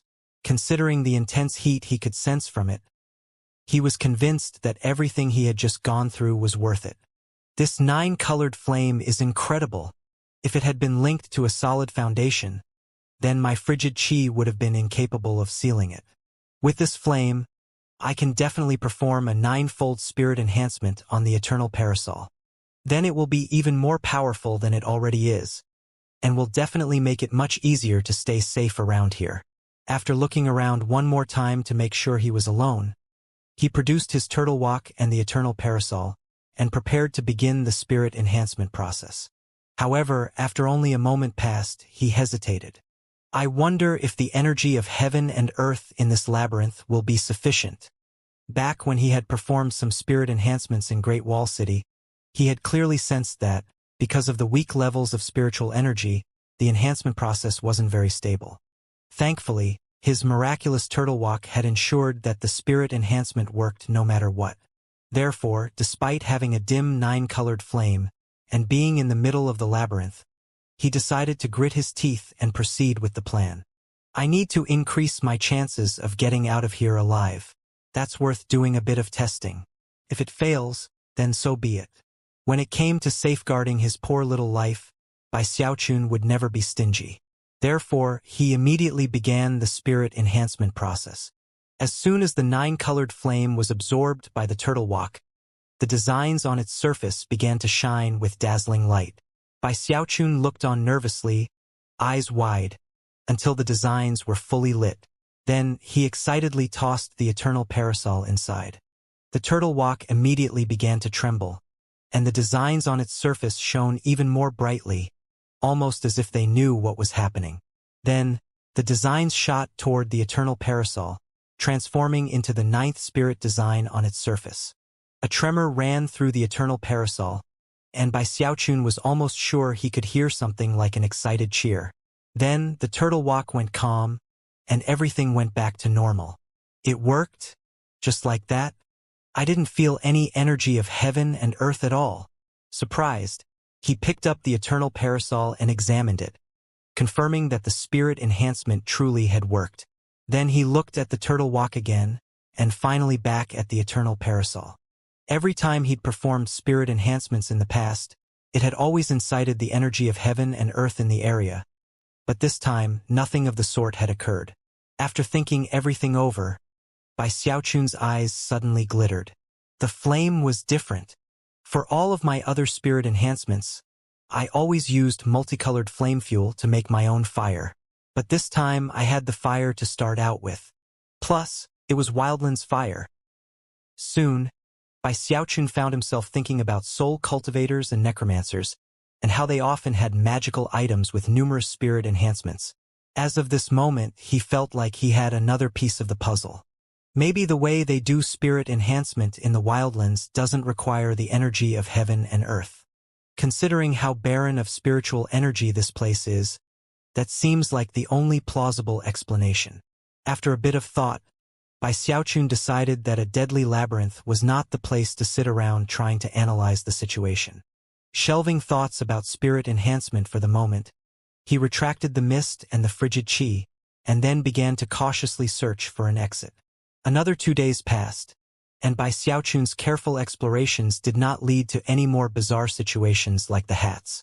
However, he noticed that he seemed to be encountering fewer and fewer people, whether they were Great Wall cultivators or Wildlands soul cultivators and savages.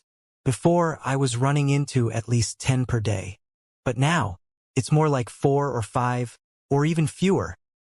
Looking around at the tunnel walls, he couldn't help but feel like the labyrinth was a huge mouth intent on consuming everyone. The thought made him shiver. I can't let that happen to me. I have to find the exit. But everything looks the same. How do I get out? None of the ideas he came up with, such as leaving marks on the wall, were of any use whatsoever.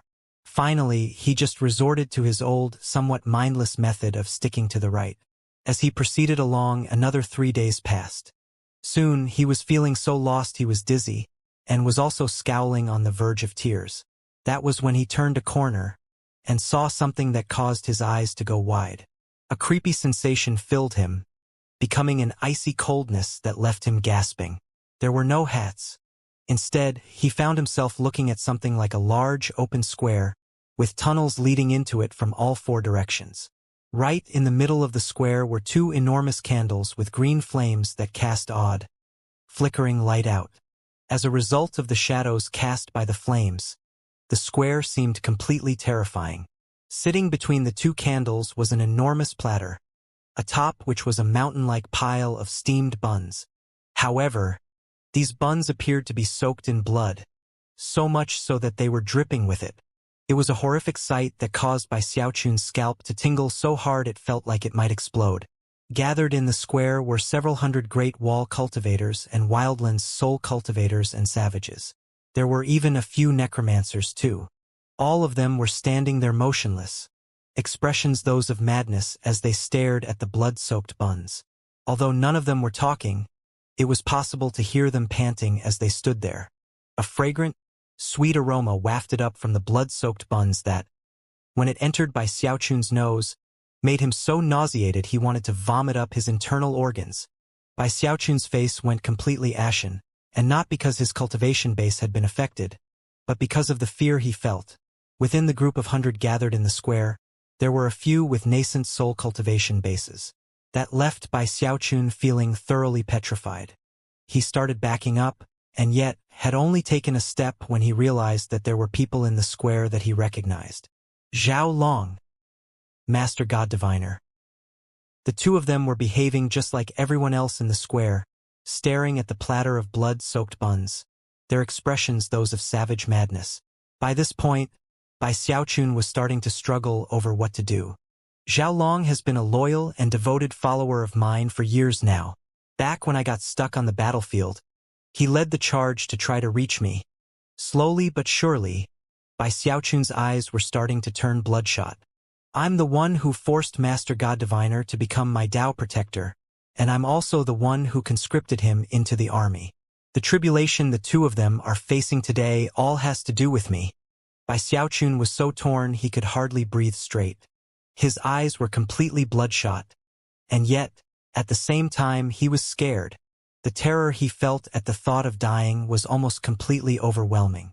Clearly, the square that stretched out in front of him was a location of extreme danger.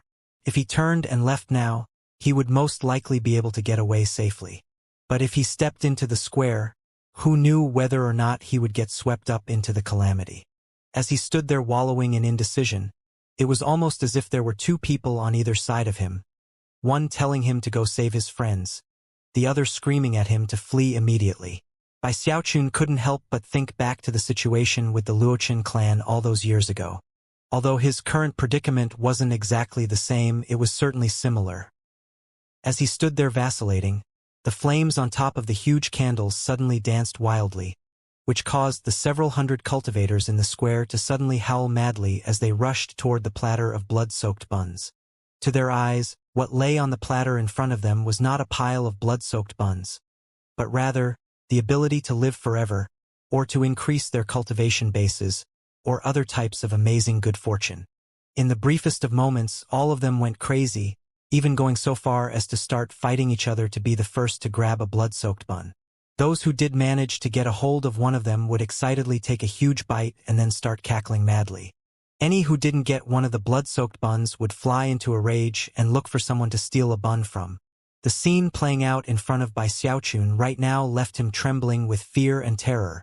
Furthermore, because he was watching from an outsider's perspective, he quickly realized that none of them were actually eating blood-soaked buns. What Bai Xiaochun had assumed to be corporeal buns were actually not real. The people in the square were actually fighting over nothing. Furthermore, those who believed they were eating a bun were actually voraciously devouring their own hands. Some of them had already ripped their own fingers off, causing blood to spray about everywhere. And yet, they weren't satisfied. It was with complete insanity that they went on to bite their palms, crunching them all the way down to the wrist. And some of them were even chewing their way down to their own elbows. Expressions of delight on their faces the entire time. Those in the square who weren't able to snatch one of the blood-soaked buns were madly trying to rip the hands and arms off of those who had. Bitter fighting was already playing out everywhere. Some people were cut down by magical attacks, and as their flesh and blood exploded out, others in the area would pile onto them and start to feast. As all of these things began to happen, the flames of the two enormous candles danced, and female voices could be heard, singing, "Eat up, eat up. Delicious, isn't it?"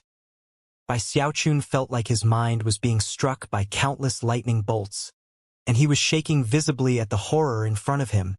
That was when he saw Master God Diviner finally get one of the blood-soaked buns, and then begin to laugh uproariously as he lifted his hands up toward his mouth. Off to the side, Zhao Long, who hadn't managed to get his hands on the prize, was now starting to fight over one of the corpses of the other cultivators. In that moment, Bai Xiaochun's hesitation vanished. Eyes bloodshot, he made his decision. Throwing caution to the wind, he took a step forward. The instant his foot touched down in front of him, everything around him seemed to slow down. At the same time, his frigid chi rushed out in all directions to fill the square. In the next instant, Bai Xiaochun moved with such incredible speed that, combined with his frigid domain teleportation, he appeared right in front of Master God Diviner. Without hesitating at all, he reached out and grabbed Master God Diviner's hand in the instant before it reached his mouth. Jerking the hand back, he shouted, "Master God Diviner, wake up!" A snapping sound rang out as Master God Diviner's teeth clicked down on nothing but air. Then he looked up at Bai Xiaochun and howled. Clearly, anyone who interfered with him in any way was little more than an enemy. Master God Diviner's hand blurred in an incantation gesture and then shoved out at Bai Xiaochun. At the same time, he lunged forward like a rabid dog as he tried to bite down onto the hand Bai Xiaochun had grabbed. Bai Xiaochun looked over anxiously at Zhao Long, who was now laughing madly as he dragged one of the corpses off to the side. Unfortunately, Bai Xiaochun's vision was starting to cloud over. In fact, the blood-soaked buns on the platter up ahead were now starting to transform into live forever, never die pills. The mere sight of such pills caused Bai Xiaochun's mind to reel. However, he bit down onto his tongue to clear his mind. Already, the frigid qi in the area was beginning to fade away, meaning that time was very limited. "Damn it!" he yelled. With that, he reached out with his left hand and grabbed Master God Diviner by the throat. Holding him fast no matter how he struggled, he rushed over to Zhao Long, who was just in the middle of taking a bite of bloody flesh, and grabbed him up. Then he rushed back toward the tunnel mouth. Suddenly, two soul-chilling screams erupted from the candle flames as two women became visible. They looked exactly the same, middle-aged with disheveled hair, and they were both looking straight at Bai Xiaochun. "How dare you meddle in our affairs? You've disturbed our sacrifice of flesh and blood, and therefore, you will not leave this place alive." In response to the voices, Bai Xiaochun shuddered. Then he looked around, and saw everything in the area slowly becoming piles of live forever, never die pills. Live forever. Live forever. Even as he felt himself descending into madness, all of a sudden, a tiny strand of willpower rose up in his gold core. The willpower poured into his mind like boiling water poured onto snow. Instantly, the illusions he had been seeing vanished, and he looked around ashen-faced to find that more than 80% of his frigid qi had been melted by the candles. Once it was completely melted, he would be incapable of teleporting away, and would have to rely only on his fleshly body speed to escape, which wouldn't be sufficient. By this point, many of the cultivators in the area had caught sight of Bai Xiaochun, and to them, he was good fortune to be had. They quickly began to turn and head in his direction. Roaring, Bai Xiaochun called upon all the power he could muster to teleport through his frigid qi. Even as it collapsed, he appeared right at the edge of the square, and then bolted into the nearest tunnel entrance. Looking over his shoulder, he saw the two women floating in the candle flames, screaming at him. "Think you can escape just like that?" they screamed, suddenly flying into the air toward him. Even as he fled at top speed, the air rippled in a different tunnel, and Gong Sun Wanner appeared. Striding forward, she shoved her right hand out viciously in the direction of the two women. "Screw off! How dare you try to mess with one of my people?" The two women screamed miserably. Although the wave of Gong Sun Wanner's arm had not contained even a bit of magical power, the two women flickered as if they might vanish. At the same time, expressions of unprecedented shock and terror appeared on their faces. Not daring to move forward even an inch, they dropped down and kowtowed. "Get back to your sacrifice of flesh and blood," Gong Sun Wanner said coolly. "And from now on, mind your own business." As she spoke, the tiny second pupil in each of her eyes began to shine with a mysterious light. It was that very light that caused the two women to tremble in terror and creep backward toward their candles. Bai Xiaochun raced down the tunnel, unaware of what was happening behind him in the square. Eventually, when he was far enough away that he couldn't detect even a bit of the sweet aroma, he finally slowed down and then checked his surroundings. Convinced he was far enough away from the square, he put Zhao Long and Master God Diviner down, both of whom were unconscious. Master God Diviner seemed in better shape than Zhao Long, who was currently biting down on a chunk of bloody flesh. Bai Xiaochun removed the chunk of flesh and put a medicinal pill in Zhao Long's mouth, and then did the same for Master God Diviner. Then he bopped them both on the top of the head. The two of them shivered, and then slowly opened their eyes. They looked up in confusion at Bai Xiaochun with his mask on, and then looked around to try to determine their location. Finally, they recalled what had occurred in the square, and both of them began to retch. Zhao Long even curled up into the fetal position. Upon recovery, Master God Diviner looked at Bai Xiaochun with an expression of gratitude. Clasping hands, he bowed and said, "Many thanks for your kindness in rescuing us, fellow Taoist."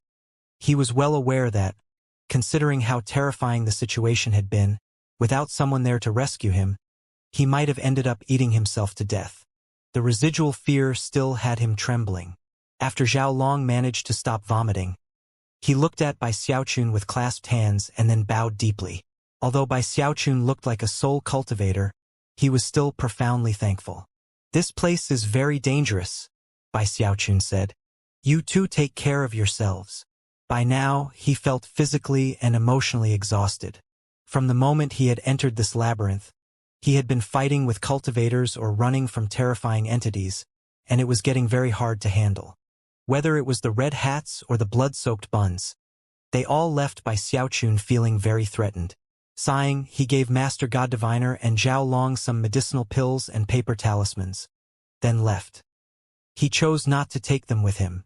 If his identity were revealed, it would place them all in great danger. Besides, he had the feeling that going around in this place on his own was much safer. After he left, Master God Diviner and Zhao Long exchanged a silent glance, then looked down thoughtfully at the medicinal pills and paper talismans they had been given. Then they talked for a bit, which led them to the decision of joining forces. A few more days went by. Bai Xiaochun made his way through the labyrinth as cautiously as ever. Unfortunately, after leaving the square with the blood-soaked buns, he was just as lost as ever. Gritting his teeth, he used the same method as before to try to figure out where exactly he was. However, the more time that passed, the more his fear mounted. Before long, he reached a point where he hadn't seen anyone else for a full 2 days. The entire labyrinth seemed filled with nothing other than corpses, and his heart was wound as tight as a taut bowstring. Something weird is going on. Don't tell me that more than 100,000 people are all dead. The thought left him feeling completely stifled. He had no idea where he was heading, and couldn't find the exit.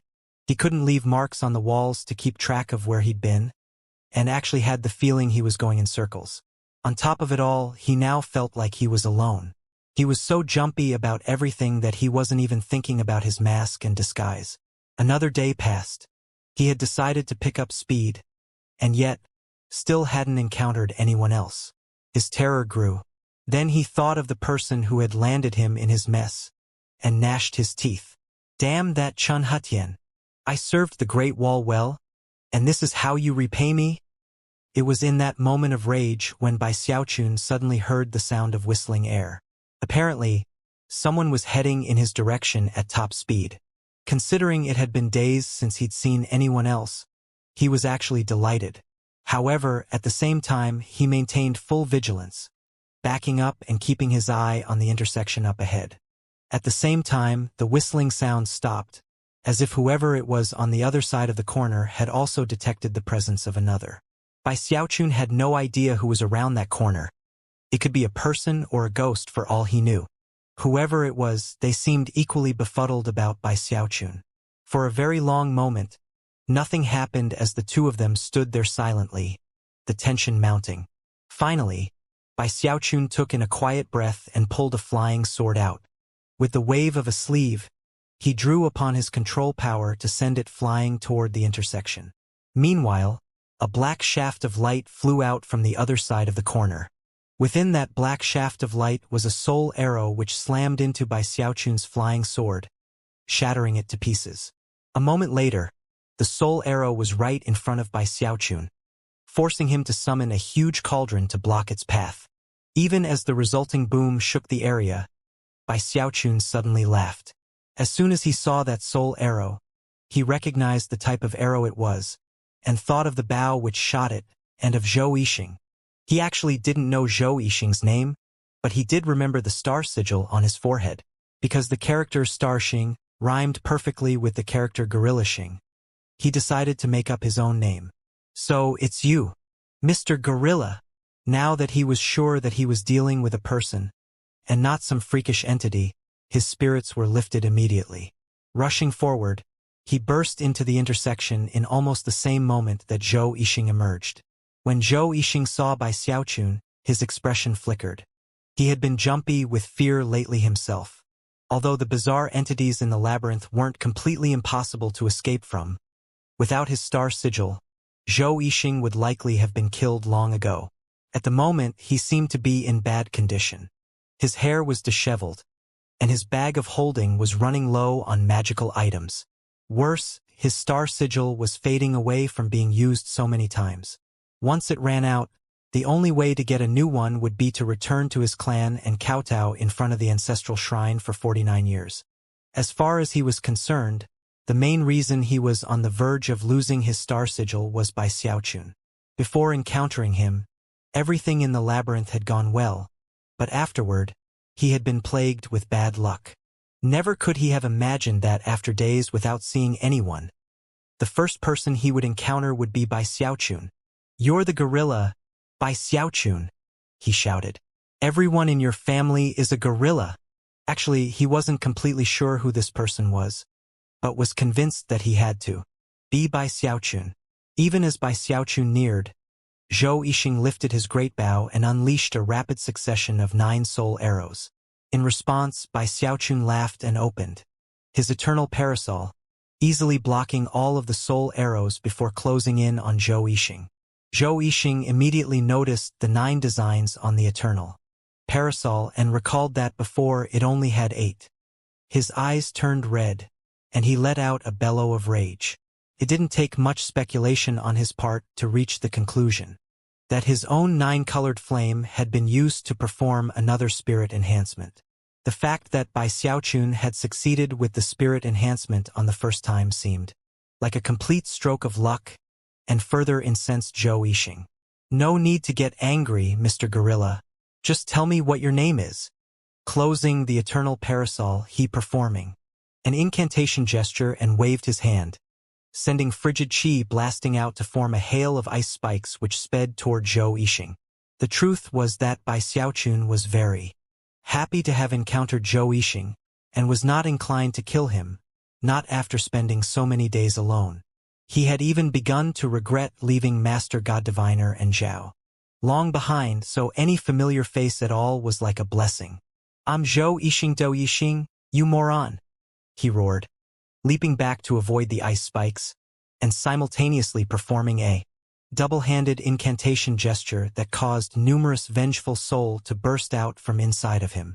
The souls quickly merged together into a magical symbol, which then erupted with soul fire as it moved forward to meet the ice spikes. Rumbling sounds echoed out as the ice spikes shattered, releasing a shockwave that Zhou Yixing took advantage of to retreat. At the same time, he shot out a succession of 18 soul arrows. "Time to die!" he screamed.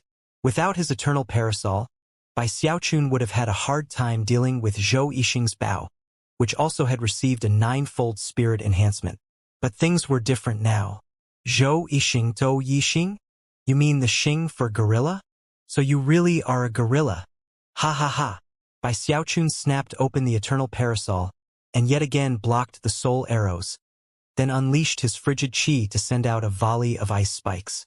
His plan was to capture Zhou Yixing alive, and then hopefully extract some necromancer secrets from him. Even better, if he ran into some powerful enemy, he could toss him out as bait or cannon fodder. Booms echoed back and forth in the tunnel as the true power of the eternal parasol was put on full display. Not a single one of the 18 soul arrows harmed it in the least, and although Bai Xiaochun couldn't see the bizarre face on the top of the parasol, Zhou Yixing could.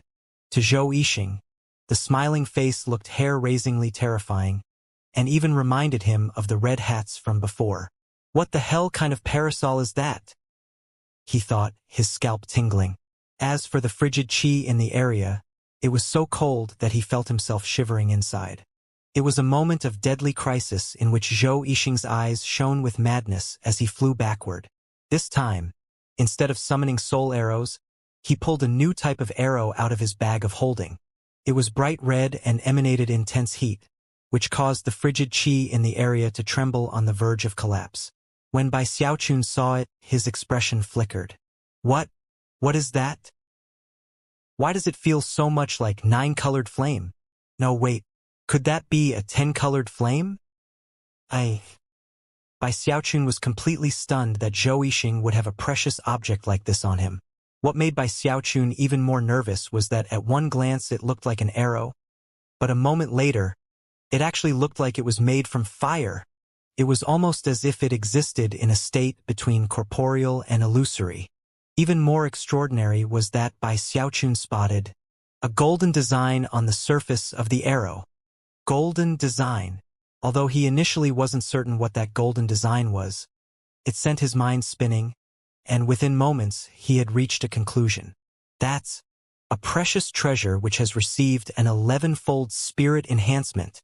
A 10-fold spirit enhancement led to 10 silver designs, but the mark of an 11th spirit enhancement was a single golden design. Bai Xiaochun's speculation was correct. That arrow was none other than a fire soul arrow with an 11-fold spirit enhancement.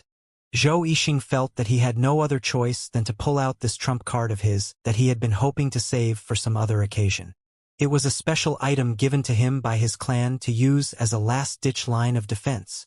It was a precious treasure with an 11-fold spirit enhancement, which, in combination with his 9-fold spirit-enhanced Great Bow, was capable of killing nascent soul cultivators.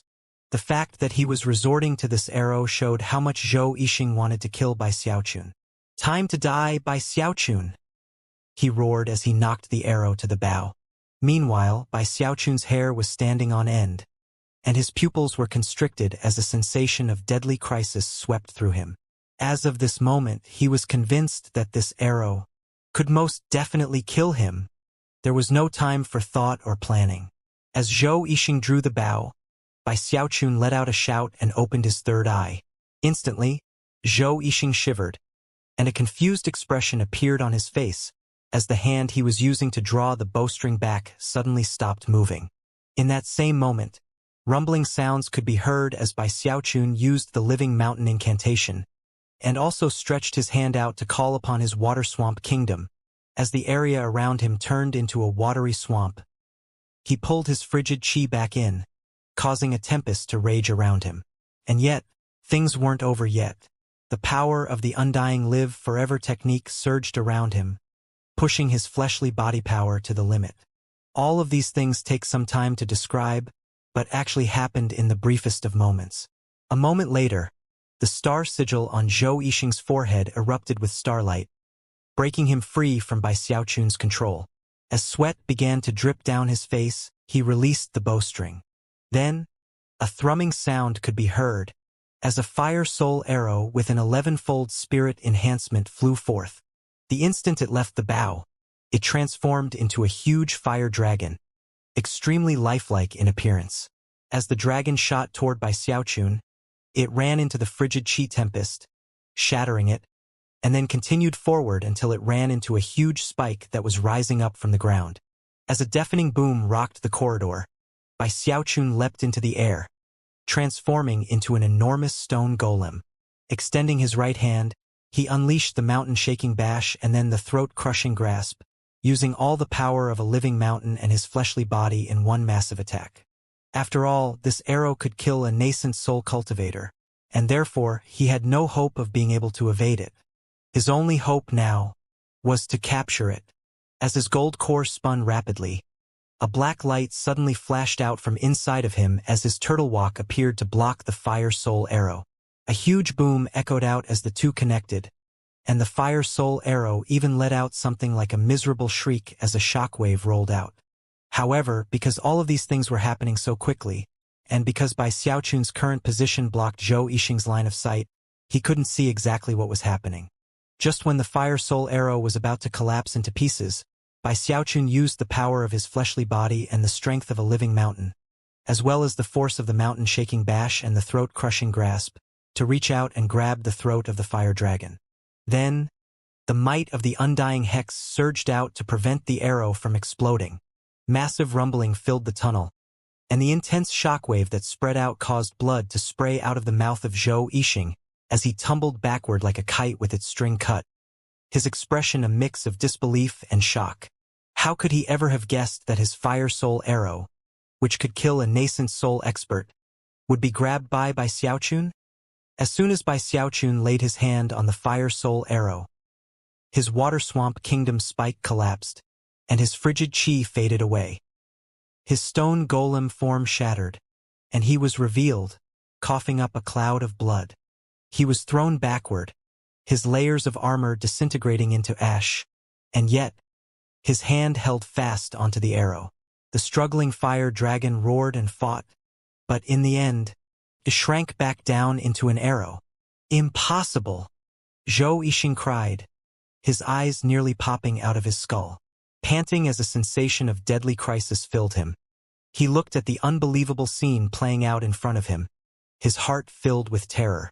Finally, he drew upon the star sigil on his forehead, which began to pulse with the power of teleportation. Xiaochun slowly looked up, his eyes bloodshot, his killing intent burning as he took a step forward. Time to die, Zhou Yixing.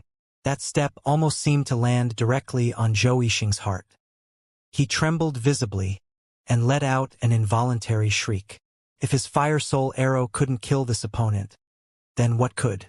Mind spinning and having no time to think, he pushed down onto his forehead, causing a massive burst of starlight to pour out of his star sigil, which wrapped around him and teleported him away.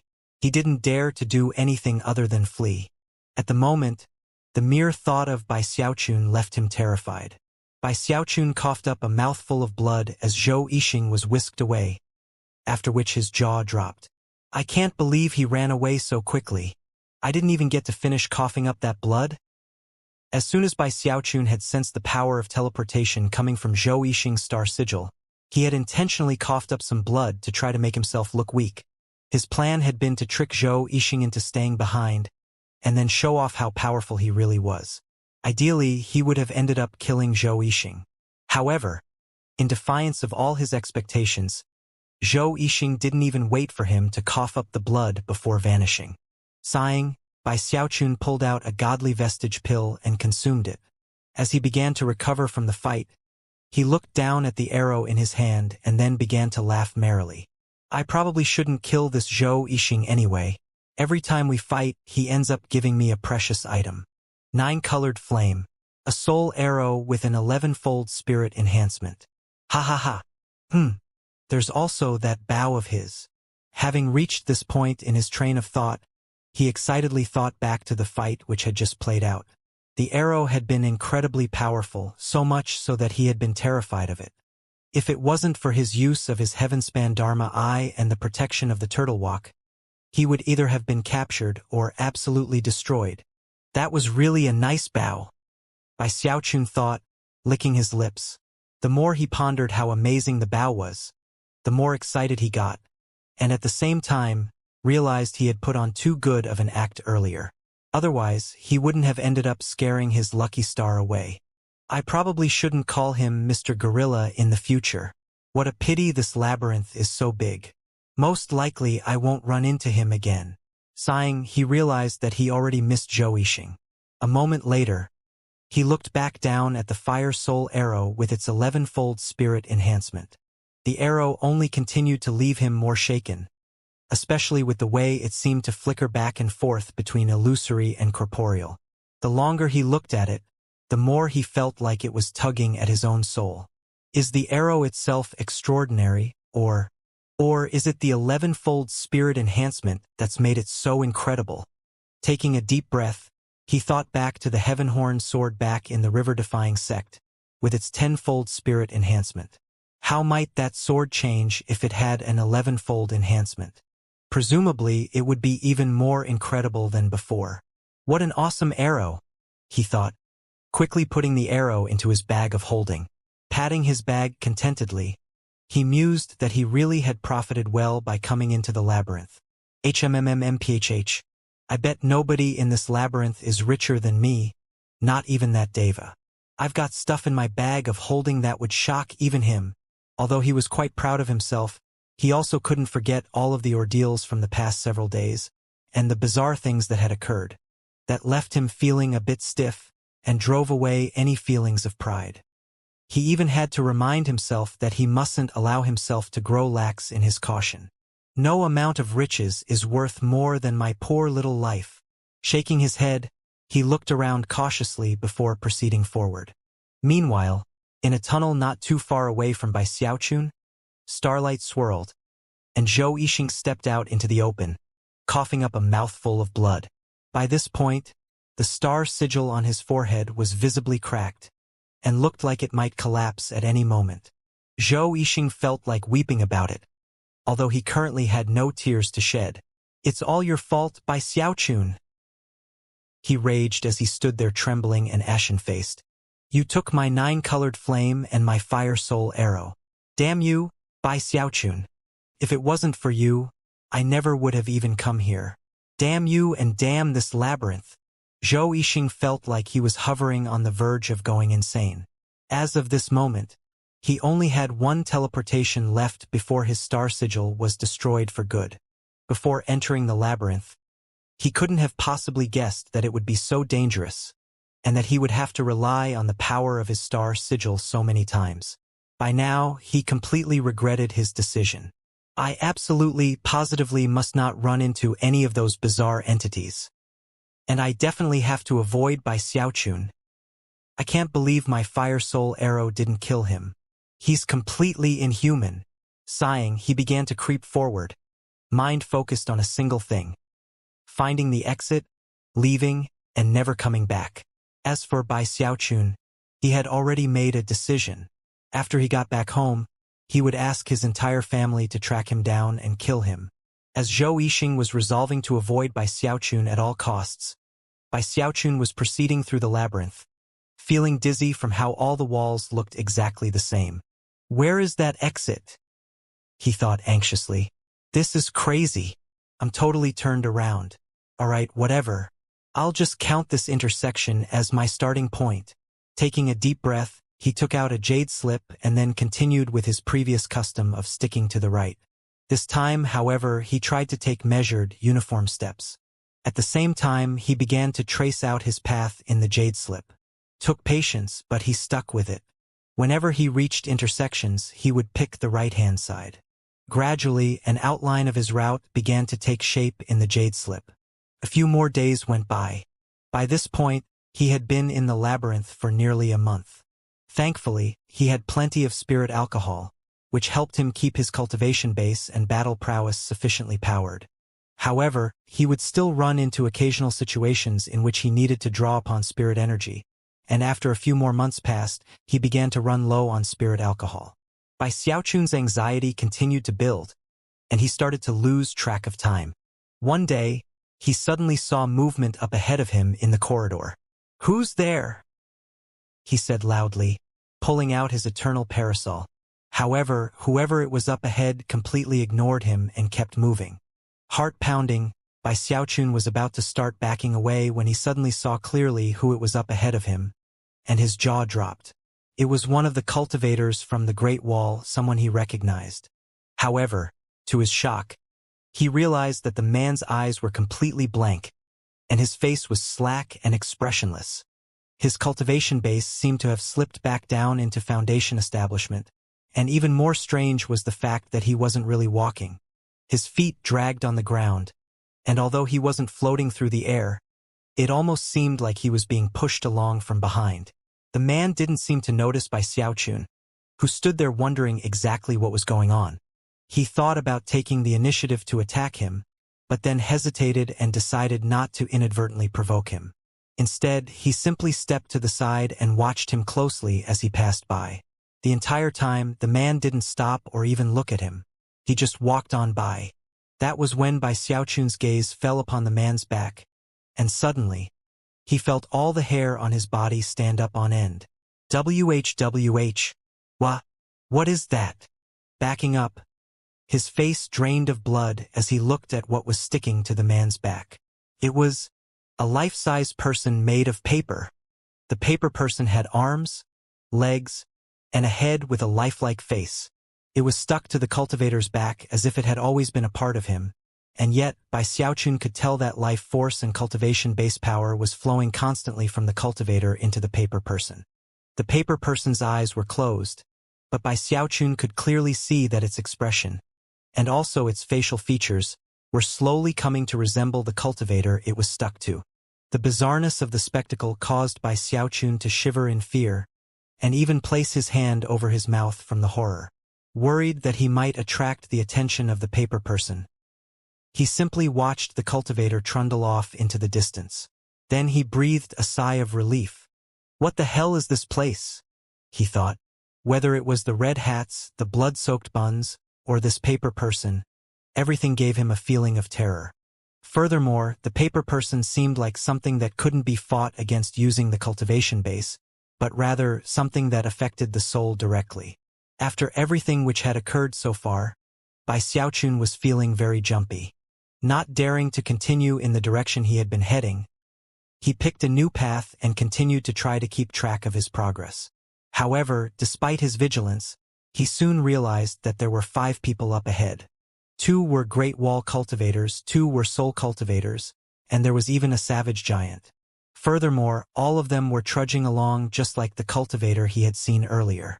Because they were walking away from him, and thus had their backs to him, he could see that there were paper people stuck to all of them. Sucking in a quiet breath, he began to back up, and then picked another direction. However, to his shock, it wasn't long before he ran into a group of 10 cultivators, all of whom had paper people stuck to their backs. Damn it, what's going on? Bai Xiaochun anxiously picked a new path to follow, and after a bit of time passed and he didn't see any paper people, he finally breathed a sigh of relief. The next day, as he was walking along, he suddenly stopped in place when he realized that someone was heading toward him at top speed from up ahead. It was a soul cultivator, and as soon as the man caught sight of him, his expression turned grim. After sizing Bai Xiaochun up to get a sense of his power, he snorted coldly and continued to fly through the air at top speed. Originally, Bai Xiaochun had been happy to find that the man's expression wasn't blank like all the other people he had seen recently, and was about to call out a greeting. However, when the man flew past him, Bai Xiaochun's eyes went wide. There on the soul cultivator's back was a paper person. Clearly, the man had no idea the paper person was there. A moment later, the paper person's eyes opened and it looked at Bai Xiaochun with an odd smile. Then it raised a finger to its lips and pursed its lips as if to say "Sh." Apparently, it was telling Bai Xiaochun that it was involved in a game of hide-and-seek, and that he shouldn't say anything. Bai Xiaochun was so scared that his face went completely ashen. Goosebumps broke out all over him, and he even began to sweat. Worried about some misunderstanding with the paper person, he nodded, and even slapped his chest to emphasize that he wouldn't speak up. The paper person seemed to understand, and nodded in satisfaction before closing its eyes again.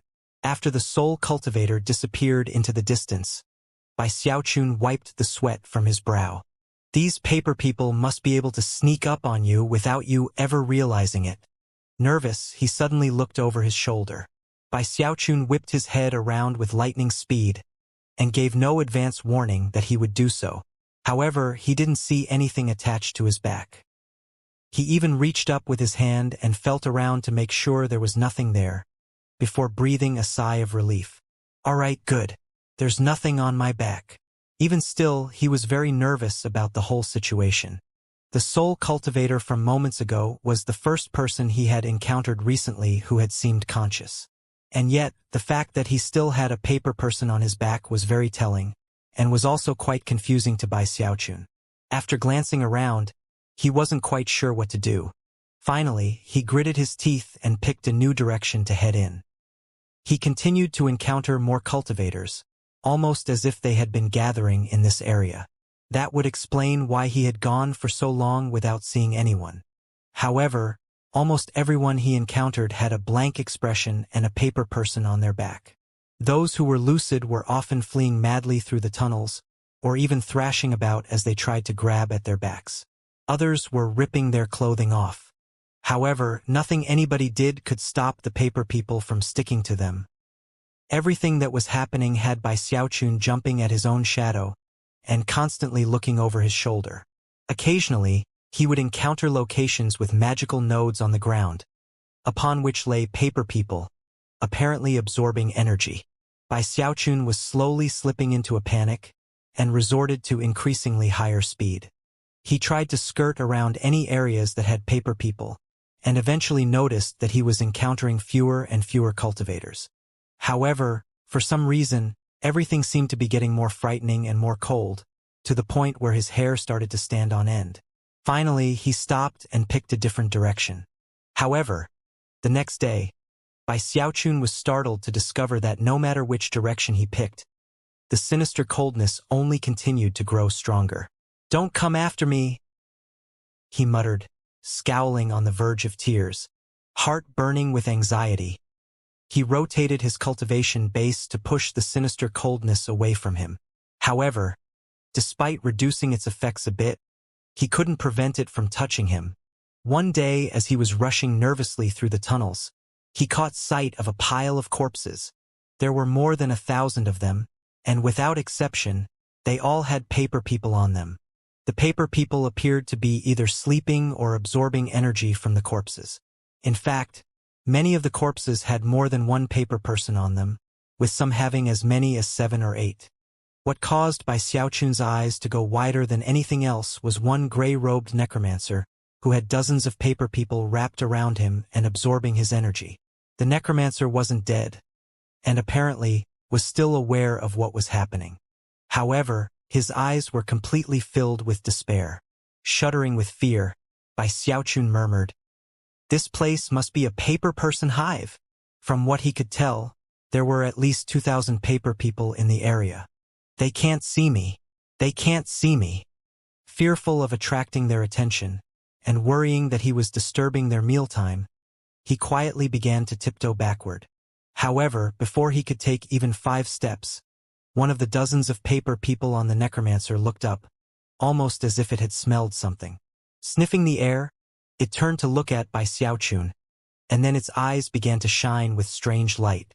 Bai Xiaochun was nearly scared out of his mind, and stopped moving. Swallowing hard, he looked back at the paper person, and then slowly raised his finger to his lips and said SSHHH. The paper person seemed surprised, and a moment later, lowered its head. Relieved, Bai Xiaochun was just preparing to back up again, when all of a sudden another of the paper people looked up at him. Tears welling up in his eyes, he said, "I didn't mean to disturb you guys. Eat up, all right? I'll just take off now. SSHHH." However, before he could continue to back up, the paper people that were looking at him suddenly began to let out a round ear-piercing shrieks. It was a sound that could batter at the soul itself, and by the time the second round of shrieks filled the air, all 2,000 of the paper people in the area had looked up, and many of them were flying toward Bai Xiaochun. Bai Xiaochun was almost scared witless. Screaming, he turned and fled for his life. "You people don't play fair. I saw one of your friends earlier, and when he asked me to SSHHH, I didn't break his cover." Soon, Bai Xiaochun had disappeared into one of the nearby tunnels, being chased by 2,000 paper people. After everything went silent, the area with the corpses suddenly went very quiet, and a bit later, a mist began to build up. The mist covered the corpses, which then started withering up rapidly. In the blink of an eye, they became nothing more than ash. Not even their bags of holding or magical items could stand up to the mist, and were soon gone. Then, the mist began to converge upon itself, wriggling and twitching as it formed into a humanoid shape. As the shape took form, it became a young woman, extraordinarily beautiful, the smile on her face covered by a hand. If anyone had been present to witness that smile, they would have been struck cold with terror from how bizarre it was. She had long black hair, and a curvaceous figure that her ocean blue robe could do nothing to conceal. She was none other than Gong Sun Wanner. As of this point, the second pupil in each of her eyes had a figure visible within it, the face of a young girl who was also smiling. "Don't be scared, sweetie. They're just playing hide and seek with you," That's all?" Despite the softness of her voice, her expression was ice cold as she took a step forward, dissolving yet again into a mist that spread out in all directions. Somewhere off in the distance, Bai Xiaochun was shrieking and sweating as he fled from the 2,000 paper people. No matter how fast he went, they stuck with him. It was almost as if there was some strange connection between them and him that enabled them to match his speed. Bai Xiaochun was nearly convulsing with fear as he barreled down the tunnels, downing one bottle of spirit alcohol after another. He kept up top speed for more than an hour, and yet to this despair, found that even after that time, he hadn't managed to shake a single paper person. None of his divine abilities or magical techniques did anything to help. His frigid domain didn't affect the paper people, and although his eternal parasol was strong enough to stave off one or two at a time, there were too many overall. Plus, if he slowed down at all, they would rush toward him without stopping. The idea of being buried in a pile of 2,000 paper people, all of whom wanted to suck him dry until he was a pile of bones, left him shivering in terror. "I didn't do anything to offend you people? What are you chasing me for?" He even thought about using his water swamp kingdom to see if it could take out some of the paper people, but it cost far too much spiritual power to use, which meant he needed to save it for only the most critical of moments. After all, the amount of spiritual power it took to use the water swamp kingdom one time was enough to keep him moving at top speed for a full day. Damn it! All right, I'll keep running for 2 more hours, and if the paper people are still chasing me, then I'll try out my water swamp kingdom. Gritting his teeth, he continued to move along at top speed. An hour flew by, and Bai Xiaochun was feeling more hopeless than ever. He hadn't run into a single other person, and was dejected to find that the paper people didn't ever seem to get tired. He felt like he was about to go mad, and was just thinking about using the water swamp kingdom when he noticed a young man flying toward him. As the young man got closer, it was clear that he was trembling. And then he saw the 2,000 paper people behind Bai Xiaochun, which caused him to gasp, and then turn to flee in the other direction. However, despite how quickly this newcomer reacted, Bai Xiaochun still managed to get a look at his face. First he was shocked, and then delighted. Zhou Yixing. Bai Xiaochun was extremely happy to see Zhou Yixing, and felt like he had just run into an old friend. After all, he hadn't seen any other living beings for quite some time. To unexpectedly run into Zhou Yixing right here left Bai Xiaochun feeling as if the two of them were connected by destiny somehow. Plus, the fact that he ended up profiting handsomely every time they met got him very excited. "Don't run, Zhou Yixing," he shouted. "I'm not gonna take that bow of yours. Get the attention of these 2,000 paper people. Okay? My lucky star?" The joy in Bai Xiaochun's voice caused Zhou Yixing to tremble on the verge of insanity. He truly felt as if he had fallen into more bad luck than was possible in one lifetime. "You're the lucky star. Everyone in your family is a lucky star." Rage filled him at how sharp Bai Xiaochun's eyes were. Just now, Zhou Yixing had spun around as quickly as possible, and yet somehow had still been recognized. Then he'd been called Lucky Star, which pushed him deeper into madness, to the point where he felt like he was going to collapse. During his recent travels through the labyrinth, he had prayed constantly that he never meet Bai Xiaochun again, and yet, that was exactly what had happened. Oh heavens, why? This labyrinth is so big. Why did you have me run into this damnable Bai Xiaochun? This was the 3rd time Zhou Yixing had encountered Bai Xiaochun, and by this time, he was sure he had worse luck than anyone in the world. During their first meeting, he lost his 9-colored flame. Then he had his fire soul arrow taken away. The 3rd time, Bai Xiaochun came running at him with 2,000 paper people in pursuit. Zhou Yixing had been just as terrified recently by the paper people as Bai Xiaochun had. To see more than 2,000 of them in one place had him terrified to the extreme. Do I owe him a debt from a previous life or something? Eyes bloodshot and expression twisted from rage, he turned to glare viciously at Bai Xiaochun. "You want my help to get the attention of those paper people?" he yelled. "Fine. Since you have a death wish, I guess that means fate has put you in my hands to be killed today." Zhou Yixing was convinced that, by taking advantage of the paper people, he would be able to have his chance to kill Bai Xiaochun. The perfect opportunity. Howling, He threw caution to the wind, pulling out his black great bow with its ninefold spirit enhancement. Then, he pulled the bowstring back and unleashed a succession of 36 soul arrows, simultaneously flying backward away from Bai Xiaochun. 36 was Zhou Yixing's limit, and was such a strain that he was already coughing up blood. And yet, that was how much he hated Bai Xiaochun, all the way down to the bones.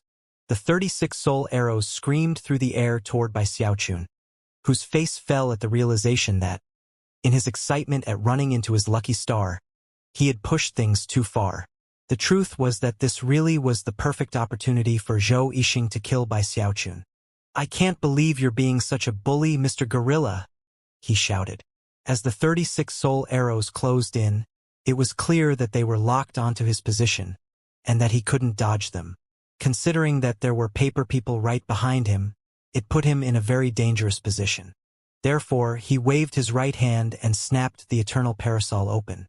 Then, the 36 soul arrows all exploded, and Zhou Yixing mockingly shouted, "Your comeuppance is at hand, Bai Xiaochun."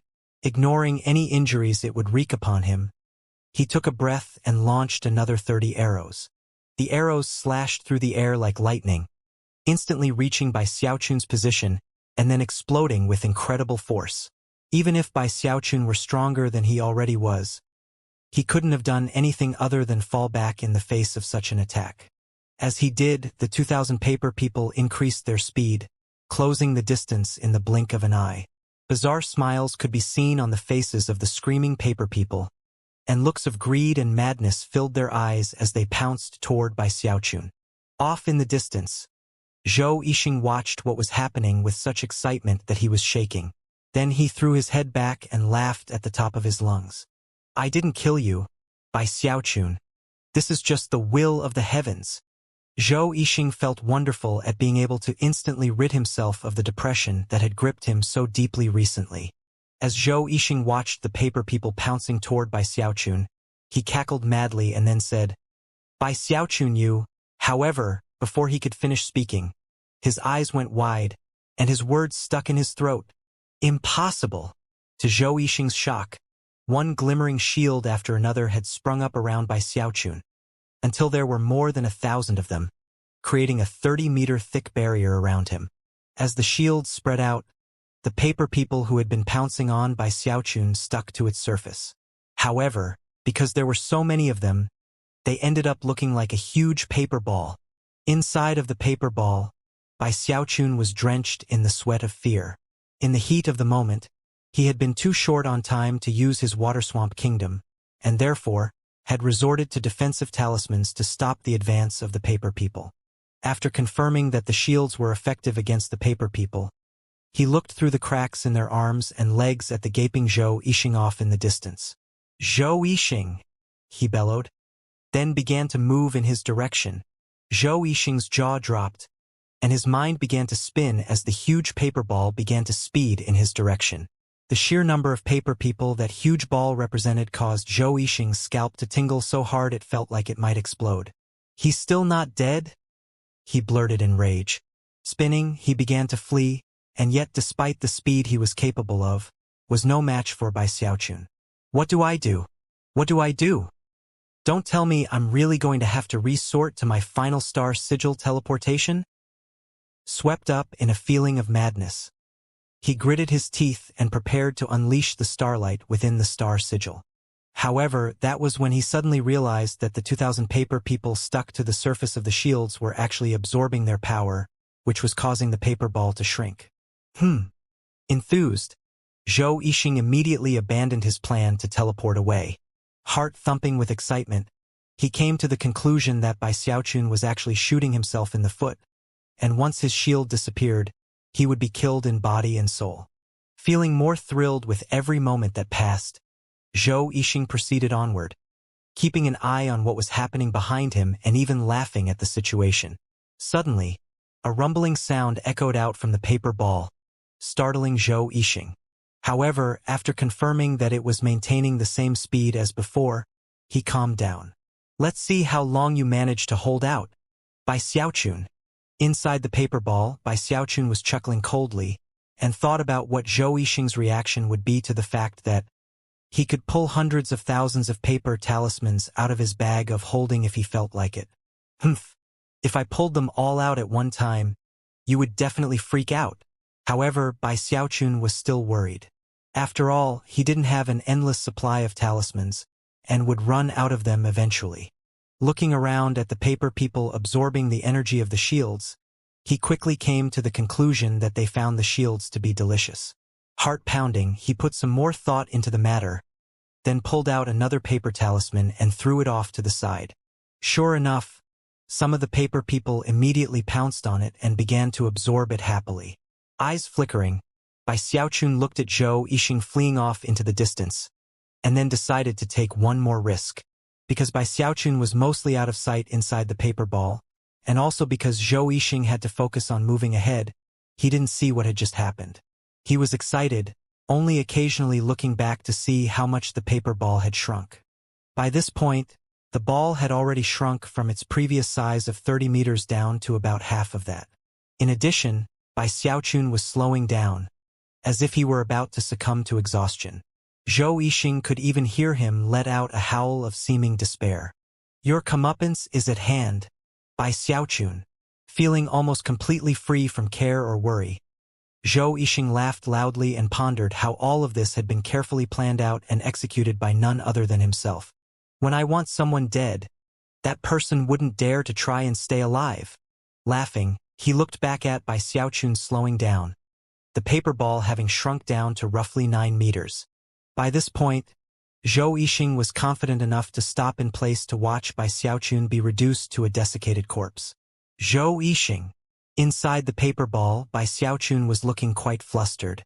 No matter how he yelled out in anger, his speed continued to drop, until he couldn't even move forward. Of course, his struggles pleased Zhou Yixing to no end, who was now staring fixedly to watch the final result. Yell all you want, he said with a chuckle. Even if you yell your throat out, nobody will come to save you. Zhou Yixing was pleased as punch at how little effort he was now expending. As for the shield surrounding Bai Xiaochun, it was now so small that it was impossible to catch even a glimpse of him inside of all the paper. It was a critical moment in which Zhou Yixing nervously watched what was happening, and was even visualizing what would happen next. In his mind, the paper ball would soon break through the shield, and Bai Xiaochun would scream miserably as he was destroyed in body and soul. Not only could he keep a record of everything that was happening, but he would be able to take Bai Xiaochun's bag of holding in the end.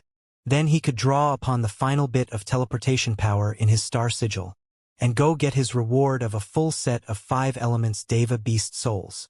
Even as he excitedly contemplated that outcome, he saw the paper ball collapse, causing him to crane his neck forward to observe the outcome. In the exact same moment that the ball collapsed, a huge clump of paper talismans suddenly flew out into the air, a development which occurred so quickly that Zhou Yixing could never have reacted in time. In the blink of an eye, all of the paper talismans landed on the ground right in front of him. Zhou Yixing's jaw dropped, and before he could do anything, the paper talismans exploded, causing numerous shield layers to spring up around him. The talismans were defensive in nature, and quickly spread out to surround Zhou Yixing. At the same time, all of the paper people near Bai Xiaochun suddenly turned over to look in Zhou Yixing's direction. Completely ignoring Bai Xiaochun, their eyes lit up with madness as they pounced onto the shields surrounding Zhou Yixing.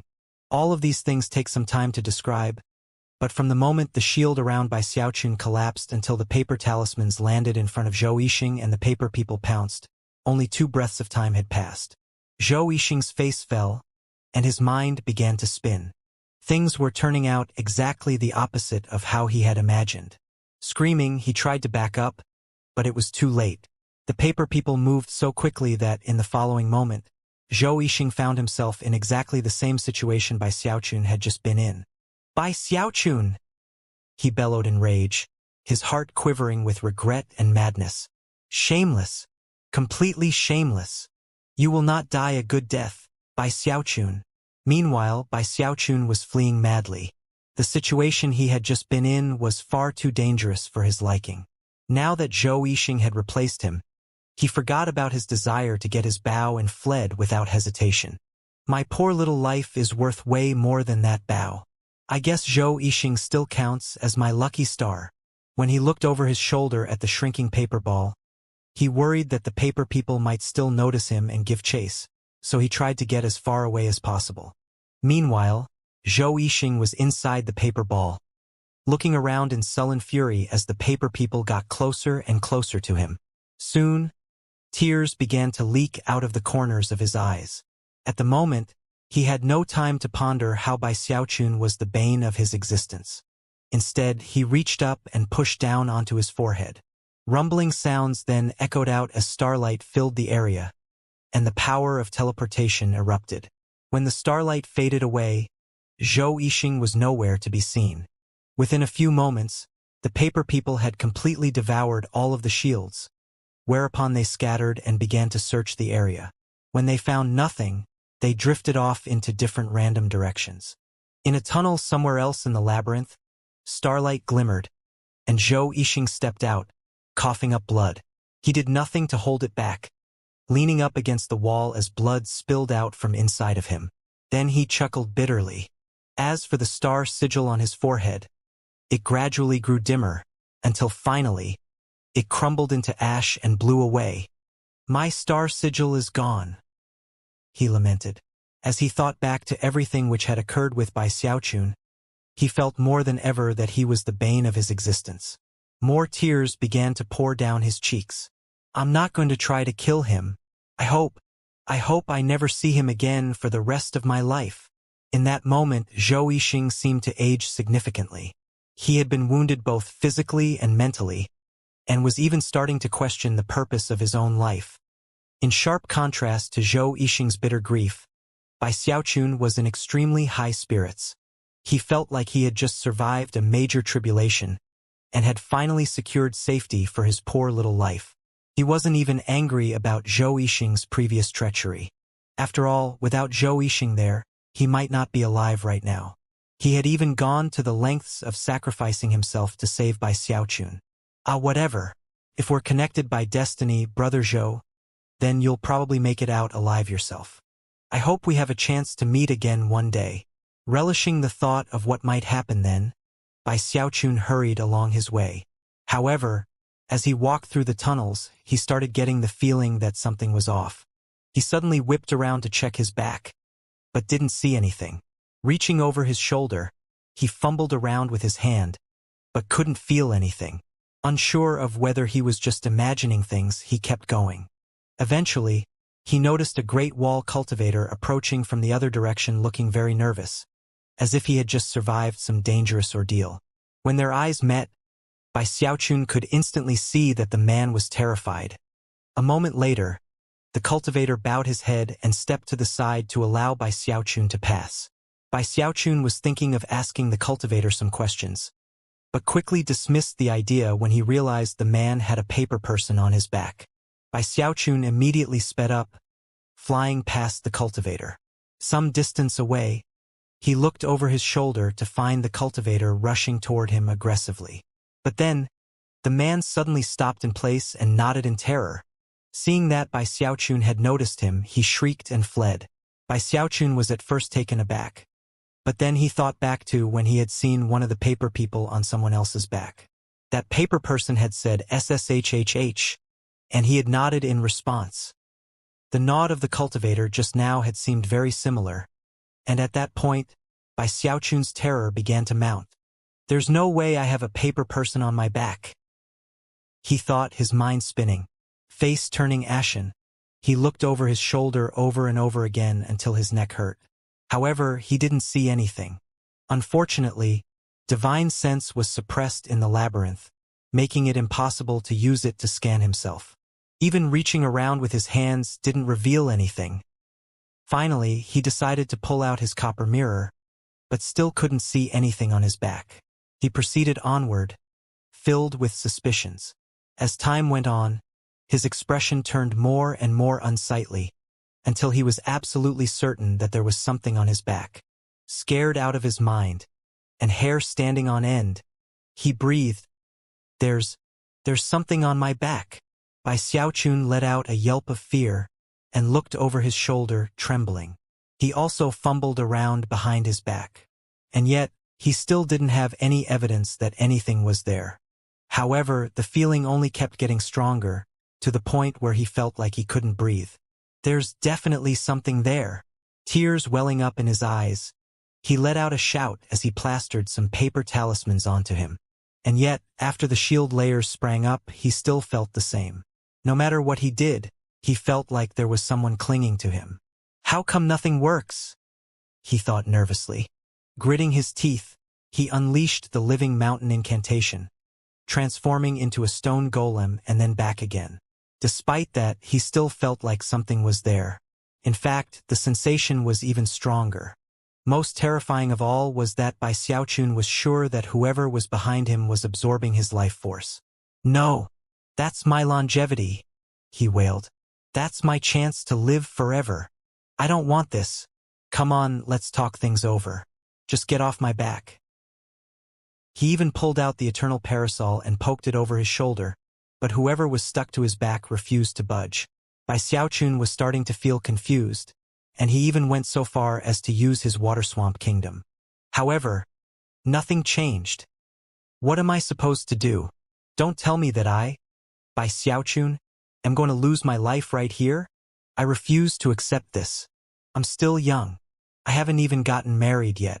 I haven't had kids. And yet, in his fury and grief, he only continued to descend into confusion. He started to look a bit listless as he trudged along, even staggering a bit, almost as if he were being pushed forward from behind.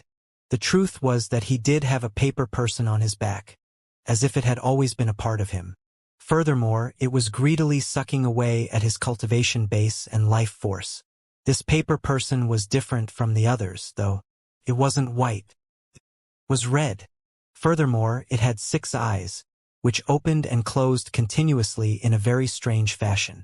As he walked along, he didn't notice how, when other paper people would appear near him and look at him greedily, they would subsequently notice the red paper person on his back, and then shiver and flee. Eventually, he was completely alone, walking along in confusion and slowly transforming into something more like an old man. However, at some point as he walked along, a fair, graceful female hand reached out, completely disregarding the presence of the red paper person, to land directly onto Bai Xiaochun's shoulder. It was a smack that sent a tremor running through him, rousing him as if from sleep, suddenly recalling everything which had been going on. He shrieked and leapt forward a few paces before spinning to look back. What he saw caused his jaw to drop. Right there in front of him was a beautiful woman in a long gown. She had an odd-looking smile on her face, and it even looked like she had some blood on her lips, as if she had just eaten something and forgotten to wipe her mouth. That young woman was none other than Gong Sun Wanner. In her hand she held a red paper person, who was screaming and struggling as it tried to break free. However, such efforts were useless, and soon, a pleading look could be seen in the thing's eyes. Looking down at the red paper person, Gong Sun Wanner smiled, and the second pupil in each of her eyes began to shine with cold light. You really have some guts to bully my sweetie. With that, she squeezed her fingers together, prompting the paper person to scream as it was crushed to bits.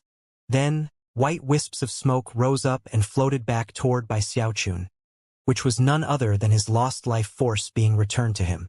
Face turning more ashen, he subconsciously backed up a few steps. For some reason, this version of Gong Sun Wanner seemed like a complete stranger to him. As he thought back to his past memories, he was certain that it had been a very long time since he felt anything like this. In fact, now that he thought about it, he realized that Gong Sun Wanner had always seemed a bit different after he got back from the bloodstream sect. Plus, the blood on her lips was clearly not her own. It had come from something she'd eaten. Bai Xiaochun immediately began to pant as a hair-raisingly terrifying feeling overwhelmed him. The sinister coldness in the area far surpassed anything he had felt from the red hats or the blood-soaked buns. Not even the hive of paper people had been as cold as this. Most shocking of all was how she had called him sweetie, which, for some very odd reason, seemed familiar. Voice quavering, he continued to back up as he said, Wanner, It's you. What are you doing here? He almost couldn't tear his eyes away from the blood on Gongsun Wanner's lips. Noticing his gaze, she reached up and touched her lips softly, then licked them clean and smiled at him. It was a smile that caused Bai Xiaochun's heart to go cold. He couldn't be certain whether he was imagining things or not, but he was almost sure he had seen a second mouth inside of her just now. In addition, he could see that she had two pupils in each of her eyes. He was shaking visibly and scared witless, and yet, that feeling of fear also stoked his anger. At the same time, cold sweat began to drip down his back. Teeth chattering, he said, "Wanner, I have an errand to run, so, see you later." With that, he prepared to leave. Gongsun Wanner covered her smile with a hand and said, "Ah, why don't you come play with me, sweetie?" Strangely, her voice was different from before and almost seemed like that of a child. As it echoed back and forth in the labyrinth tunnel, Bai Xiaochun's body went stiff and his eyes went wide. The way she had called him sweetie had already seemed familiar, and now that he heard that child's voice, his mind began to spin. Shrieking, he backed up again, eyes filling with incredulity as he pointed at Gongsun Wanner and blurted, "Wh, who are you? How could you have forgotten me, sweetie?" Although her words were spoken softly, they crashed like thunder in Bai Xiaochun's mind. Memories flooded into his mind as he thought back to the fallen sword world, and how among the Bane souls had been a young girl holding a skinned, bloody teddy bear. How is this possible? He thought, his mouth and throat going dry. He felt like he was going crazy and couldn't even breathe. It was almost like being hit in the head repeatedly with a big stick. Gongsun Wanner smiled at his reaction. Then she casually waved her right hand, causing a blood mist to spring up next to her, which rapidly converged together into the form of a tall man.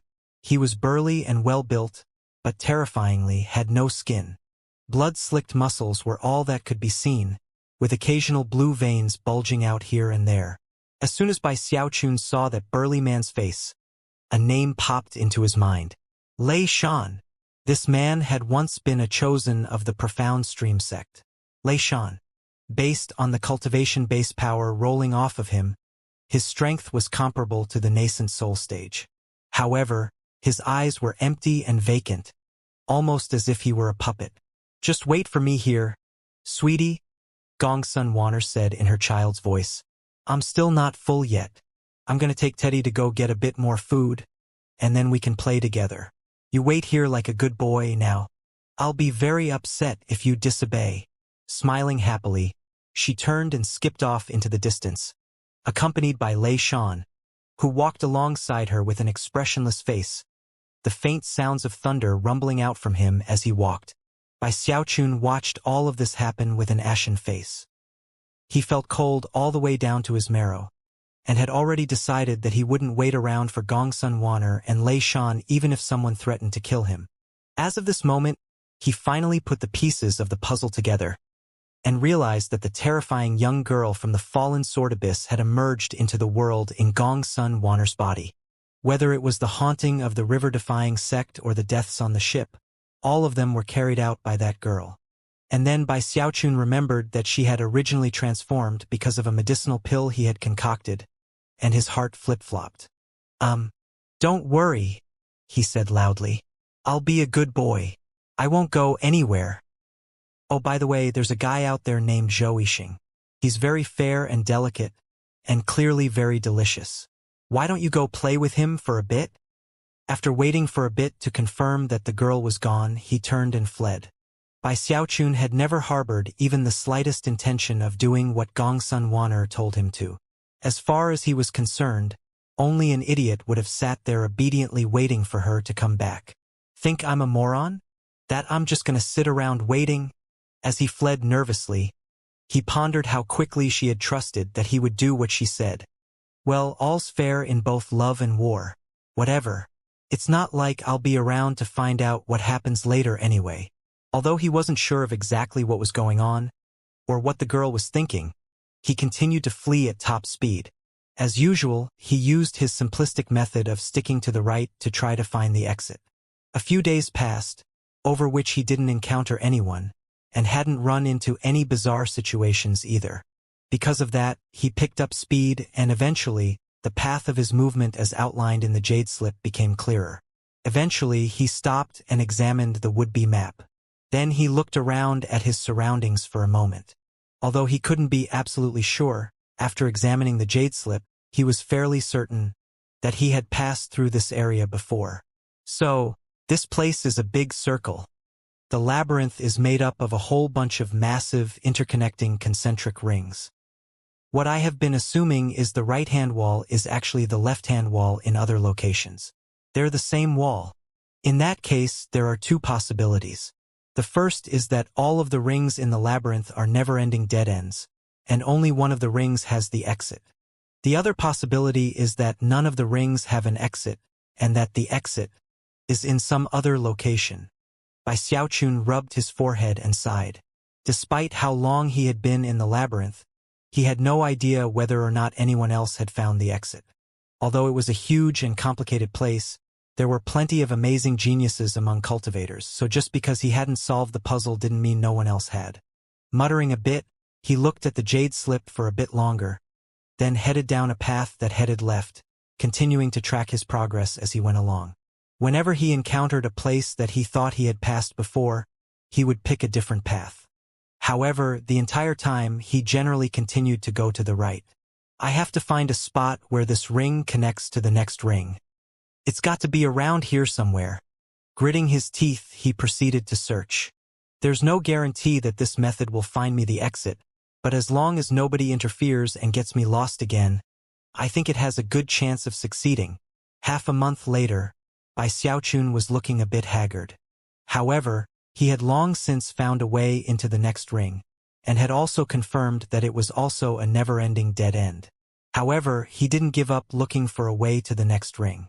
As time crawled by, bad luck seemed to be further away than ever, and good luck seemed just around the corner. Another month passed by. By this point, Bai Xiaochun's jade slip was filled with a complicated outline of the various paths he had traveled. As he moved along, he was constantly absorbed in studying the unfolding map. Eventually, he stopped in place and looked up to find that ahead of him was a wide-open square. The square did not contain any candles or blood-soaked buns. Right in the middle of it was an altar with a glowing door atop it. As soon as he saw that door, his heart swelled with excitement. Finally! I finally found it! Bai Xiaochun took a few moments to calm himself down. Furthermore, he didn't just blindly charge toward the door. He took a moment to examine his surroundings, and after confirming that there wasn't anything overtly dangerous, he began to slowly make his way forward. Soon, he was at the end of the tunnel and right at the border of the square, where he looked at the shining door and began to laugh loudly. What kind of crappy labyrinth is this anyway? With the snap of a finger, Bai Xiaochun brought this place to the verge of becoming ash. Now, with a bit of thought on my part, I'll finish the job and breeze through the exit. Feeling very proud of himself, he flew toward the altar and the glowing door. There was no rumbling or any other sound as he flew inside and disappeared. His vision swam, and when it grew clear, he looked around and instantly began to tremble. In fact, he couldn't even breathe. There didn't appear to be any ground in this place, just an empty void. Stretching out in all directions were numerous glowing spheres of starlight, well over 1,000 of them. Within each globe of starlight was a person. There were ordinary cultivators, soul cultivators, and savage giants, all of them sitting cross-legged with their eyes closed, as if in meditation. Occasionally, the expressions on their faces would change. Some would grit their teeth, some would look elated. All sorts of different emotions could be seen. Bai Xiaochun actually recognized many of the people in the spheres as people from both the Great Wall and the wildlands who had gathered outside the labyrinth. It seems that more than 1,000 other people got to the end of the labyrinth before me. After looking around for only a moment, he saw Chen Hetian, Zhao Tianjiao, and Chen Yueshan. Among those from the wildlands, he spotted a woman in a long red gown, Mistress Red Dust. Mistress Red Dust's glowing sphere was very eye-catching, sending dazzling light out in all directions, making it much brighter than any of the other spheres. Not even the light of 100 of the other glowing spheres would come close to hers. After examining the situation a bit more closely, Bai Xiaochun realized that he was also surrounded by a glowing sphere of starlight, and that he was just another amongst the group of more than 1,000 people floating within this starry sky. In the middle of all the stars, floating there right in the boundless void, was a shocking, soul-stirring stone stele of enormous size.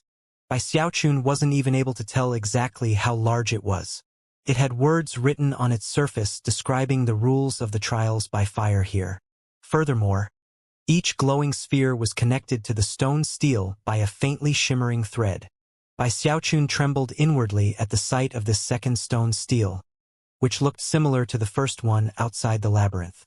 Based on the description written on the stone, passing a trial by fire here was the way to leave the labyrinth, and whoever took first place would acquire the Deva soul. By this point, Bai Xiaochun realized that he had definitely reached the end of the labyrinth, and entered the realm of the trials by fire. Deva souls are great and all, but my poor little life is most important. This place seems pretty safe, so I think the best thing will be to wait for someone else to get the Deva soul and then just leave. With that, he reached out with both hands to touch the glowing sphere that surrounded him, to see if it was possible to emerge from within it. Unfortunately, the sphere itself was an unbreakable barrier that was impossible to pass. That actually made him very happy. Seems I was right. This place is great. Ha ha ha. If I can't get out, then other people probably can't get in. We can all just sit around in harmony. He was quite pleased with how fair and considerate this realm of trials by fire was. Even as he reveled in his delight, he noticed some starlight off in the distance forming into a glowing sphere. Inside, a shadowy figure appeared who quickly became distinct. Zhou Yixing. Zhou Yixing looked very excited at having been able to find the exit. Just like Bai Xiaochun had, he looked around at his surroundings and almost immediately noticed the shocking stone stele. After a bit of time passed, he saw Bai Xiaochun. When their gazes met, Zhou Yixing's eyes went wide. As for Bai Xiaochun, he laughed heartily. Apparently, Zhou Yixing really was Bai Xiaochun's lucky star. Not only had he luckily escaped death, but he had also found the exit. Even though Bai Xiaochun wasn't sure if Zhou Yixing could hear him, he waved his hand enthusiastically and called out a greeting. Zhou Yixing's face twitched as he glared at Bai Xiaochun. Then he gritted his teeth and turned away, worried that if he kept looking at Bai Xiaochun, more bad luck might come his way. After seeing Zhou Yixing look away, Bai Xiaochun cleared his throat and rubbed his nose, then looked around, feeling a bit bored. These people are taking forever. It's just a trial by fire, right? Hurry up and finish. Yawning, he looked back at the stone stele to see if he could figure out what was taking so long. Any cultivator within one of the glowing spheres merely had to look in the direction of the text on the stone stele, and the words would appear in their minds. Although the descriptions of the trials by fire seemed simple, anyone who took first place in any of the trials listed on the stele would be named the overall first-place winner. It didn't matter which trial by fire it was, or when the cultivator started it. As long as they took first place, they would immediately be teleported to the third level of the labyrinth, which was the location of the Deva soul. However, the description wasn't clear about whether or not others might also be able to reach that third level. Based on the way the rules were described, it seemed possible that if the first-place winner didn't acquire the Deva soul quickly enough, then the second and third-place winners of the trial by fire might also be teleported to the third level, and thus have a chance to acquire the Deva soul. There was also a point explaining how the further one proceeded in a trial by fire, the more brightly that person's glowing sphere would shine. From that, Bai Xiaochun could tell that Mistress Red Dust was further along than anyone else. Likely, she would take first place and get the Deva soul. Bai Xiaochun felt a bit disappointed about that. After all, he wasn't absolutely set on winning another Deva soul, but if he could do so without much trouble, he would be more than happy. At this point, though, there didn't seem much hope. He had arrived too late, behind over 1,000 others. Sighing, he looked closer at the stele to see the information about the various trials by fire. The first was a trial regarding battle prowess. "No way am I going to do that one," he murmured with the shake of his head. "All the fighting and killing doesn't suit me at all. The second trial by fire caused his eyes to glitter. It was a trial of medicine concocting. Medicine concocting, huh? I'm pretty good at that. Enthused, he proceeded down the list. Divine ability trial? Equipment forging trial? Divine soul trial? None of those will do. There's no way I could match up with Granny Red Dust in divine abilities. I can't forge equipment, and I haven't even formed a divine soul yet, whatever that is. I guess medicine concocting is the best bet for me. Bai Xiaochun was starting to get interested in the idea, especially considering how boring it was. With that, he continued to look at the rest of the trials. Supreme Unity Trial? Spirit Enhancement Trial? Intrepid Body Trial? Bai Xiaochun had no idea what the Supreme Unity Trial was about, so he dismissed it. As for the Intrepid Body Trial, he had his speculations. Sounds like that's a test of fleshly body power. Definitely not for me. Too dangerous. He continued to look down the stone stele, upon which were at least 100 different trials by fire of all sorts. Many of them were tests of things Bai Xiaochun had never heard of, and eventually, his attention was drawn back to the trials of medicine concocting and spirit enhancement. However, he was still hesitating. It's too bad that time is so limited, otherwise I would pick the medicine concocting. But when it comes to spirit enhancement, Bai Xiaochun's eyes narrowed a bit, glittering with a mischievous light as he realized that this was the perfect opportunity to cheat.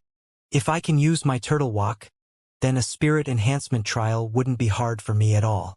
Maybe I would still have a chance of snatching first place away from Mistress Red Dust.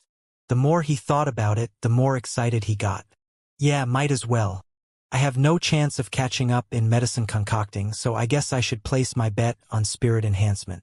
If I win, I'll get a Deva soul, and if I lose, no harm done. And thus, his decision was made. Focusing on the spirit enhancement trial, he followed the description on the stone stele, allowing his mind to sink into the words. Rumbling sounds filled his mind, and everything around him began to spin. All of a sudden, he realized that his soul was leaving his body and flying toward the stone stele. Shocked, he looked back to see himself sitting cross-legged in meditation in the glowing sphere. Because his soul was no longer in his body, the mask on his face stopped working and slowly fell down onto his chest. Bai Xiaochun was taken aback by this unexpected turn of events, and yet there was nothing he could do to change the situation. In the next moment, his soul slammed into the stone stele. More rumbling sounds filled his mind, like the sound of thousands of ghosts screaming simultaneously, trying to shred his soul to pieces. Thankfully, it didn't last for long, only a few breaths worth of time. Then the sounds faded away, his blurred vision turned clear, and he found himself in a private chamber of some sort. The walls were pitch black and seemed oppressively sinister. The chamber was completely empty except for 3 stone daïses, each one roughly waist-high.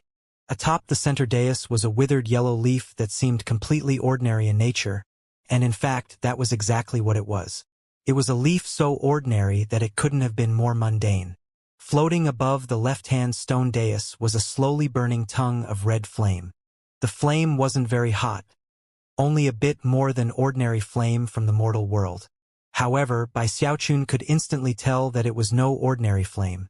It was the one-colored flame that was commonly seen in the cultivation world. On the right-hand dais were some random materials such as rocks, vegetation, and metals, as well as some other things that Bai Xiaochun didn't recognize. However, there was something familiar about them, and after a moment, he realized that they reminded him of some of the things he had seen Big Fatty Zhang use when performing spirit enhancements. Other than the 3 stone daïses, there was nothing else in the room. Clearly, this room was designed to be a spirit enhancement workshop, and the current task was to perform a one-fold spirit enhancement. Bai Xiaochun looked around, and took a moment to study the one-colored flame. Then he thought back to how the mask had fallen off his face outside, and started to get nervous. Finally, he gritted his teeth and said, "I'm probably fine. The glowing spheres are really tough, otherwise the people who showed up first would have ended up getting killed. First things first, I need to see if I can summon my turtle walk." After all, he didn't have his bag of holding in this place, nor any of his other belongings. Therefore, He took a deep breath and then waved his finger like he usually did to summon the turtle walk. Instantly, a black light shot out, resolving into the shape of the turtle walk. Bai Xiaochun was taken aback, but quickly began to laugh proudly. It came in with me. Ha ha ha. I can't believe it actually came in with me. Eyes shining brightly, he thought about what it would be like to take first place and get his hands on that Deva soul. With my turtle walk, who can possibly compete with me? HMV. When Bai Xiaochun wants to take first place, who dares to stand in his way? Confidently swishing his sleeve, he stuck his chin up proudly. However, he knew that time was of the essence, so he quickly suppressed his excitement and walked up to take the one-colored flame. Then, he excitedly threw it into the turtle walk. In response, the turtle walk trembled and soaked up the flame, and the designs on its surface began to shine brightly. More confident than ever, Bai Xiaochun chuckled and then carefully picked up the withered leaf. After looking it over and confirming it was just an ordinary item, he muttered, "What a waste to enhance a leaf like this." However, he felt fairly certain that, no matter what items he enhanced here, he would not be able to take them with him, so in the end, it didn't really matter how the fuel was used. Therefore, he tossed the leaf into the turtle walk. Instantly, the turtle walk's designs flared with light that coalesced onto the leaf. A moment later, the blinding light faded away, and a single silver design could be seen on the surface of the leaf. Bai Xiaochun quickly picked it up and looked at it. Other than the silver design, he couldn't find anything else about it that was unusual. What a waste, he thought, shaking his head. Looking over at the left-hand dais, he saw that another tongue of flame had appeared, this one with two colors. Of course, it was none other than two-colored flame. I guess it doesn't matter. This is just a trial by fire, and none of this stuff belongs to me anyway. No skin off my back. With that, he casually took the two-colored flame and started another spirit enhancement. Before long, the leaf had two silver designs on it. Then a third, a fourth, and so on until there were a total of 8. By this point, Bai Xiaochun was really bemoaning the whole situation. An 8-fold spirit enhancement, he murmured, looking at the leaf in his palm. It was still withered, but was clearly more durable and tough than before. It was even glowing a bit, and was obviously much more than an ordinary leaf. It was now some sort of treasure. At this point he had another idea, considering that it had become a valuable treasure. If he could brand it to himself, then perhaps it would recognize him as its master, and then allow him to take it away with him when he left. Hoping for the best, he performed an incantation gesture and pointed out, sending his personal mark into the leaf, which glowed in response. It was a success. Pleased, Bai Xiaochun took the 9-colored flame and began to perform another spirit enhancement. 9, 10. Before long, there were a shocking 10 silver designs on the surface of the leaf. Although it still looked withered, its fundamental nature had changed, and it now glowed with a bright light. Anyone who looked at it would take it to be jade or some other precious stone. 10-fold enhancement, Bai Xiaochun murmured. Looking over at the stone dais, he watched as an 11-colored flame took form, entrancing and eye-catching. Most accurately speaking, the 11-colored flame wasn't actually made up of 11 colors. However, Bai Xiaochun could tell just by looking at it that it was 11-colored flame. It was impossible to describe exactly how he knew it.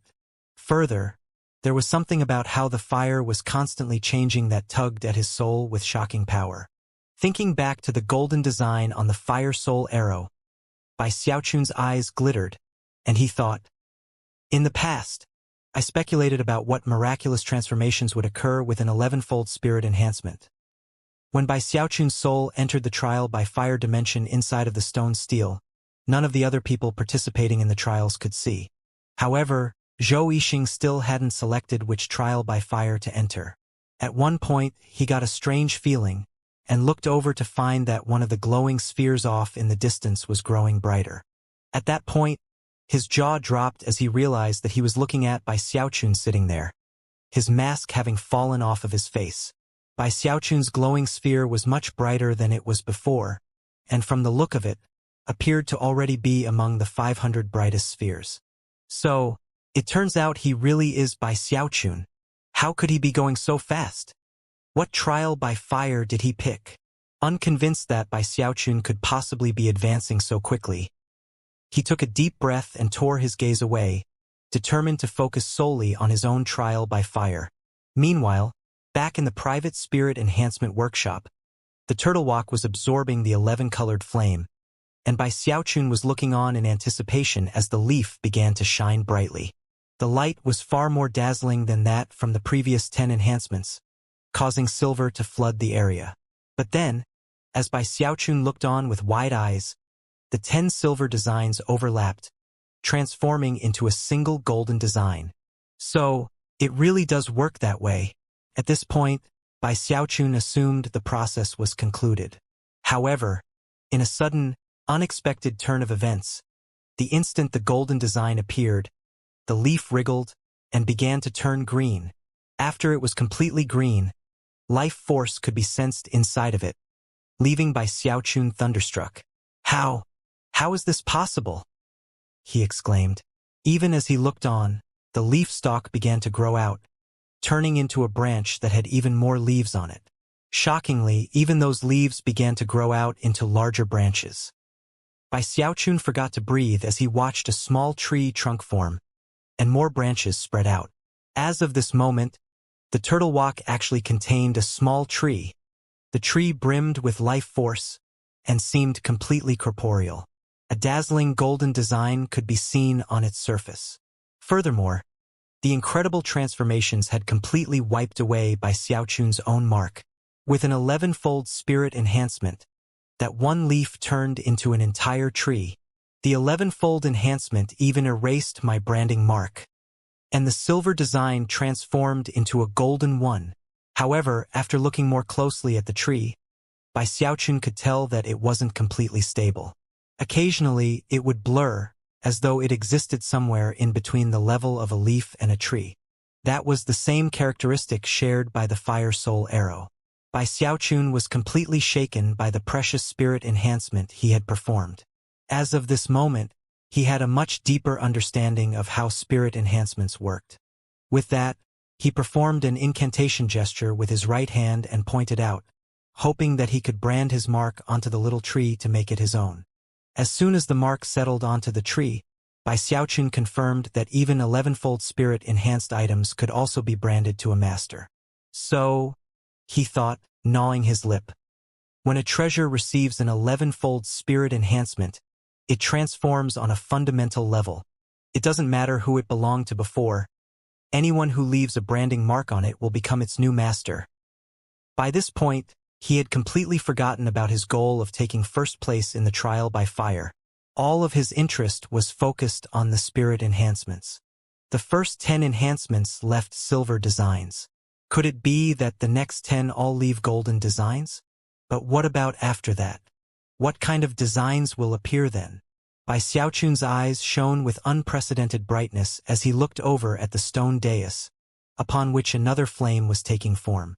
Without the slightest hesitation, he began to perform more spirit enhancements. 12-fold, 13-fold, 14-fold. More golden designs appeared on the surface of the little tree, until there were 4. At the same time, the tree grew more healthy and strong. The trunk became thicker, and more branches spread out, each of which was covered with numerous leaves. Also, a strong pressure began to radiate out from the tree. When Bai Xiaochun sensed the increasingly powerful pressure coming from the tree, his excitement grew.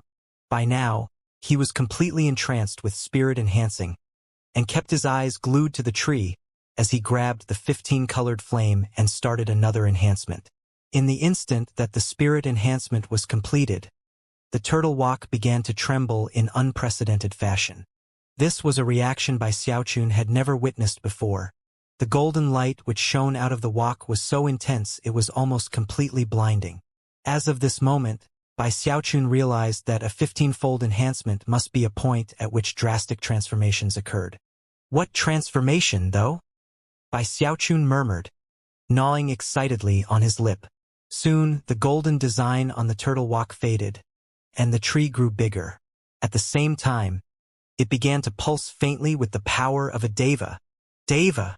Bai Xiaochun blurted, his expression one of complete incredulity. Although he hadn't interacted with devas very many times, he had done so enough to recognize the fluctuations of the deva realm. After looking carefully at the tree, he reached out to touch it, and when he did, he suddenly felt as if he were connected to the heavens. I can't believe that spirit enhancement is so profoundly mysterious. Expression flickering, he took a few steps back. Then, seemingly entranced, he grabbed the next tongue of flame off of the stone dais and began another spirit enhancement rumble. 16-fold, 17-fold, 18-fold, 19-fold, 20-fold. He performed 5 spirit enhancements in a row, causing the tree to grow larger and larger. By now, it seemed to fill most of the workshop, and even seemed like it might break through the walls to continue its growth. Upon looking up, Bai Xiaochun couldn't even see the top of the tree. Thankfully, there was still some room inside of the turtle walk to continue performing spirit enhancements. 10 golden designs covered the surface of the tree, dazzling and eye-catching. Furthermore, the deva power the tree radiated caused Bai Xiaochun to tremble physically. To him, it almost felt like there was an actual deva standing in front of him. A deva far more powerful than either Chun Hutian or Mistress Red Dust. Apparently, this level of power was the peak of the deva realm. It was like a brooding thunderstorm that, if it touched Bai Xiaochun, would kill him in body and soul, regardless of how powerful his fleshly body was. In fact, Bai Xiaochun was fairly certain that it was even strong enough to render Chen Hutian and Mistress Red Dust completely powerless. Even more exciting to Bai Xiaochun was the fact that the tree still had his mark on it. With a single thought and the wave of a finger, he could make it into a magical item of his own possession. With a magical item like that, he was completely confident in being able to dominate Chen Hutian or Mistress Red Dust. I created this treasure because of my turtle walk. I wonder if there are any other precious treasures in the world that have 20-fold spirit enhancements. If I can take this tree with me, then I've definitely struck gold. I could go back to the river-defying sect immediately. However, his excitement quickly devolved into concern of what was at stake. Considering how powerful the tree was, he couldn't imagine that he would actually be able to take it out of this place. Therefore, he reached out to the newest tongue of flame and put it into the turtle walk. 21-fold. Meanwhile, on the outside, Zhou Yixing felt his hair standing on end. Earlier, he had decided which trial by fire to select, and was just about to enter it, when Bai Xiaochun's glowing sphere began to shine even more brightly. The truth was that Bai Xiaochun's sphere really was increasing in brightness far too quickly. Zhou Yixing's eyes went wide as he watched it rapidly surpass almost all of the other glowing spheres in the area. All of the people in those spheres had arrived in this area before Bai Xiaochun, and yet now didn't measure up to him at all. He was even catching up to Mistress Red Dust, who had once been the clear leader, although he hadn't caught up yet.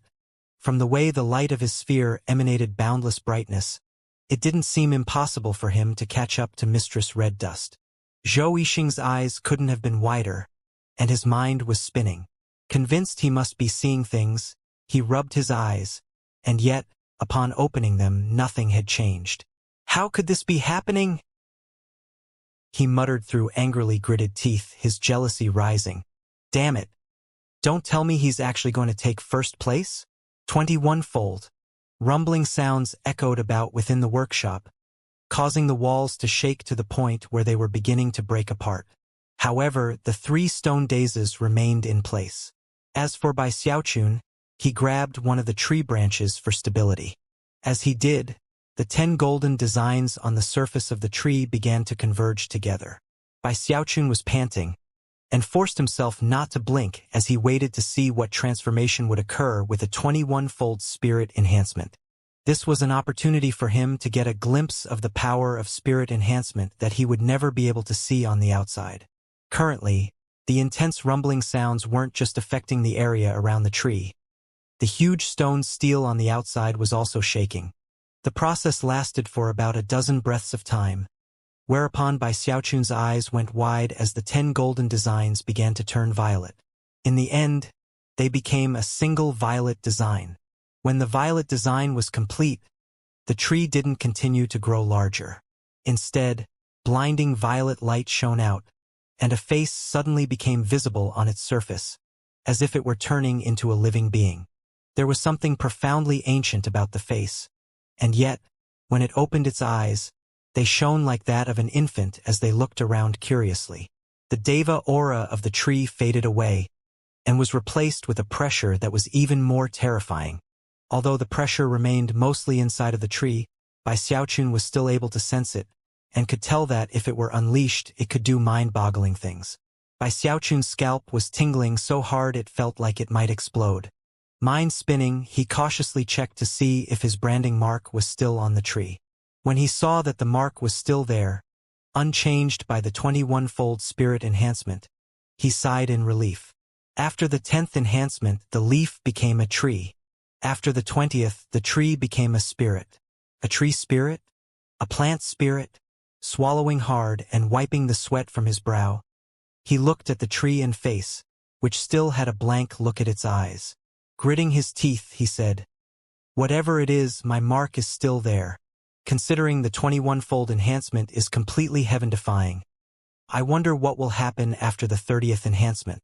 As Bai Xiaochun considered all these matters, his anticipation regarding a 30-fold enhancement grew keener than ever. Looking over at the stone pedestal and the new flame, his eyes shone with madness as he began to perform more spirit enhancements. 22. With every spirit enhancement after the 20th, heaven-shaking, earth-shattering rumbling sounds rocked the area. The workshop had long since been destroyed, and as for the tree, it was trembling violently. At the same time, the light in its eyes grew more profound, and it even began to show signs of intelligence. It was almost as if it were growing profoundly older with each passing moment. Outside, the stone steel was shaking, almost as if it were unable to withstand the spirit enhancements that Bai Xiaochun was performing. And as for Bai Xiaochun's glowing sphere, it was so bright that it had long since outshone Mistress Red Dust's, and was almost the only thing visible in the entire void. By this point, Zhou Yixing was in complete despair, especially after he calculated how much time had passed. This Bai Xiaochun is completely inhuman. I hope I never meet him in person ever again. What was happening was a huge blow to Zhou Yixing, and had him completely downhearted. Bai Xiaochun's spirit enhancement session was causing the stone steel to shake so violently that many of the trial takers in the surrounding glowing spheres found their trials interrupted. Apparently, the stone steel didn't have the power to sustain all of the trials by fire, and therefore people soon began to regain consciousness. At first, those who recovered looked around blankly, but soon cries of alarm began to ring out. "What's going on? Hey, what am I doing out here? I wasn't finished with my trial by fire. Heavens! Look at how badly the stone steel is shaking. What's happening? And whose sphere is glowing so brightly?" Bai Xiaochun. The stone steel was still shaking, but hadn't collapsed. Although more and more trial takers were being ejected, Bai Xiaochun wasn't showing any signs of stopping in his mad burst of spirit enhancement. 23. When the 3 violet designs appeared, the stone steel began to shake even harder, and had no choice but to eject hundreds more of the trial takers. And yet, after a moment, even that wasn't enough, and soon everyone other than Mistress Red Dust and Bai Xiaochun was interrupted. It didn't matter how the other people were progressing in their trials by fire, they were all removed. Over 1,000 people were now awake, and the buzz of conversation was louder than ever. Of course, as all of the other trial takers were interrupted, their glowing spheres went dark, until there were only 2 that glowed with blinding light. One belonged to Bai Xiaochun, and the other to Mistress Red Dust. Bai Xiaochun's glowing sphere was completely radiant, with Mistress Red Dust's being significantly less bright. And yet, hers was still bright enough to attract quite a bit of attention. "It's Bai Xiaochun. Heavens! Which trial did Devil Bai go into? Not even a deva can compare to him." Meanwhile, Bai Xiaochun's hair was in complete disarray, and he was shouting in excitement. 24. With the 4th violet design, even more intelligence gleamed in the tree's eyes, and it even looked down at by Xiaochun. That was when a crack appeared on the stone steel outside, causing widespread astonishment among the onlookers. And yet, things weren't over yet. Bai Xiaochun madly yelled, 25! He couldn't even determine the color of the fire he had just thrown into the wok, but as soon as it entered, intense violet light streamed out, and a fifth violet design appeared on the tree. At that point, the face on the tree let out a sigh that seemed to originate in the most ancient of times. The echoing sigh also seemed to be filled with the evidence of countless other living beings, lives that were constantly multiplying. At the same time, the tree itself was evolving in a direction that seemed almost completely outrageous to Bai Xiaochun. Unfortunately, it was still missing something to be complete, and what it was missing was more spirit enhancements. A world? Don't tell me that after the 30th spirit enhancement, this tree will become its own world. Bai Xiaochun's mind spun with unprecedented enlightenment, and his body trembled. However, he still reached out to get the new fire from the stone dais.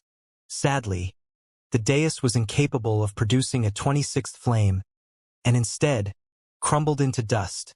In addition, the other two daises and the tree also crumbled away.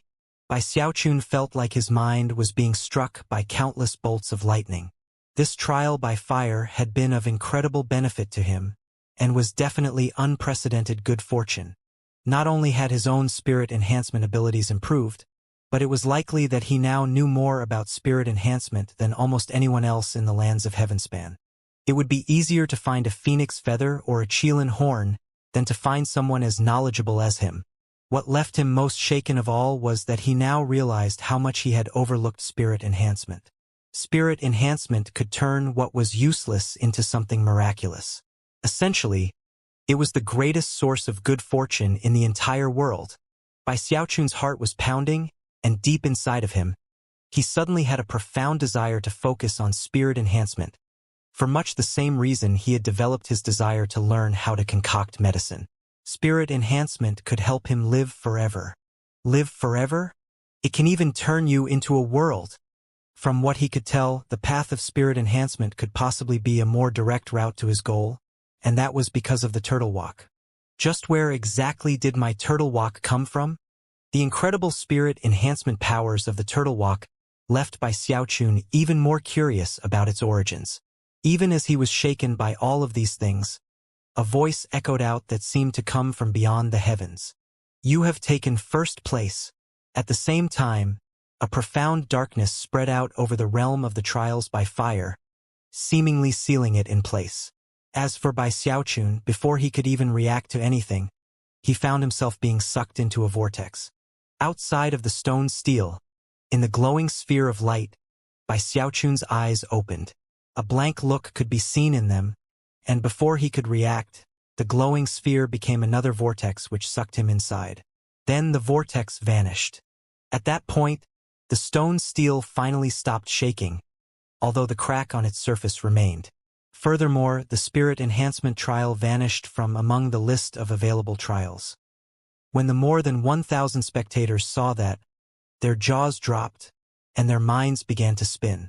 Bai Xiaochun vanished. Did he really take first place? That means he must have just gone to the 3rd level to get the Deva soul. How could it be him? Damn that devil Bai. Why did it have to be him? Actually, it's good that he's getting the Deva soul. If a Deva won it, none of us would ever have a chance of taking it away. But there's no way Devil Bai will be able to keep his hands on it. That's right. Now Bai Xiaochun is worth more than ever. Kill him, and not only will you get a full set of 5 elements Deva beast souls, but you'll also get a Deva soul. However, even as the discussion raged, people realized that Mistress Red Dust's glowing sphere was still lit up, making it even more eye-catching than before. Not only had she not been ejected from the trial by fire, but she was apparently very close to completing it. At that point, it became obvious that Bai Xiaochun might not be the one to get the Deva soul. If he didn't move quickly enough in the 3rd level, then not only would he fail to get the Deva soul, but he might also lose his life. After all, he would be stuck alone with a Deva who wanted him dead. As for how that scenario would end, few people even needed to wonder. Zhou Yixing was trembling, his eyes shining with rabid excitement. Go, Matriarch Red Dust, go. Get to that third level and slaughter that damned by Xiaochun. In the third level of the labyrinth, which was the location of the Deva Soul, there was a huge octagonal sepulchre. Not only were there brightly shining lamps illuminating the entire area, but there were also 8 statues, one in each corner. The statues were fully 300 meters tall, and yet, compared to the overall size of the sepulchre, seemed insignificant. The floor was made up of overlapping tiles that resembled dragon scales, and in fact, closer examination revealed an inlaid depiction of 9 golden dragons. All 9 of those dragons were situated around an altar, as if that altar were their revered leader. And that was only the floor. The walls of the sepulchre were covered with innumerable openings, from which erupted beams of multicolored light, which swirled together in midair to form the shape of an enormous golden dragon. It was extremely lifelike, as though it were real and corporeal, coiled about on the ceiling, with its head resting just above the altar, its eyes closed as if sleeping. The way that everything in the sepulchre seemed to point to the altar truly made it stand out. As for the altar, there was no coffin on top of it, only a green stone stele. It seemed ancient, as if it had existed for countless years, and was covered with lines of script that had obviously been left behind for later generations to read. However, anyone who got close enough would instantly realize that the stone stele was actually floating above the surface of the altar. There was some mysterious power holding the stone stele up and ensuring that it floated there completely unmoving.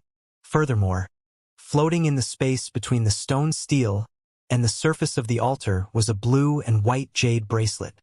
Within the jade bracelet was a wisp of green mist that was apparently a distillation of the quintessence of heaven and earth. Occasionally, the swirling mist would form together into a drop of water, which would emanate the soul fluctuations of the Deva realm. This was the Deva soul, and a water-type Deva soul at that. Currently, golden light was flickering above the golden floor roughly 3,000 meters to the right of the altar, which was where Bai Xiaochun was materializing. At first, Bai Xiaochun looked confused, which was no wonder considering how many teleportations he'd just gone through. He had been completely focused on spirit enhancement, only to have his soul whisked back into the glowing sphere. Then, just when he had opened his eyes, he was taken to this place. He looked around blankly for a moment, then noticed the golden dragon's head above the altar. At that point, his eyes went wide, and he gasped and took a few steps back. Then he looked around at all the holes in the wall which were projecting the light that formed the dragon. Oh, I thought it was a real dragon, but turns out it's fake. Trying to scare Lord Bai. Huh. Even as he breathed a sigh of relief, his thoughts began to clear, and as he recalled everything which had just occurred, he realized that he must be in the third level. I took first place, eyes shining with excitement at the thought of how much he was benefiting from all of this. He looked around and then prepared to fly toward the altar. However, that was when his face suddenly fell. My wok! Unsure of whether or not he had left his wok behind during the sudden teleportation, he quickly attempted to summon it. Thankfully, the black light appeared, and the wok popped out. Sighing in relief, he put it away. Then he remembered his mask and looked down to find it stuck to his chest. After putting it away into his bag of holding, he hurried toward the altar. After looking up at the shining dragon, he reached out to see if he could touch it, only to find that his hand passed through it. Finally, he relaxed a bit. This place is decorated very nicely. It has a glowing dragon in the air, and even the floor is made of dragons. You know, it actually reminds me of a tomb, except that there isn't a coffin. By this point, he was standing right in front of the stone stele, and could see that right beneath it was a white and blue jade bracelet, filled with mist. Many people would never even have the chance to see a single Deva soul in their entire life, and would thus have difficulty identifying one. But Bai Xiaochun already had 2 in his bag of holding, and therefore, he instantly realized that the mist in the bracelet was a Deva soul. Clearly, the Deva soul was being suppressed by the power of the stone stele, which would also make it difficult to take it away. Looking up at the stone stele, Bai Xiaochun began to read the script, whereupon his eyes widened. and he subconsciously took a few steps back, his eyes shining with disbelief. I am the second-generation Archemperor, and this is one of 9 of my sepulchres that do not contain my fleshly remains. My cultivation base came from my father, the emperor before me. In accord with his wishes, upon my death, I did not hesitate to split apart my 3 spiritual souls and 7 physical souls, and send them into the sepulchres for my descendants to acquire as good fortune. All people in this world are of my blood, and thus, any who reach this point will be one of my descendants.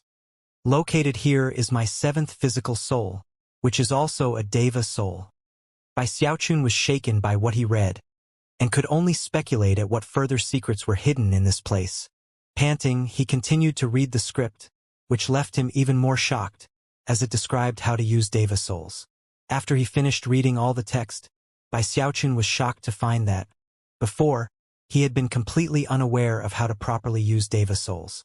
Before, he had been under the impression that all you had to do was collect 5 Deva souls and put them together in much the same way that you would put together a set of 5 elements Deva beast souls, then absorb them internally.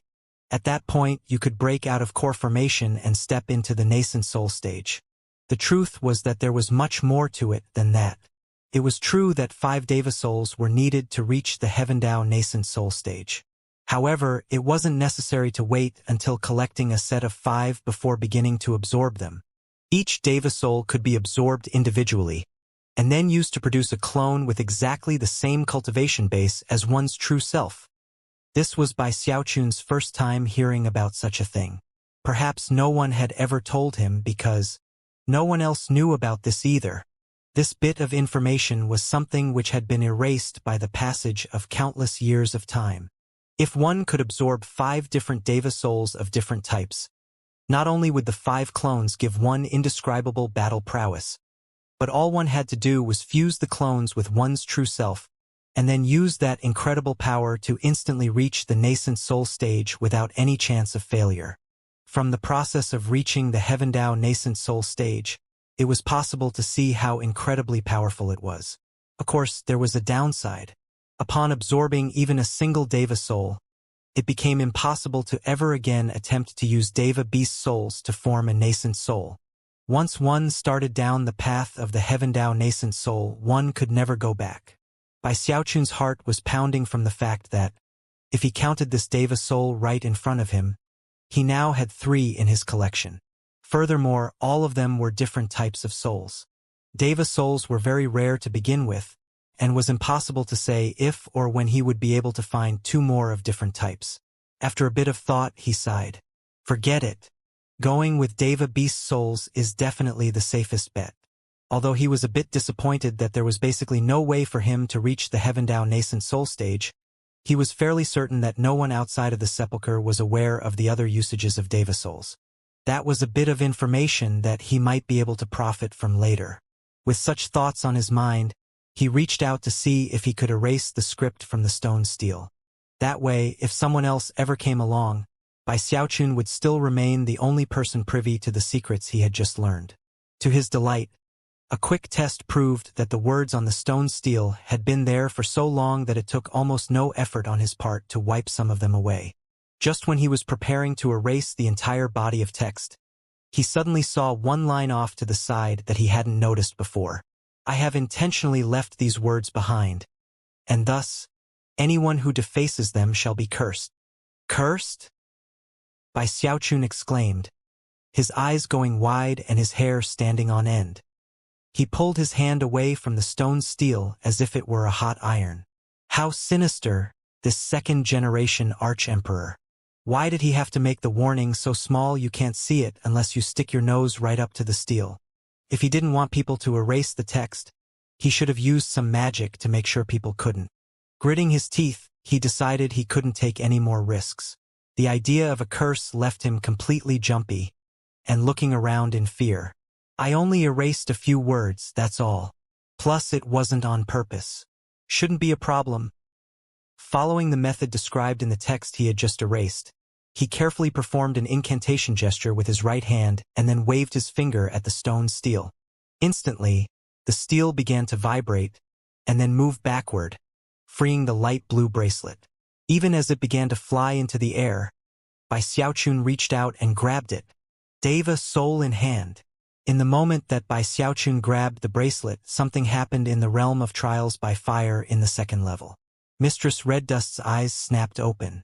Instantly, her glowing sphere became a vortex which sucked her away, and the crowd broke out into a huge commotion. Matriarch Red Dust just disappeared. She finished her trial by fire. She's being teleported to the Deva Soul. What a pity. Now none of us have any hope of getting the Deva Soul. Zhou Yixing couldn't have looked more excited, and started laughing loudly. This time, you're definitely dead. Bai Xiaochun, maybe I can't handle you, but I refuse to believe that you'll have any other choice than to flee from Matriarch Red Dust and her Deva cultivation base. At the same time, another loud cracking sound rang out from the huge stone steel, as the fissure which had opened up because of Bai Xiaochun's spirit enhancement activities widened. In fact, 7 or 8 smaller fissures spread out from the main one. At the same time, enormous, thundering rumbling sounds began to ring out into the void, almost as if some invisible giant were striking the steel. Everything began to shake, and a sensation of imminent collapse filled the entire area. Everyone present looked around in shock and fear. What's going on? Is this place gonna collapse or something? Let's get out of here. We're underground. If the place collapses, we'll be buried alive. The cultivators in the glowing spheres were getting very nervous. As the stone steel began to crack, the glowing spheres started to twist and distort, and some of them even began to crack just like the stone steel. Some of the cultivators managed to blast open the spheres and fly out from inside. Although none of them knew why the imminent collapse was occurring, it seemed likely to them that someone had triggered the destruction of the labyrinth, which meant that they were in danger of being killed. There was little time for contemplation. After breaking free from the glowing spheres, people began to speed here and there in an attempt to find an exit. Zhou Yixing also broke free and began to join the search. However, the more than 1,000 people quickly discovered that, to their despair, there were no exits. Chun Hetian was among them. Eyes shining brightly, he flew high up in an attempt to use his Deva cultivation base to break free. Booms rang out, and the area where Chun Hetian had attacked rippled and distorted. However, the depression he had formed with his attack quickly restored itself, and the signs of imminent self-destruction did not lessen. If anything, they grew more pronounced. Destructive bubbles even began to appear, which would instantly shred any cultivator too slow to avoid them to pieces. Chun Hetian's face fell at the realization that not even he with his incredible battle prowess could break the barriers leading out of this place. Without any hesitation, he called out in a booming voice, "Listen up everyone. I don't care if you're from the Great Wall or the Wildlands, join me in attacking the barrier. Let's get out of here." Everyone knew that time was limited, and therefore, regardless of which side of the war they came from, they all joined forces under Chun Hetian, unleashing divine abilities and magical attacks to try to break out. As they did, the bulge created in the barrier grew more pronounced. As the realm of trials by fire shook, drastic events were playing out in the rest of the labyrinth. The previously indestructible walls were now cracking and crumbling. Countless faces appeared on them, screaming as they attempted to flee, and yet, they were incapable of doing so. The labyrinth as a whole was rocking as violently as if it were being held in someone's hand, and shook back and forth. The cultivators who were still searching for exits within the main part of the labyrinth were completely shaken, and it was all they could do just to stay on their feet. Everyone could tell that a major crisis was developing, and that the entire area was about to collapse. How could this be happening? Damn it, I still haven't found the exit. Don't tell me I'm going to die in here. Bitter howls of grief and anger filled every corner of the labyrinth. Master God Diviner was still making his way through the tunnels when he saw, to his despair, that the walls were falling apart around him. He even saw a whole group of red hats flying through the air, screaming, "It's all over. I'm finished," he moaned. In another area not too far from the realm of trials by fire, Song Ke was laughing bitterly as the labyrinth fell apart around him. He could tell that the exit was just up ahead, and yet, before he could reach it, drastic upheaval struck. Could it be that I, Song Ke, will end up buried in this labyrinth? Unwilling to give in, and yet bereft of any other options, he threw his head back and roared bitterly. Dramatic events were unfolding outside of the labyrinth as well. There were many people gathered outside. Bai Lin and two of the other generals had summoned large armies to camp outside the entrance. There were large groups of wildlanders on the other side of the entrance, with hundreds of thousands of savages and soul cultivators, as well as quite a few necromancers. Both sides were waiting to find out who would get the Deva soul, and in order to prevent a large-scale conflict from breaking out, had encamped in the area. However, before anyone could even emerge from the labyrinth, intense rumbling sounds began to echo out. Shocked expressions could be seen on the faces of Bai Lin and the generals, as well as the wildlander necromancers. As of this moment, the entire area for 500 kilometers around the labyrinth was shining with bright light. At the same time, the land was beginning to cave in, causing a mushroom cloud of dust to rise high into the sky. The effects only continued to spread. Mountains collapsed, and the lands quaked as surely as if earth dragons were thrashing about beneath its surface. Everyone began to back away nervously from the expanding area of collapse. Something's happening. Bai Lin's heart was pounding, and he considered going to investigate. However, as the lands collapsed, an aura erupted out that destabilized the souls of everyone present. It seemed obvious that anyone who got too close would get sucked into the destruction. Clearly, the area of collapse was transforming into a huge spell formation, the size of which only continued to grow larger. What's going on in there? On the wildland side, the high-ranking necromancers were all shocked and began to edge backward nervously. Compared to the pressure radiating out from the area of collapse, the cultivators in the area were like bugs. Meanwhile, as everyone outside looked on anxiously, the third level where Bai Xiaochun stood was also collapsing. Apparently, the sepulchre itself was the reason why the entire labyrinth was collapsing. The instant Bai Xiaochun grabbed the bracelet, everything began to shake violently. Even the statues were starting to fall apart. The head of one of the statues fell off, slamming into the ground and causing a spiderweb of cracks to spread out. It was the same with the walls, and even the altar seemed to be crumbling. The golden light dragon was distorting, and slabs of stone were falling down from the dome-like roof up above, causing booms to ring out when the pieces hit the ground. At the same time, dust rose up everywhere, making it difficult to see. Bai Xiaochun's expression flickered. All of these sudden developments had come completely without warning, leaving him totally unprepared. Just when he was about to start backing up from the altar, in an area to the left of the altar, near one of the corners of the sepulchre, the light of teleportation glimmered, and a red, shadowy figure emerged. Moments later, the nearest statue began to fall over, causing the shadowy figure to flick a sleeve and reduce the statue to rubble. As the dust flew about, the shadowy figure began to speed in the direction of Bai Xiaochun and the altar. Bai Xiaochun immediately recognized who it was that had teleported into the room. Mistress Red Dust.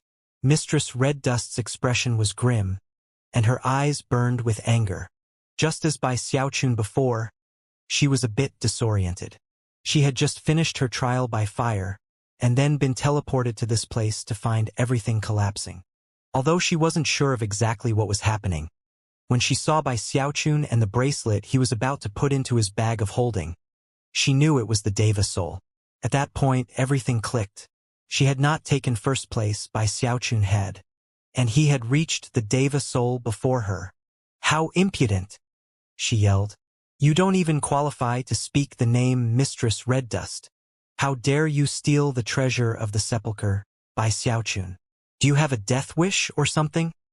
Her eyes burned with killing intent, and when her piercing voice stabbed into Bai Xiaochun's ears, it felt like a sword was ripping into his brain. He staggered backward as if he had been struck with a hammer, blood oozing out of the corners of his mouth. He suddenly felt frigid chi boring into him, causing his spine to arch shivering and pupils constricting. He realized in that moment that he was only moments away from dying. I'm finished. Kaput. He knew exactly how much the Wildlanders hated him, and remembered Mistress Red Dust herself proclaiming a bounty on his head right outside the Great Wall. The way she was looking at him now, it almost seemed like she wanted to eat him alive. In that moment of deadly crisis, his mind spun to come up with an idea.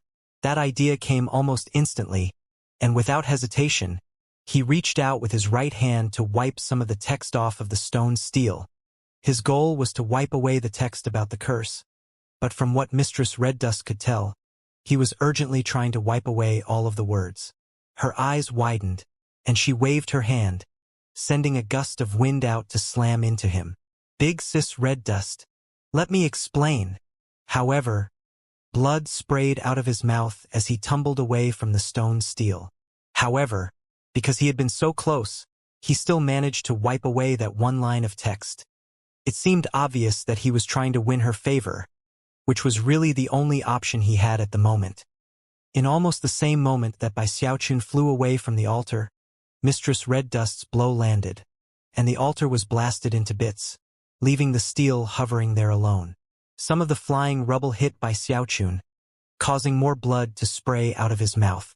She's trying to kill me. Bai Xiaochun trembled as he fled, unable to stop thinking about the fact that he was essentially stuck in a small room with Mistress Red Dust. She was like a raging, explosive dragon, and he was like a tiny bunny rabbit. There was no way she would calm down, and if she hit him with a deadly blow, he would be killed instantly. He already regretted taking the Deva soul, and regretted everything he had done in the trial of spirit enhancement. How could he have known that he would take first place? Let's just hope that Mistress Red Dust's curiosity gets the better of her, and that she picks up on the fact that I was going to erase the script on the text, then finishes the job. Over and over again, he prayed inwardly for that very thing to happen. I really didn't take first place on purpose, he called out in a quavering voice. Big Sis Red Dust, you have to believe me. Even as the altar was destroyed, and cracks spread out into the floating stone steel, Mistress Red Dust appeared in front of it. As she began to read what was left of the text, her eyes went wide, and she seemed to forget about drawing on the power of her cultivation base. Seeing that Mistress Red Dust had been distracted by the stone steel, Bai Xiaochun urgently began to speed around, looking for an exit. However, even as the sepulchre collapsed around him, no exit was there to be found. Damn it! Where's the exit? There's got to be one around here somewhere. If the second-generation Archemperor went to the trouble of giving someone a Deva soul, he had to provide a way out too. Otherwise, what would be the point? Bai Xiaochun's eyes were completely bloodshot. Finally, he let out a shout and used his Undying Hex.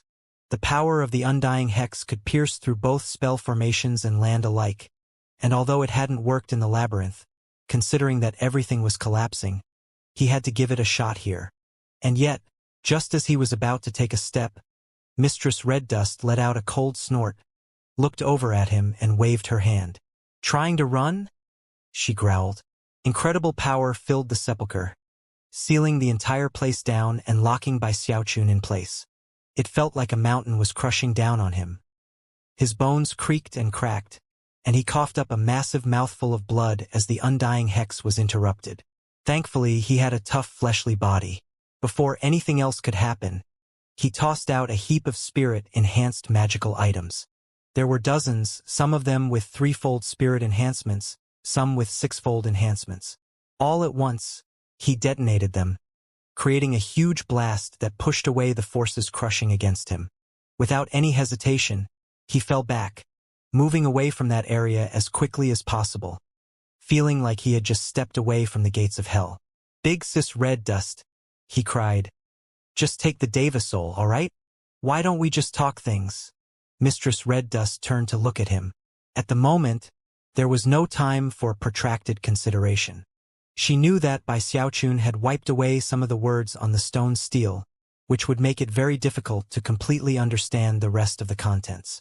That was especially so concerning she had seen the extra information about how to use Deva souls, which was something even she had never heard of. Clearly, that was information that could not be left behind for others to read. Without another moment of hesitation, she waved her hand, shattering the stone steel and destroying any words which remained upon it. "Too late," she said coolly. Then, she burst into motion, heading directly toward Bai Xiaochun. As of this moment, she had 3 reasons to kill him. One was the Deva soul. The second was to prevent him from spreading word about the information on the stone steel. And the third was because she hated him. Therefore, it was without the slightest hesitation that she unleashed a deadly attack. In the same moment that Mistress Red Dust destroyed the stone steel, it activated some unseen restrictive spell. The slowly fading golden light dragon suddenly opened its eyes, causing all of the light shooting out of the holes in the walls to suddenly change direction and sweep through the crumbling sepulchre. The golden dragon vanished, and in the blink of an eye, the entire sepulchre was filled with dazzling, colorful shafts of light. Most of them landed on Mistress Red Dust, causing her face to fall.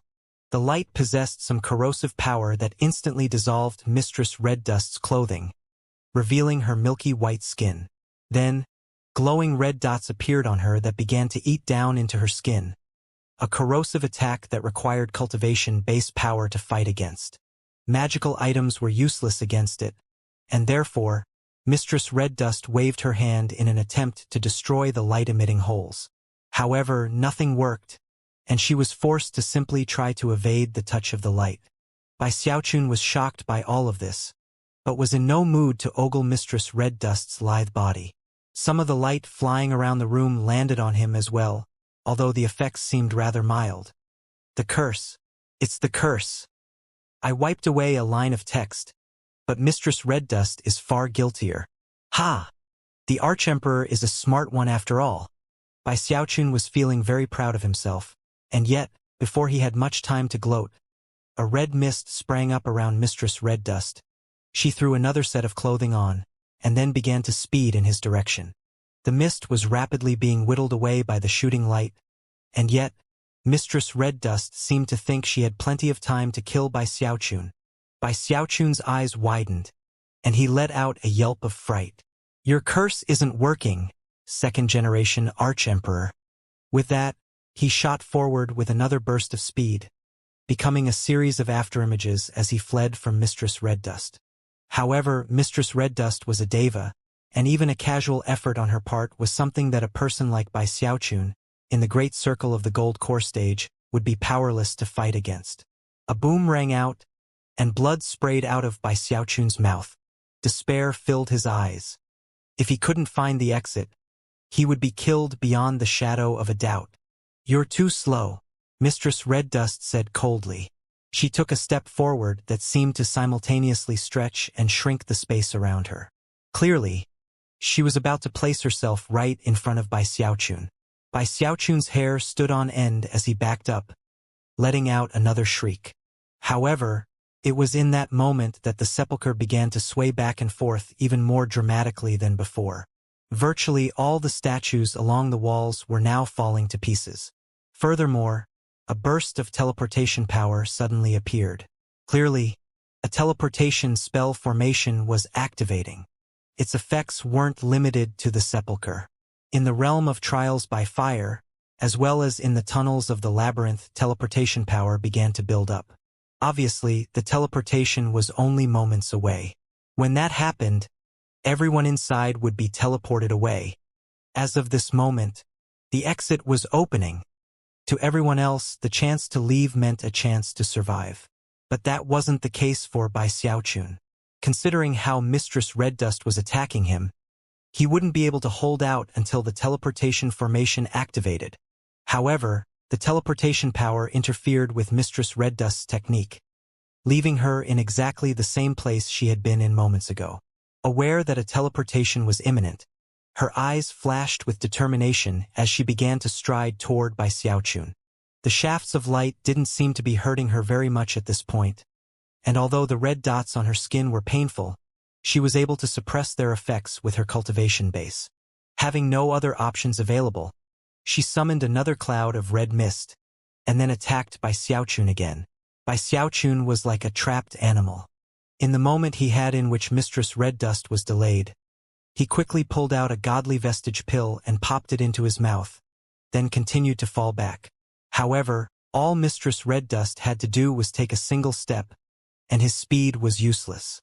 In the blink of an eye, she was right in front of him, whereupon she waved her right index finger in his direction. Although she moved her finger casually through the air, it contained wildly destructive power. A sense of profound, deadly crisis immediately caused by Xiaochun's bloodshot eyes to go wide.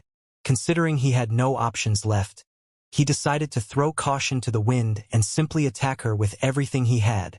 Bai Xiaochun knew that his only chance now was to buy some time for the teleportation spell formation to finish activating.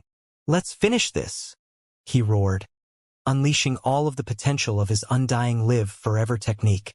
Utilizing his undying gold skin, undying heavenly king, and undying tendons, he reached out toward Mistress Red Dust and pinched his fingers together.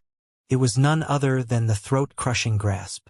But then, a boom echoed out, along with a scream from Bai Xiaochun, as Mistress Red Dust simply grabbed his hand. With a slight gleam of disdain in her eye, she tossed him to the side. Cracking sounds could be heard as his fingers were broken, and a massive force sent him flying away. Thankfully, his cultivation base and undying live forever technique made him extremely tough. Despite not being killed, he slammed over and over again into the ground, bones shattering and blood spurting out everywhere. His undying live forever technique had been completely routed. It took only the shortest of moments for Bai Xiaochun to be severely injured. Chuckling coldly, Mistress Red Dust said, "Aren't we the tough one? Got anything else left in you?" Then she flickered into motion to eradicate the last bit of Bai Xiaochun's life force. Bai Xiaochun could tell how badly he had been injured, and could sense that the flame of his life force was on the verge of being extinguished. Groaning, he stuffed his mouth full of godly vestige pills, but swallowed only one of them. Waves of heat washed through him, repairing his body with incredible speed. However, that was all the time it took Mistress Red Dust to reach him. Eyes bloodshot, he released the power of his cultivation base, causing frigid chi to shoot out with reckless abandon. He even drew upon his spiritual power, not holding back even the smallest bit. In the blink of an eye, the entire sepulchre filled with cracking sounds as it froze into a world of ice. There was no time for thought or planning.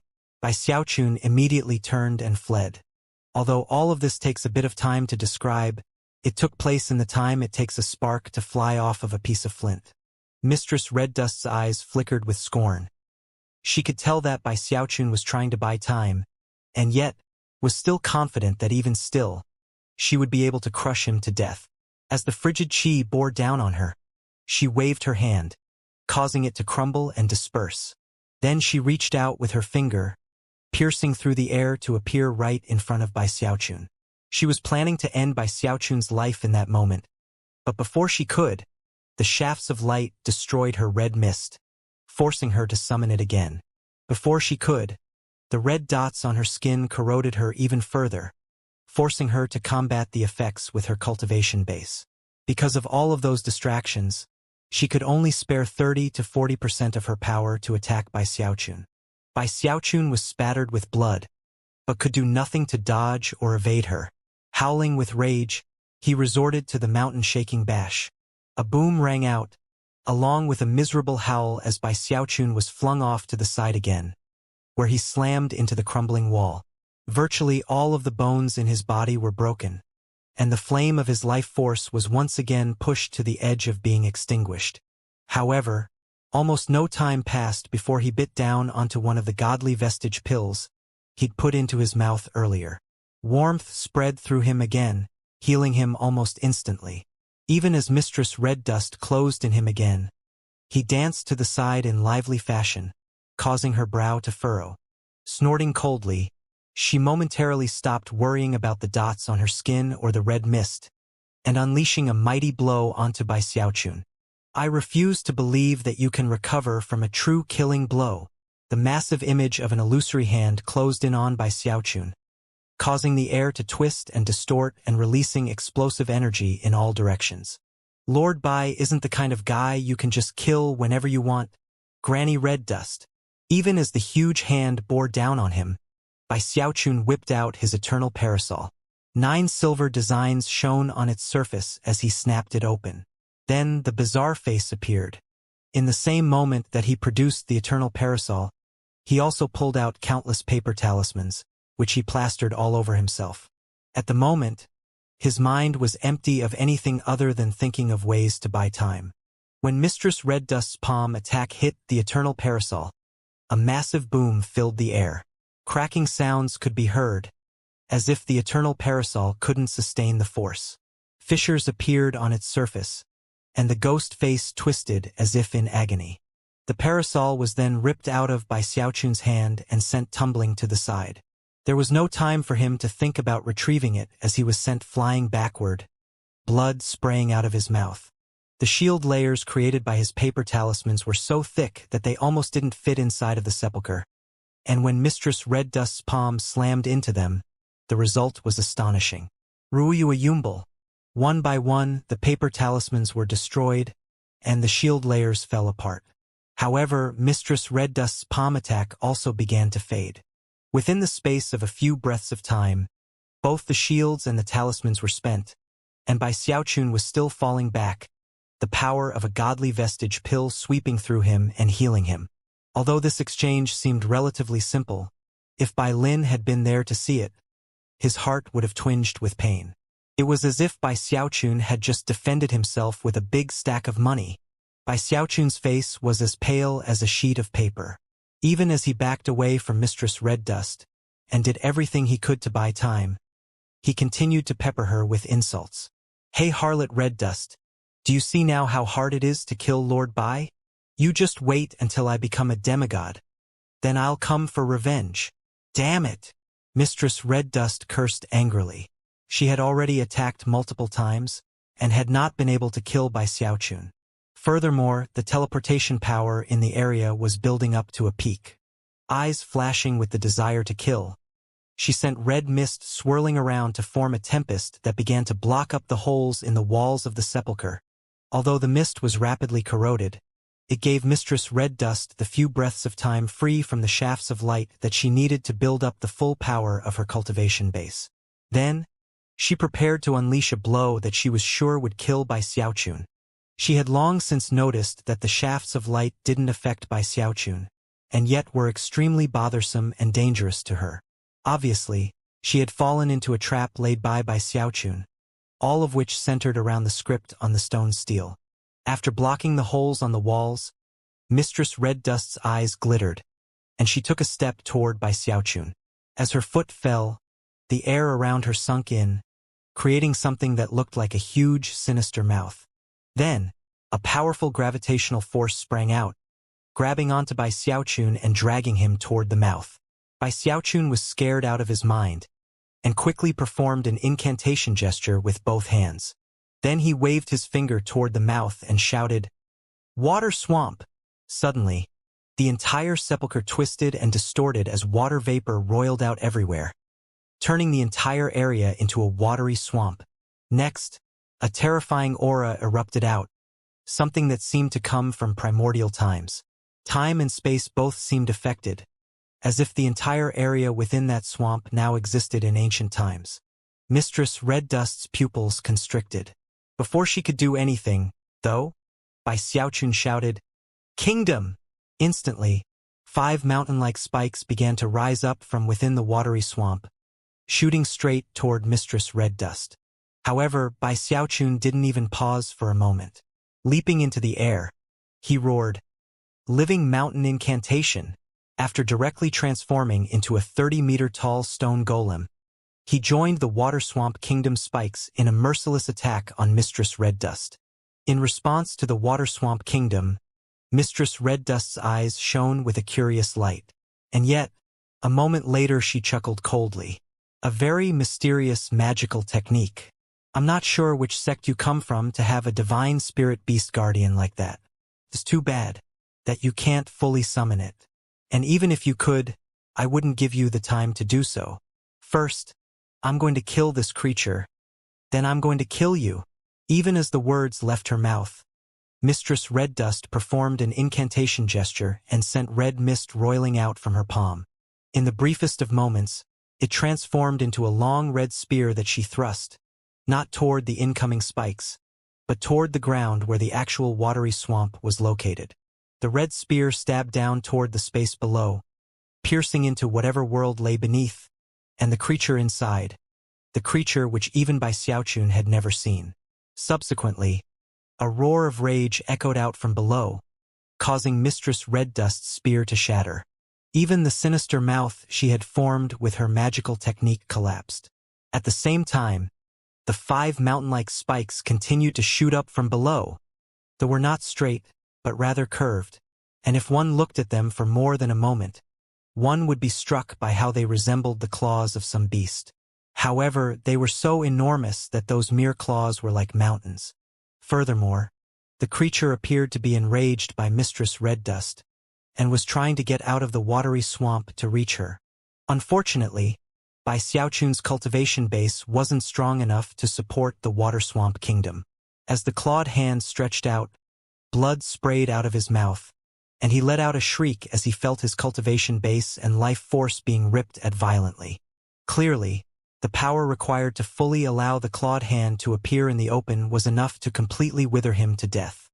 Terrified, he had no choice but to dispel his own magical technique and dissipate the power of the water swamp kingdom. Mistress Red Dust's expression flickered into one of shock as she staggered backward. What was that thing? Bai Xiaochun's face was just as ashen as Mistress Red Dust's.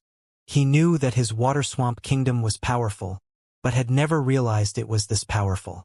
The claws on one of the creature's hands had been enough to nearly kill him.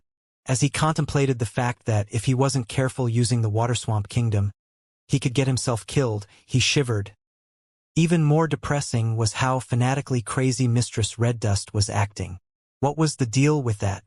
All she had to do was follow through with his plan and attack the mountain-like spikes, whereupon he could have blocked her path and even used his living mountain incantation. Instead, the water swamp kingdom was now gone, and he was stuck out in the open in his stone golem form. The only upside was that by this point, the holes in the wall had destroyed the red mist, and the shafts of light were now shooting toward Mistress Red Dust. Bai Xiaochun knew that time was running out for him. Therefore, he let out a shout and sped toward Mistress Red Dust like a meteor. Just as Mistress Red Dust was recovering from her shock at the enormous creature she had just had a brush with, the shafts of light returned. Anger immediately burned in her heart. Were it not for those shafts of light, she would never have had so much difficulty killing Bai Xiaochun. However, the shafts of light, and the red welts they left on her skin, caused intense pain and required significant effort to suppress. Furthermore, the slightest lapse of attention on her part could lead to permanent consequences. Bai Xiaochun was turning out to be incredibly resilient. Plus, he had all sorts of random items and techniques to keep him going. Finally, Mistress Red Dust barked out a cold laugh, and then glared at Bai Xiaochun with more killing intent than ever. "You're running out of time."